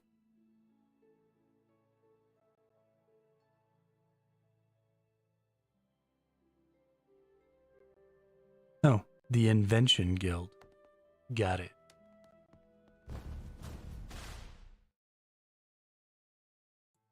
No, don't leave. Get your ass back in there. Alright, we got a bank chest. We got a mind-controlled monkey butler. We got this guy. Hello there, young fella. Name's Doc. I'm apprenticed to Drorkar, master smith and crafter. I've learned a lot from my master, but he's of the old guard, tradition, refinement, nothing more. My head's full of ideas that'll give those stuffy longbeards a kick in the mine shaft. But there's one thing I don't have. What are you missing? Power, laddie. We need a new source of fuel, something the world's never seen before. If we're to take a leap into a new era of technology. What if we could harness divine energy as a power source? What's divine energy? The remains of Guthix's godly power. I sucked it out of wisps and dumped it on the ground. A lot. Trust me, it's powerful stuff. If we could discover a device to store and channel divine energy, I'd give you all the juice you could ever need. Using the goo from a dead god as a power source, eh? That's crazy, but I think it just might work. Here, use my workbench. Discover new inventions. Charge pack. What do I need? Select 5 modules to build the prototype. Prototype. Something didn't work correctly. The prototype exploded. Success! Arrange the modules to optimize the experience gain of this discovery. Sure. Inventing charge pack. Discovering this will gain 80 XP. Optimizing it further will gain you more. Do you wish to continue anyway? Yep. You earned 80 invention experience. Discovered a new invention? The charge pack. You can manufacture this device using an inventor's workbench.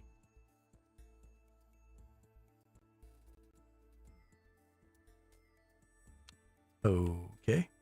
I did it. I discovered a blueprint for the charge pack. Now I can manufacture this device. Not yet, laddie. You'll need some raw components to try and create a charge pack. How do I obtain these? Smithing? Crafting? Divination? By disassembly. I like to take things apart to figure out how they work, then stash the materials for later use. Here, take my tools and a material pouch. Dope. To manufacture my inventions, I'll need materials. I can get those by disassembling items.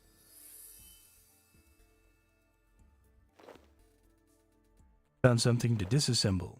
Found something to disassemble. Disassemble.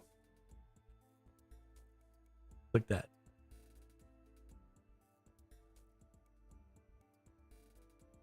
Bop. You've added materials to your tool belt. To view the materials,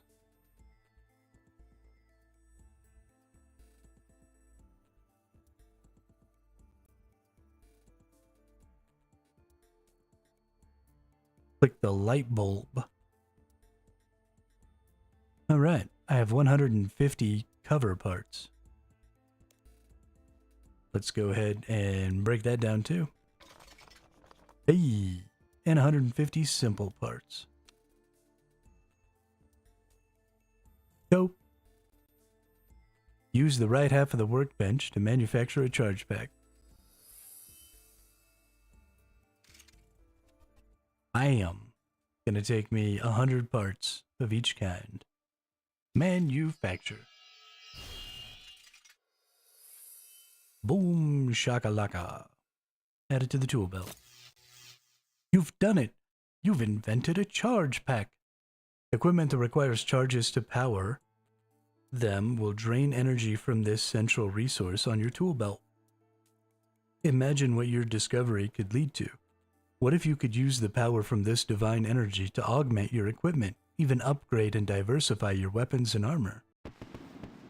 Okay.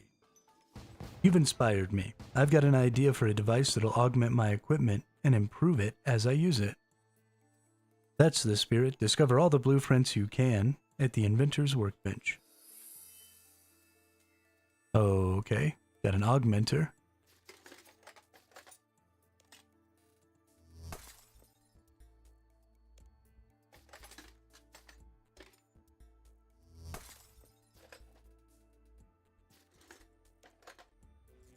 Alright, Boop, boop, boop, boop, boop.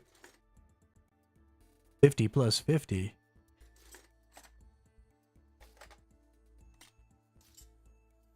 $50 plus 100? Absolutely.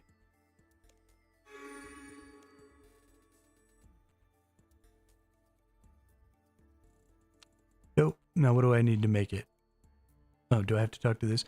That's how you make an augmenter. It needs to be imbued with divine energy during the manufacturing process. Divine energy, eh? My master got some of that in trade, but we've not been able to do anything with it. Here, maybe it'll help you manufacture your first augmenter. That gives you divine energy. Pale energy. An elegant design, that's for sure. When you've manufactured an augmenter, may I take a look? You can disassemble some more parts from my parts bin for materials.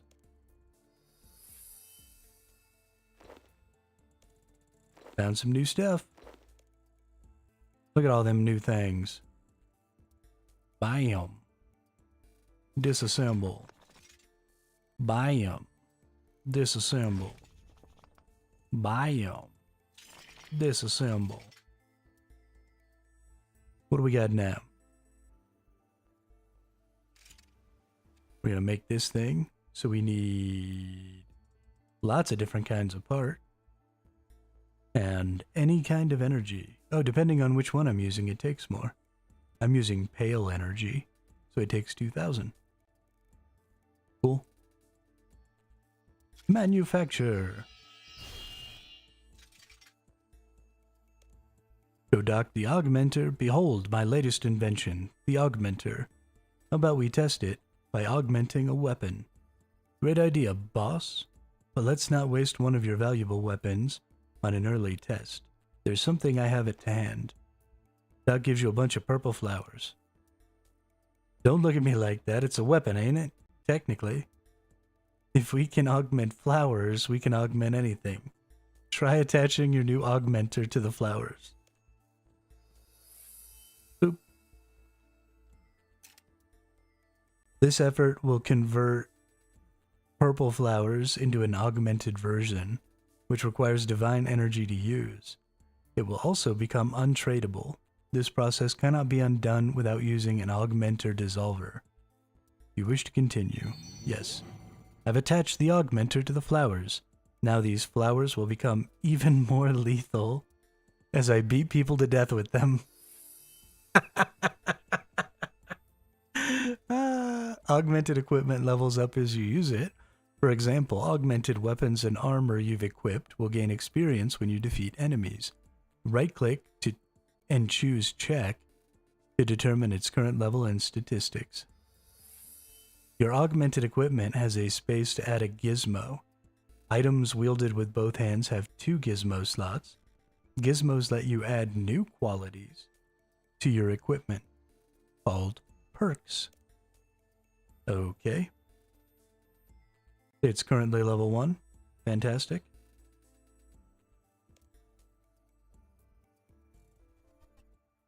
Maximum charge is stored 200,000. Disassembling this item gives extra invention XP at level 2 and above, increasing with item level. It also gains the following. Level 2, disassembling this item has a 50% chance to return installed gizmos. Disassembling this item gives double materials, never gives junk, drains 10% less charge when used, triple materials, extra random uncommon material, returns all installed gizmos, gives quadruple materials, maximum extra invention XP. Siphoning this item gives the maximum extra invention XP.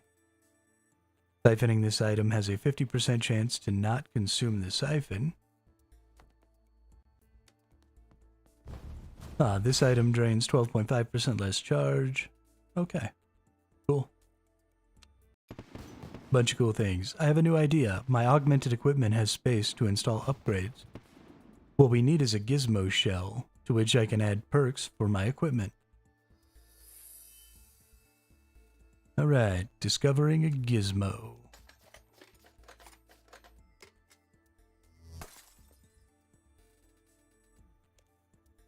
Bop, bop, bop. Prototype. Prototype. Oh. Had to go through every possible item.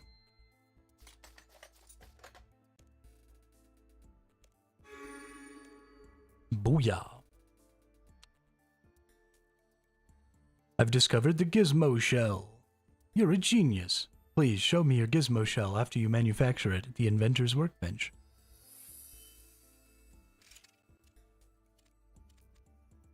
I have everything I need. Manufacture. You show Doc the gizmo shell you invented.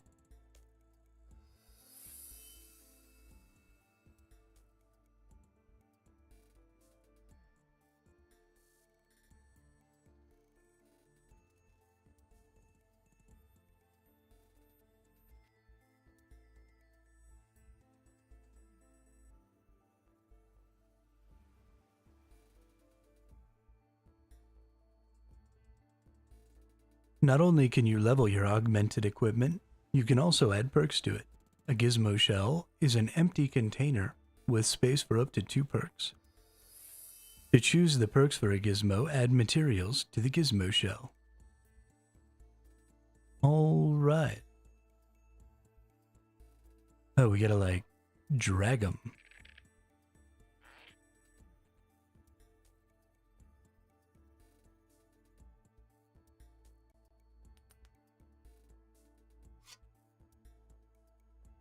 Fatiguing. Gain 2% less adrenaline per rank from all attacks. Reduces maximum hit.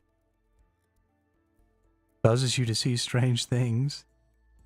So none of those are useful. Trophy takers. 3% chance per rank. A slain creature will add 0 kills to its slayer assignment. 2% chance per rank, it will add 2 kills. This perk has an increased chance to activate on level 20 items.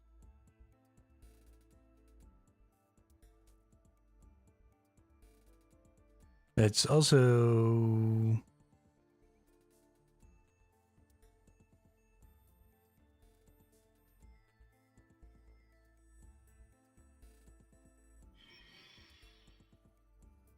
trying to tell me I can't make? What don't I have enough with?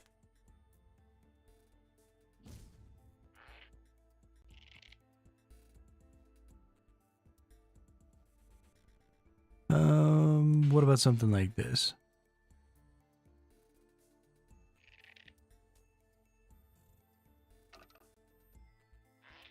Oh my goodness.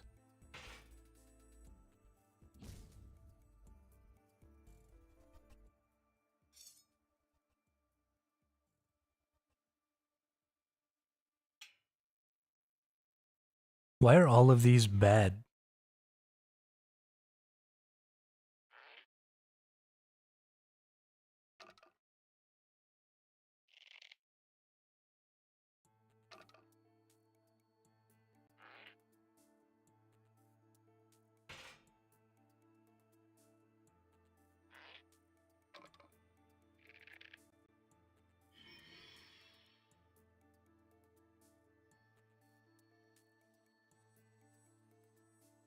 Slice, piercing shot, and rack deal 20% less damage, but generate 0.6 additional adrenaline per rank. Deal 7% additional damage to dragons. That's cool. So now what I would want to do is I would want to try and take away, like that one took away energizing. So I would want to try and like take away some of the negative possible.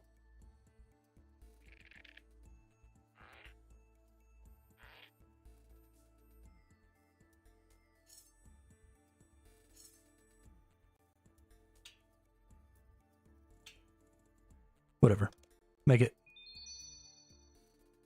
Fatiguing 1. Materials used, blah blah blah blah. You gained 1,000 invention XP. Nice. Use the gizmo. Yeah. Now that I understand the fundamentals of invention, I'll find the wider world to be an inspiring place. Useful materials can come from many sources, and inspiration could strike whenever I improve my skills. So, what did he give me? Spare parts? Do I break those bad boys down? Nice.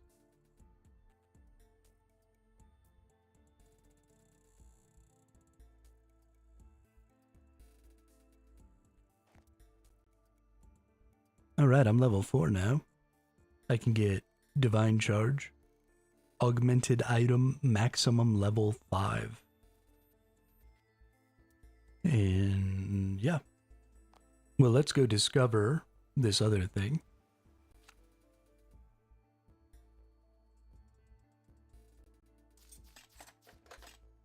Prototype.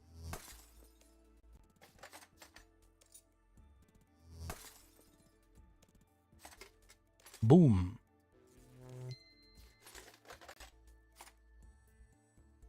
Oh no.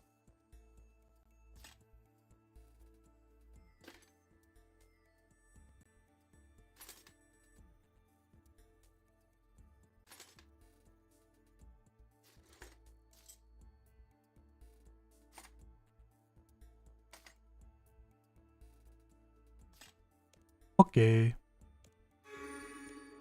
Dunzo. Divine Charge. Womp womp.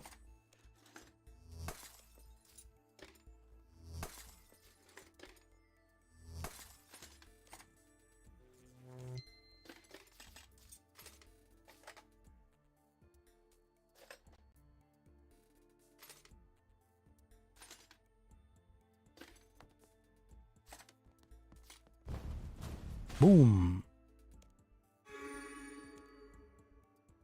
Got that perfect. Perfect. Hey, we're level 5. Now, do I have the ability to make any of these? Divine Charge. Now, what does the Divine Charge do exactly? I don't know. I need some energy. Let's go get some energy. Energy.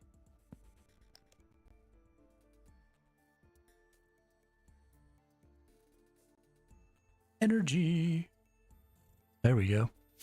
Couple thousand gleaming energy. Yes, please. Let's make a divine charge. Manufacture. What do you do? Refine divine energy suitable for powering your augmented equipment.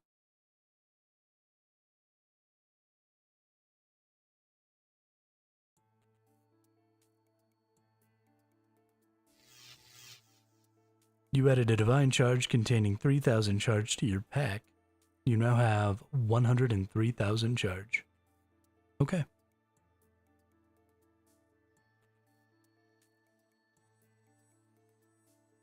Super dope. So I need more augmenters. So I need to go in here. And I need to see about things that I can break apart. Like rune javelins. And lava stabs.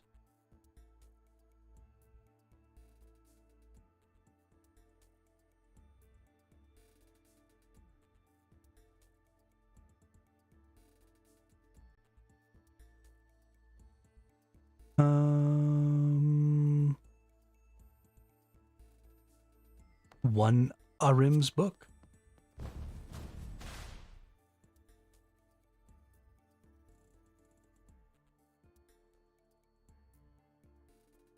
Somebody told me I don't really get anything for the dragon pieces, but I can take a couple of Torag's legs, and a Durok's legs, and a Guthin's, and a Varric's. Take a bunch of that stuff and break it down. Break it down now, y'all.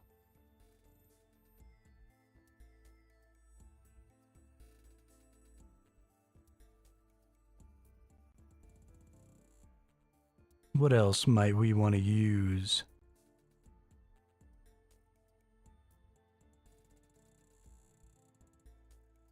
We got 9 Stalker's Charms. We've got extra Amulets of the Forsaken. Let's take one of those out. And let's withdraw... Well... Yeah, no, definitely the Stalker's Charms. Because they're only worth 100k.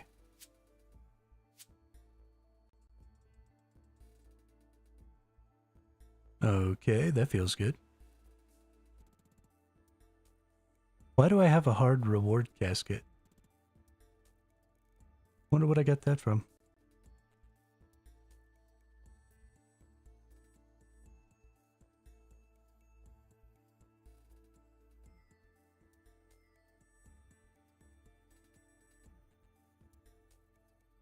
Hey, what's up, Scythic? Thank you. Yeah, we're just going through right now and trying to get some parts and stuff and break down some of our gear that we have lots of duplicates of.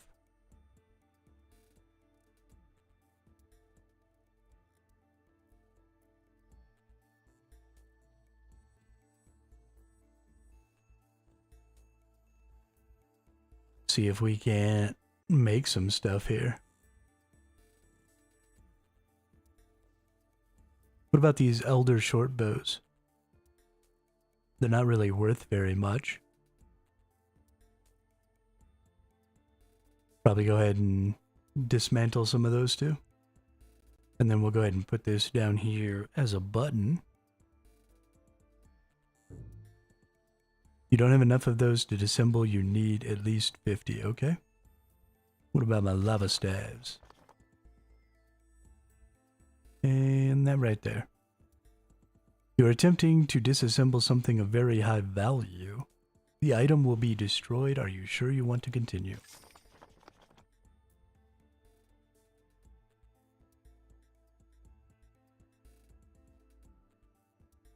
We got 2 times delicate parts, 3 times magic parts, 1 times smooth part, and 2 times junk. Y'all have to tell me how valuable that is. 1 times strong component. Nice. 3 cover parts, 2 deflecting parts.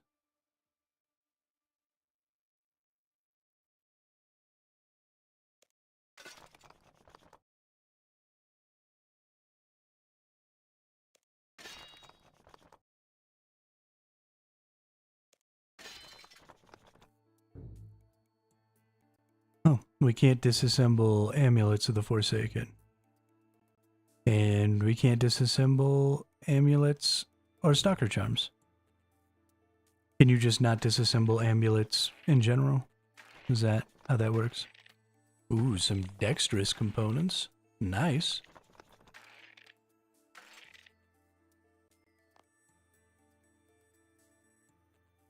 We put these back, put that back.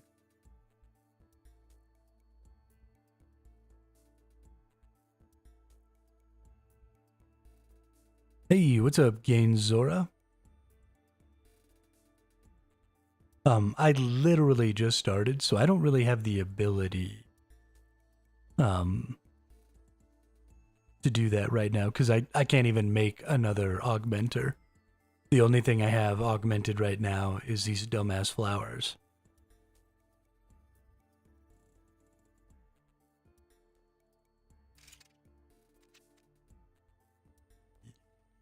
Let's see, I need more base parts, more tensile parts, more enhancing components, and more powerful components.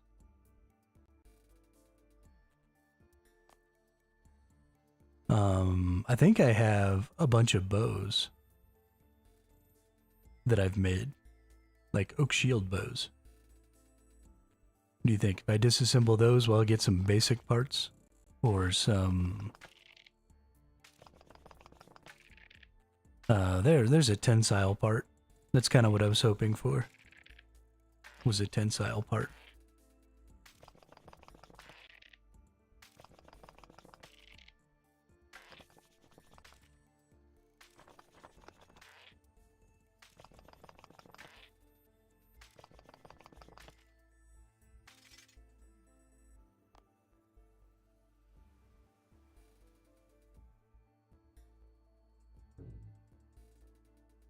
So then, I assume you don't mean that I need to level up all of these really basic equipments, right, Gaines? What you're talking about is some of the special equipment. Like, I shouldn't have disassembled the Barrows Brothers equipment without augmenting it first and leveling it, because then I can get extra bits of, like, special parts that way.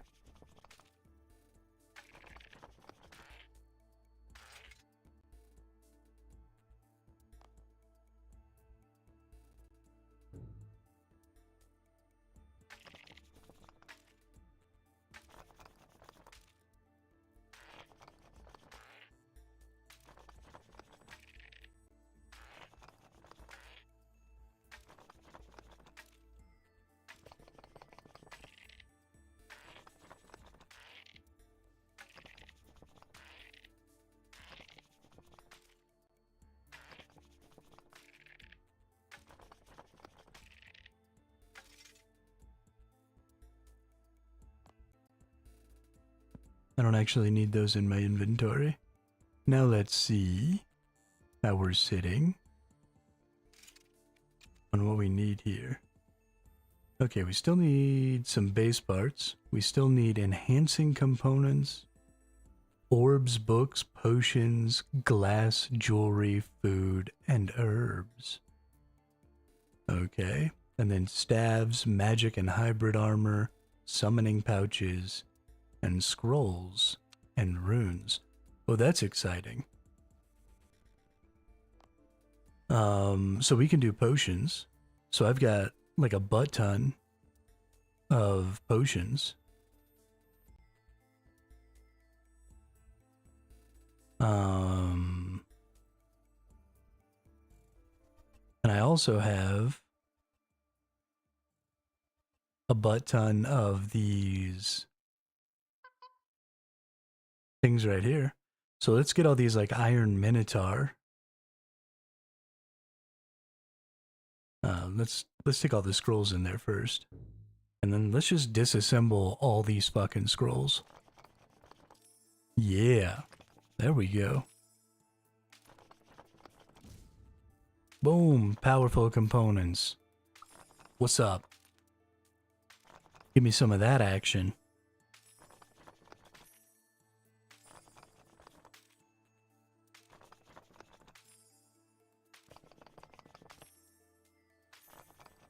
Getting a lot of junk. This is bullshit.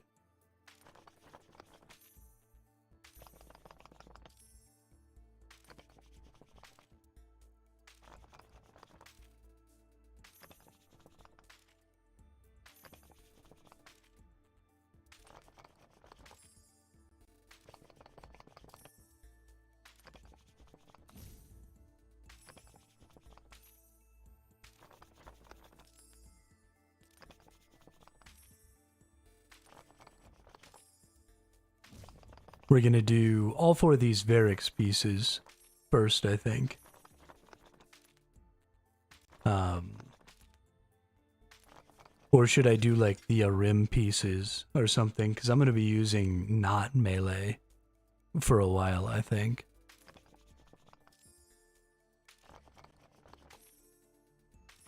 Because, you know, I've already put so much work into melee. Trying to get the inverted cape.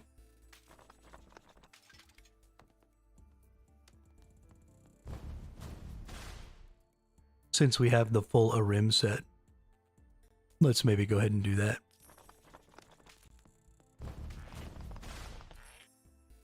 What can we get here? We can get a lot of different kinds of parts. Nice. Spiritual parts, flexible parts, crafted parts. Loving it. Ba-da-ba-ba-ba.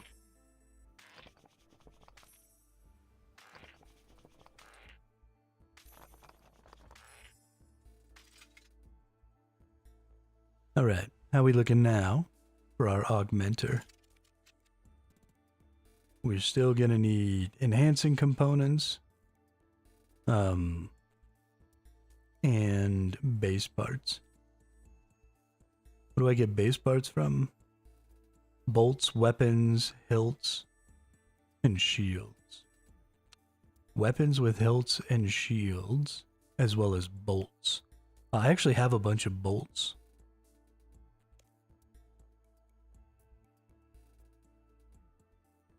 Well, I thought I had a bunch of bolts.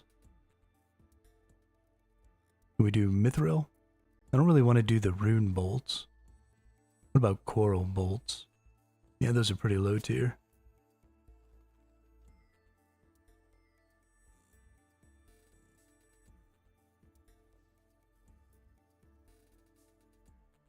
Let's see what we get here. Spiked parts. And junk. Cool. Coral bolts can't be taken apart. Alright. Weapons with hilts. I don't think I have a lot of weapons with hilts.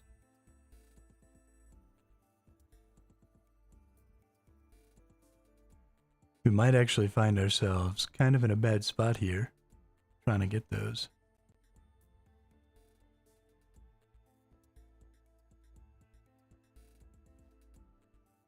But the other thing was potions.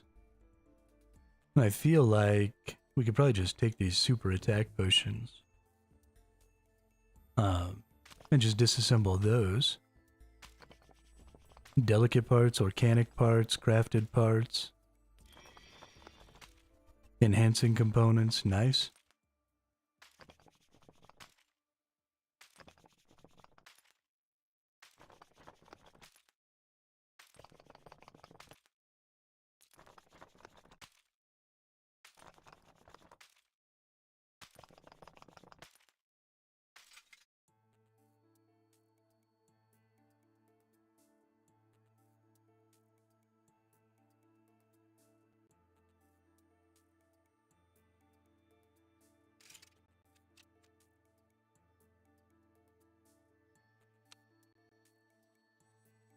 We got one enhancing component there.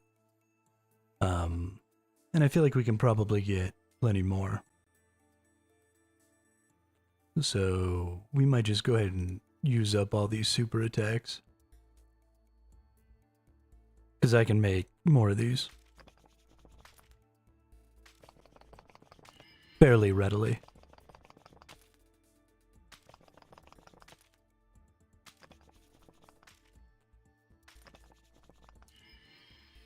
Ooh, 2 enhancing components. Nice. Just need one more and we're good to go. And then we still gotta find... Nice. Got another one. We still need to find some basic components. Which... Let's go back and look at this again.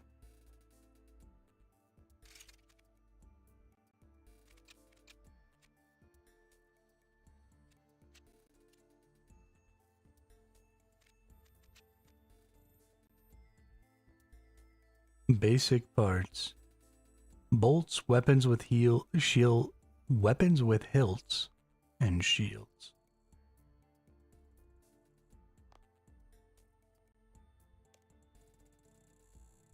Let's see. Well, there's 1 shield.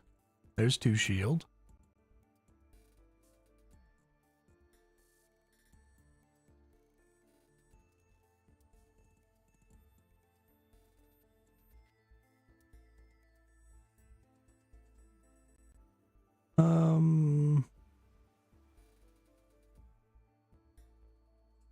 Weapons with hilts. I want to keep all of the special weapons.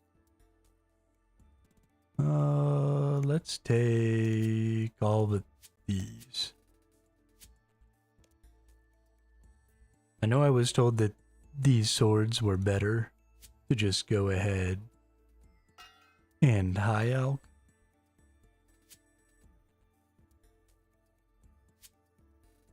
But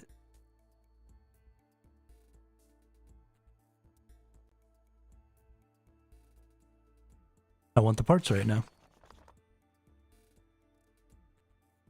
Oh, nice. Wow. I got so many parts from that.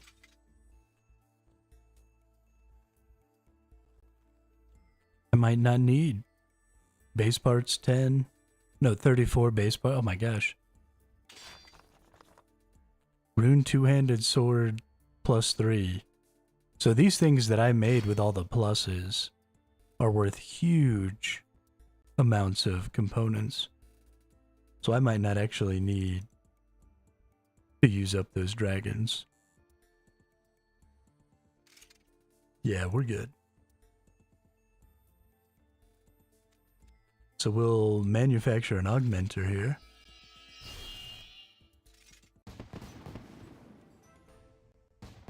And then we'll manufacture ourselves a weapon gizmo.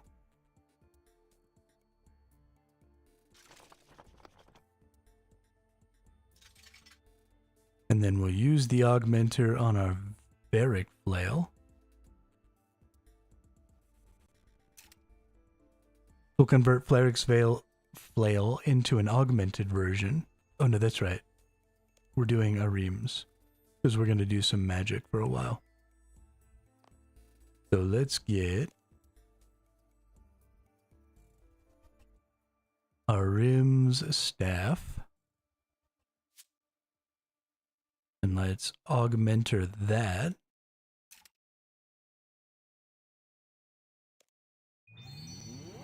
And then we want to add materials to this. Oh, okay, we got all the materials now.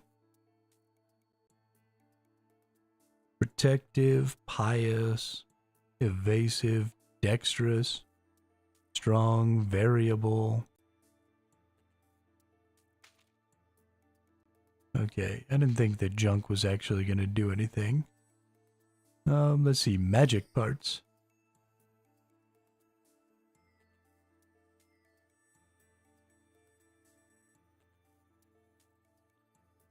With organic parts? Inaccurate and mediocrity. Gross. What about then some smooth parts? Energizing. Deal 30% less damage on day. Oh my god. Can we take off the smooth parts?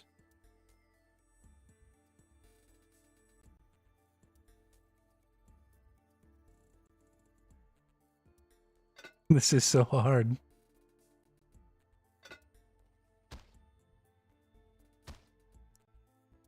It's really cool.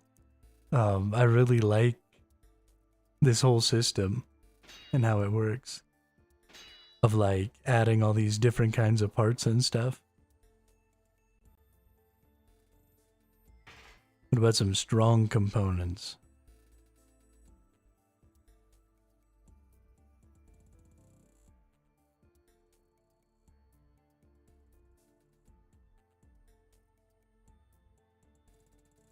Denies access to protect prayers and deflect curses? Are you kidding me?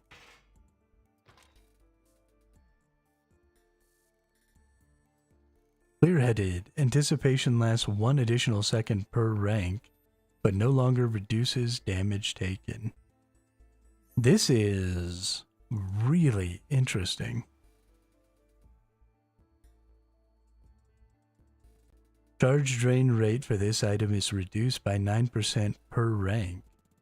This does not stack with efficient. This perk will take up 2 slots in a gizmo. Yo, this is cool. So now what I really want is to try and avoid... Can I just like... Nope. What was it that was giving me efficient there?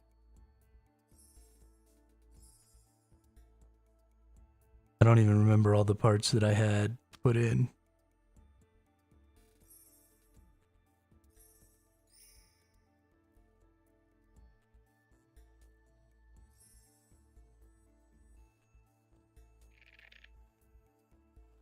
Crap. I pooched it.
Reduces cooldown of surge, escape, dive, bladed dive, barge, and greater barge by 50%. Wow, that's a good one. I mean, I don't use it, but...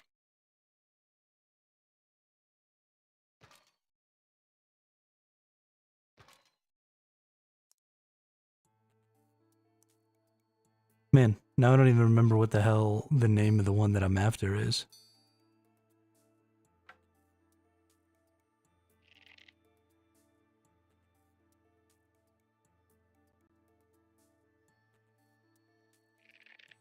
Dookie.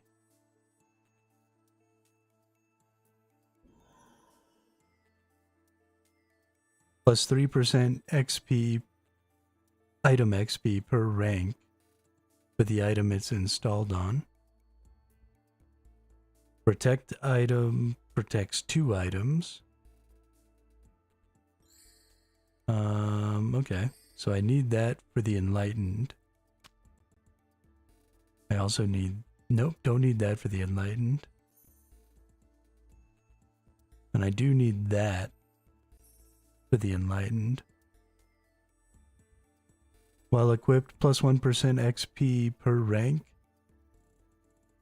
Up to 50k XP per day. And then we also have this enlightened, which I like. Everything else on here mostly sucks. But if I hit one of those two, then I'll probably be pretty happy.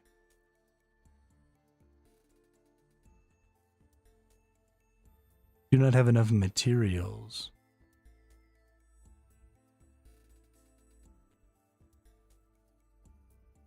What am I missing materials of? Oh, I don't have enough of the magic materials.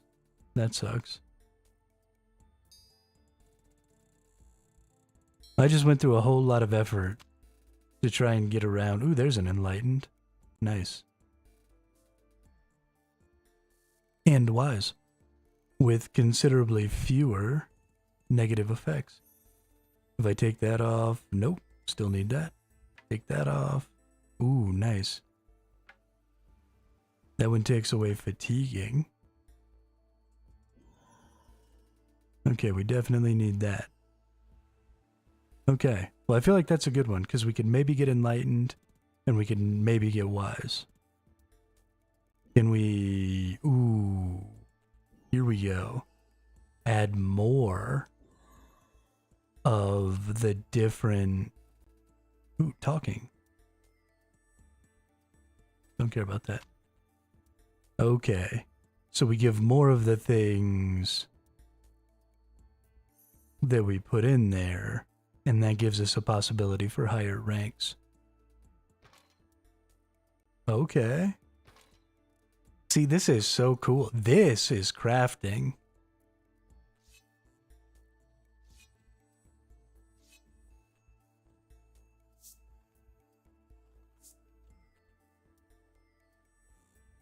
I mean, I'm sure that somewhere out there I could just go look at the wiki or something and just get whatever I wanted. But this is really cool. Okay, well, let's hope for an enlightened or a wise level 2. I'd prefer enlightened. But let's see. Hey, wise level 1 and dragon bait. So we can't kill dragons with this weapon. Materials used 5x spiritual parts and 2x pious components. Gained 800 invention XP. Nice. So we could throw that on now. Let's go look for the rest of our rim gear.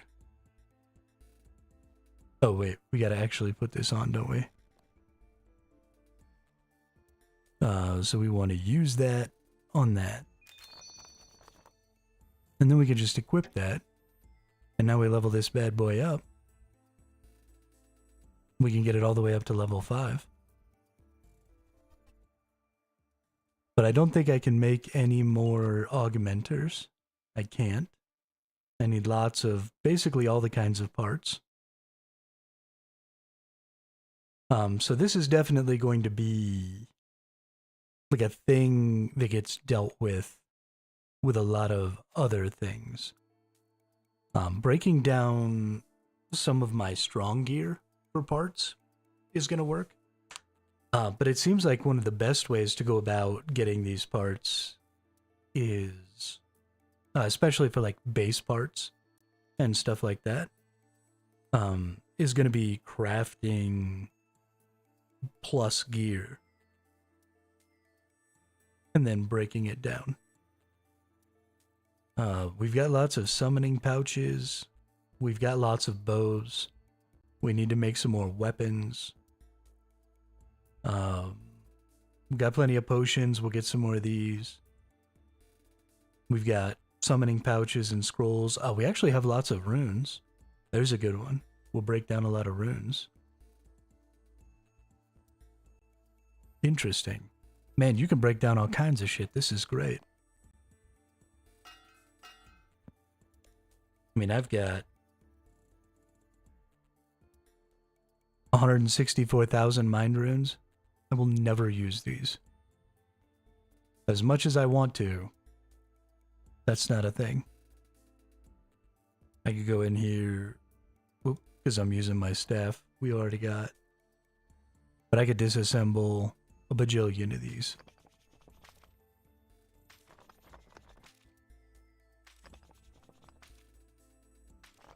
It does 50 at a time.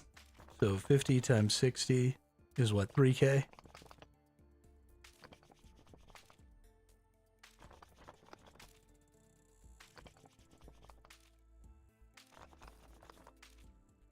Yeah. Yeah, I can deal with getting rid of 3,000 of those. Of course, it looks like I'm mostly just getting junk. So maybe breaking down runes isn't really all that useful.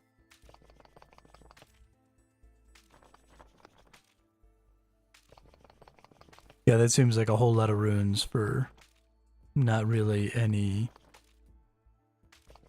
magic parts. Okay. Well, I don't want to deal with that.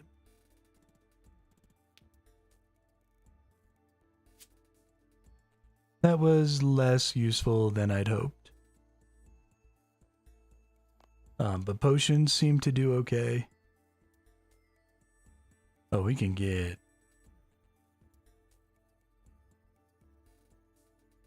Oh, we're level 7.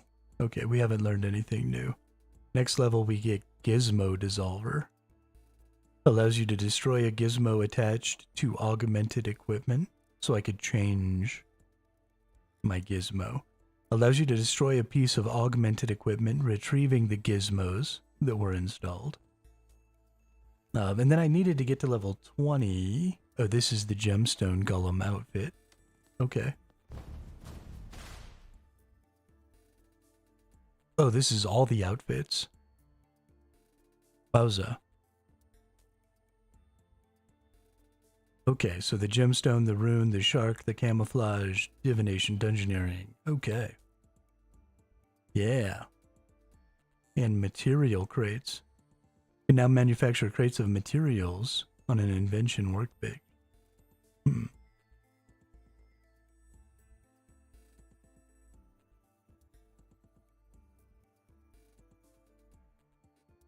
Oh, and I gotta get to level 16 before I can augment armor.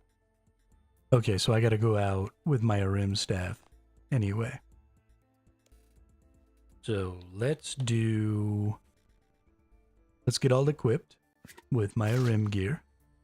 We'll take these things off.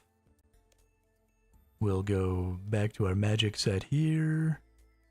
Put on our mystic gloves. And our mystic boots. And we will save this.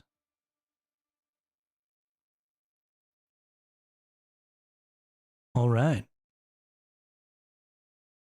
And that will give us the ability to go do some leveling with some augmented gear tomorrow. We'll probably actually go kill the Barrows brothers some more. I might actually just do that tonight. Because if we can get the wand, then we'll have all of the gear sets that we want to go ahead and try to go do Jad again, which I think I should be able to do. So, yeah. But that seems like a perfect time to go ahead and end the stream for the day. So we'll work a little more with invention tomorrow. We'll see if we can't get ourselves up to level 16, get some gear all augmented up, and then go murder some things with some augmented gear. So, yeah, I hope everybody has a great rest of their night, and I will see you all tomorrow for the next one.